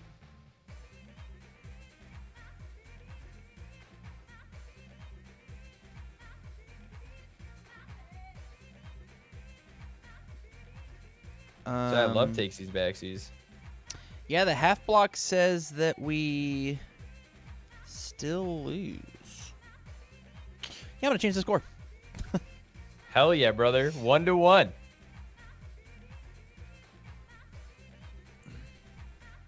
We love that shit.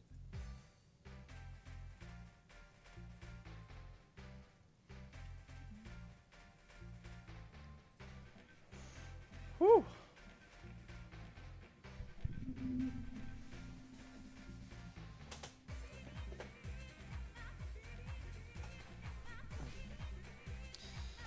Okay, so now Nightmare gets to go first. Looks like he's got a very good build hand. That's the one you always want to see, right? Just the huge build Nightmare is always the dream. He's calling in his homies for sure. He is a Nightmare is arranging a deal.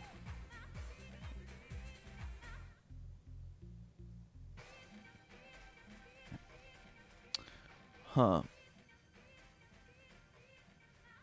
Man, this hand actually looks really spooky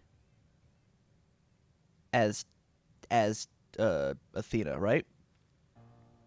Like all that has to happen is him have 2 throws and then we just die. Right. Right? 2 throws is not ideal, right? Cuz like if we keep the shell, we don't have a mid block to full block the attack. If we put the the shell in the play. Sorry, if we don't put it in a play, we no longer get to respond with it. Yeah, it's like a damned if you do, damned if you don't because of what we drew. Pretty much. Yeah, we're if he went first, this is a great hand. Wow, this we're is in a little hand. bit of a spot, I suppose, for sure, right? Yeah. It's him with 0 low blocks for the Fuma. Yep. That's a spicy one. Speaking of spicy, I'm getting some more jalapeno sausage. Ow. Hell yeah.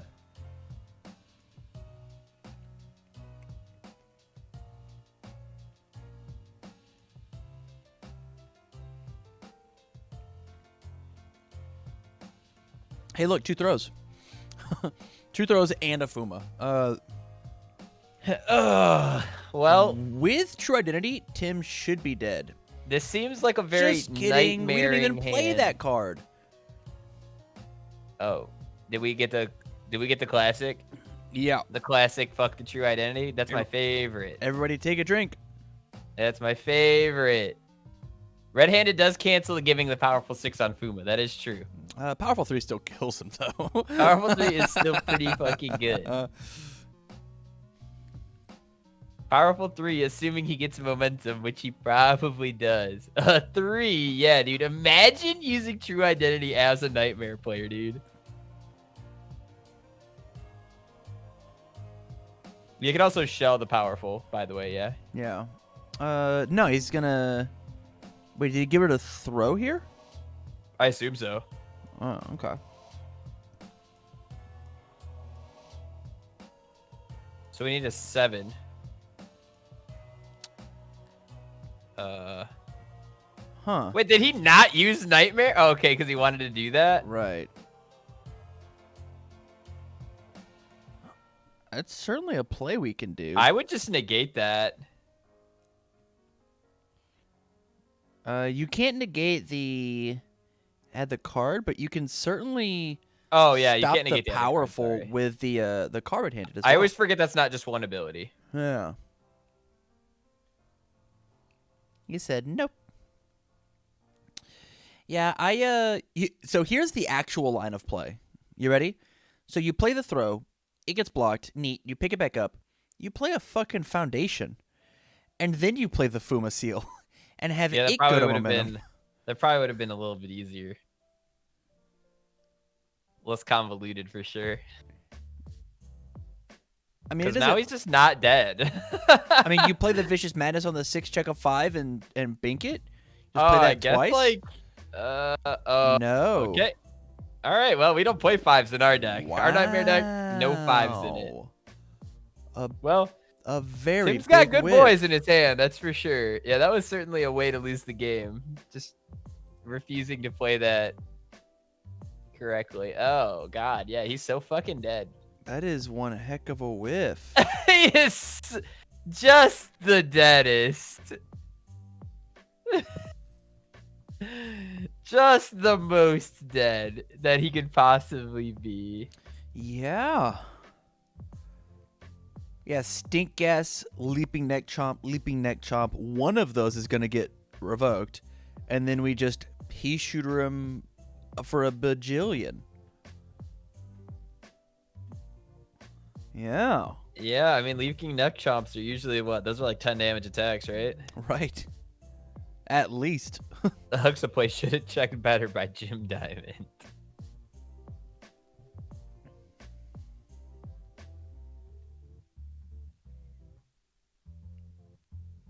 Who's Jim Diamond?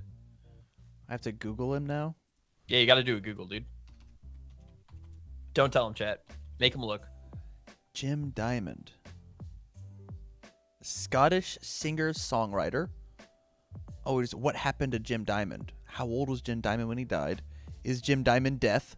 Huh. Is Jim Diamond death? What a good question. What a good... Is he death? Is he? He actually killed Death and took over his job. He killed Death and became Death. Yeah. He is now Death. Yeah. I should have known better. Stink Gas is a good card. Yup. Underrated, guys.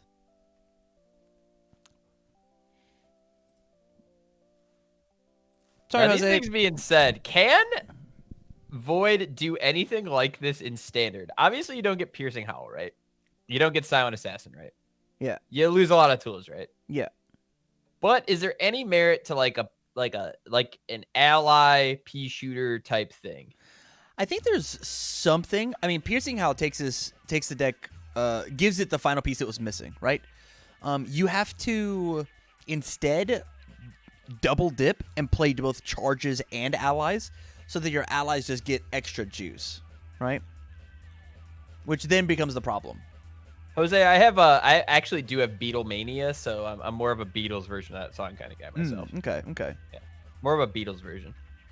Just And as you know, the Beatles, the Beatles is Death also. Correct. Yeah.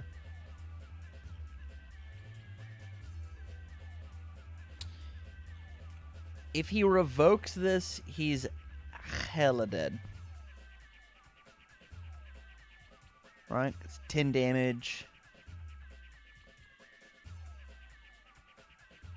Cuckoo Cachoo. He's got to be like he's I'm not gonna do the math because I flat out refuse. Flat out refuse to do the math. Don't want to see it. Hate math. He checked the 6. He had to check the 6. Okay, that's fine. Take the 5.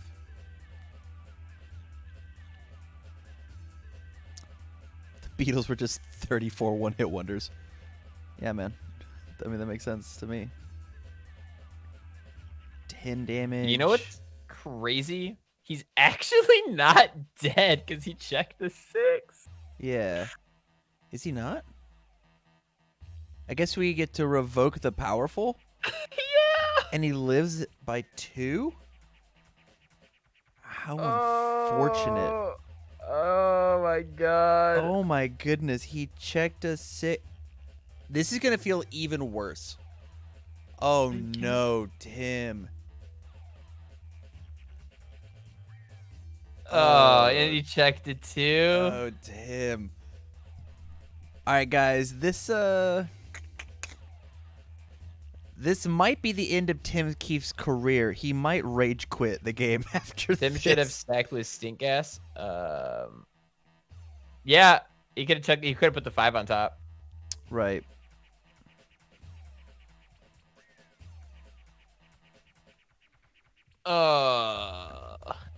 He says you can't use your card pull for powerful, actually. Take 4 damage instead. Wow. After Ose plays that turn absolutely abysmally, he gets another chance from the 6th shot. No, Tim. We're so sorry. Yeah, that stinks, man. It's Stink Gases for sure. You know what I'm gonna do to memorialize Tim? I'm gonna eat another piece of sausage. I'll play the Cowboy Bebop theme song. Ba-da-ba-da-ba-da-ba-da. If Jose doesn't draw attacks, though, true. He just has to draw a single attack. He drew a million. Oh. Huh. Ba-da-ba-da-ba-da-ba-da-da. Ah, he got it. Yo, you gotta hydrate while you're eating your sausage. Shit, I have to go get a bottle of water. Oh, fuck. Did I not bet on this one? I didn't bet. Oh, fuck. Shit. Yeah. Man, all those people who betted Ose, banking. That's a 1 to 15.88. Who bet 200? Basil Kazane is gonna get a fucking $1 billion fucking points. Hell yeah, we're gambling. Hell yeah, we're gambling, dude. Ba-da-ba-da-ba-da-ba-da-da. Congratulations. Good job, Ose.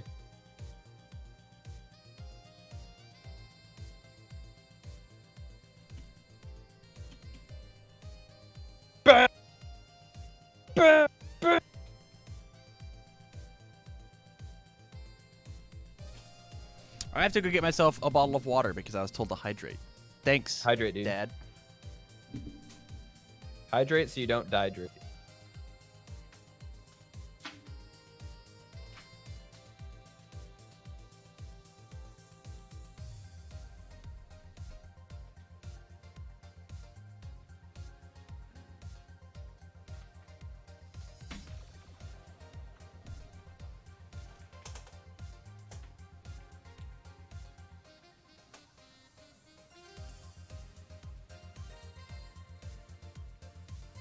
Made back my 2.5K bet on Nick. Easy. All right. Back to us. Yeah, dude. It's over. It's all ogre now. Okay, so now you want to jump to losers table 3? Looks like that's the only one that's still playing. Yeah, I'm down. All right, let's see what's up. We try to go in the quick match and it just doesn't work. Yep. I don't fucking know the goddamn password of these fucking games.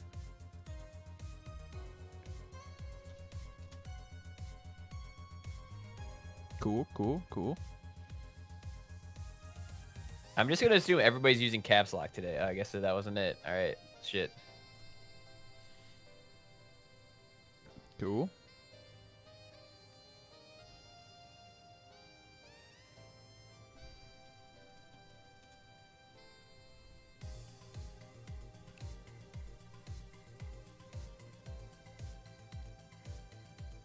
Was there like some Discord for this whole fucking event where you can tell people to make their passwords to their fucking rooms on a consistent format? Because I'm going to lose my mind.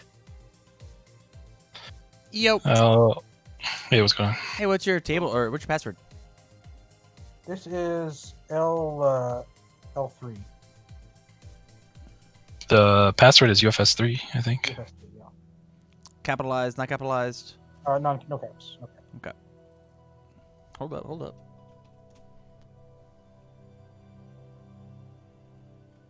I will give it +4 Cool. with Alright, Diamond fine. Crusher. Yeah. You got +4. I am back. It is UFS 3, no caps, no spaces. I'm pretty positive I tried that. I've tried like every combination because they keep changing everything. Blowing my mind. We do have Shiva versus Basilio San Juan. Wow, Basilio really came out to play today, guys. Yes.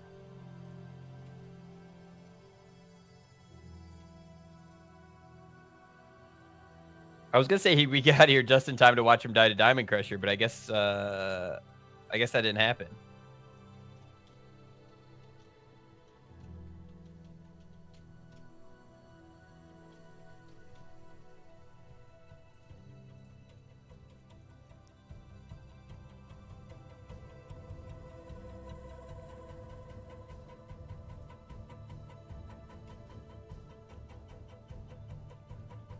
All right, so we've got presumably some game. Yeah, I guess I didn't ask that. I was just so excited to get into it. I was just so excited to figure out what fucking room password was. Yeah.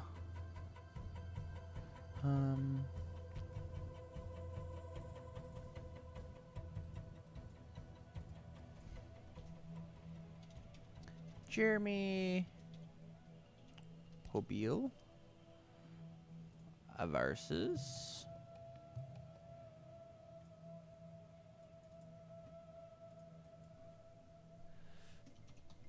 We got good old Willie Anderson III, dude. Willie Anderson the third. So yeah, Shiva versus the whale. Yeah, I mean it's arguably a whale. Arguably. I mean, it could also be the octopus fighting the whale, right? Like, it is in fact one of the two things, probably.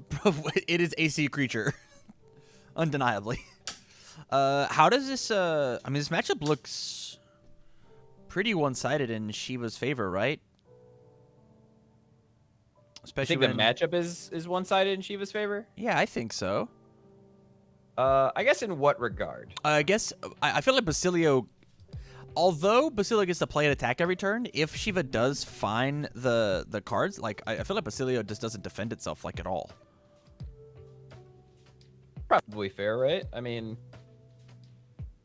it doesn't necessarily do anything particularly better than anybody else. Right.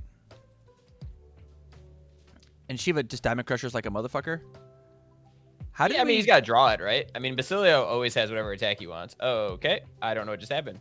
I guess the game's over? I don't know. Well, I didn't want to hang out with them anyways. Oh, he failed his check. Ah. He checked a 3 and he needed a 5. Okay. So, Jeremy is out. All right. Okay. Well, I mean, that was quick. We got in there and promptly watched him die. Perfect. Easy peasy. Easy. So that means we have William Anderson versus Osei and Clint Badger versus Ryan Field. Yeah, so we are technically down to our top 8 players. Correct. I believe we have one more round of group play of Clint Badger and Ryan Field versus William Anderson and Osei Tyson.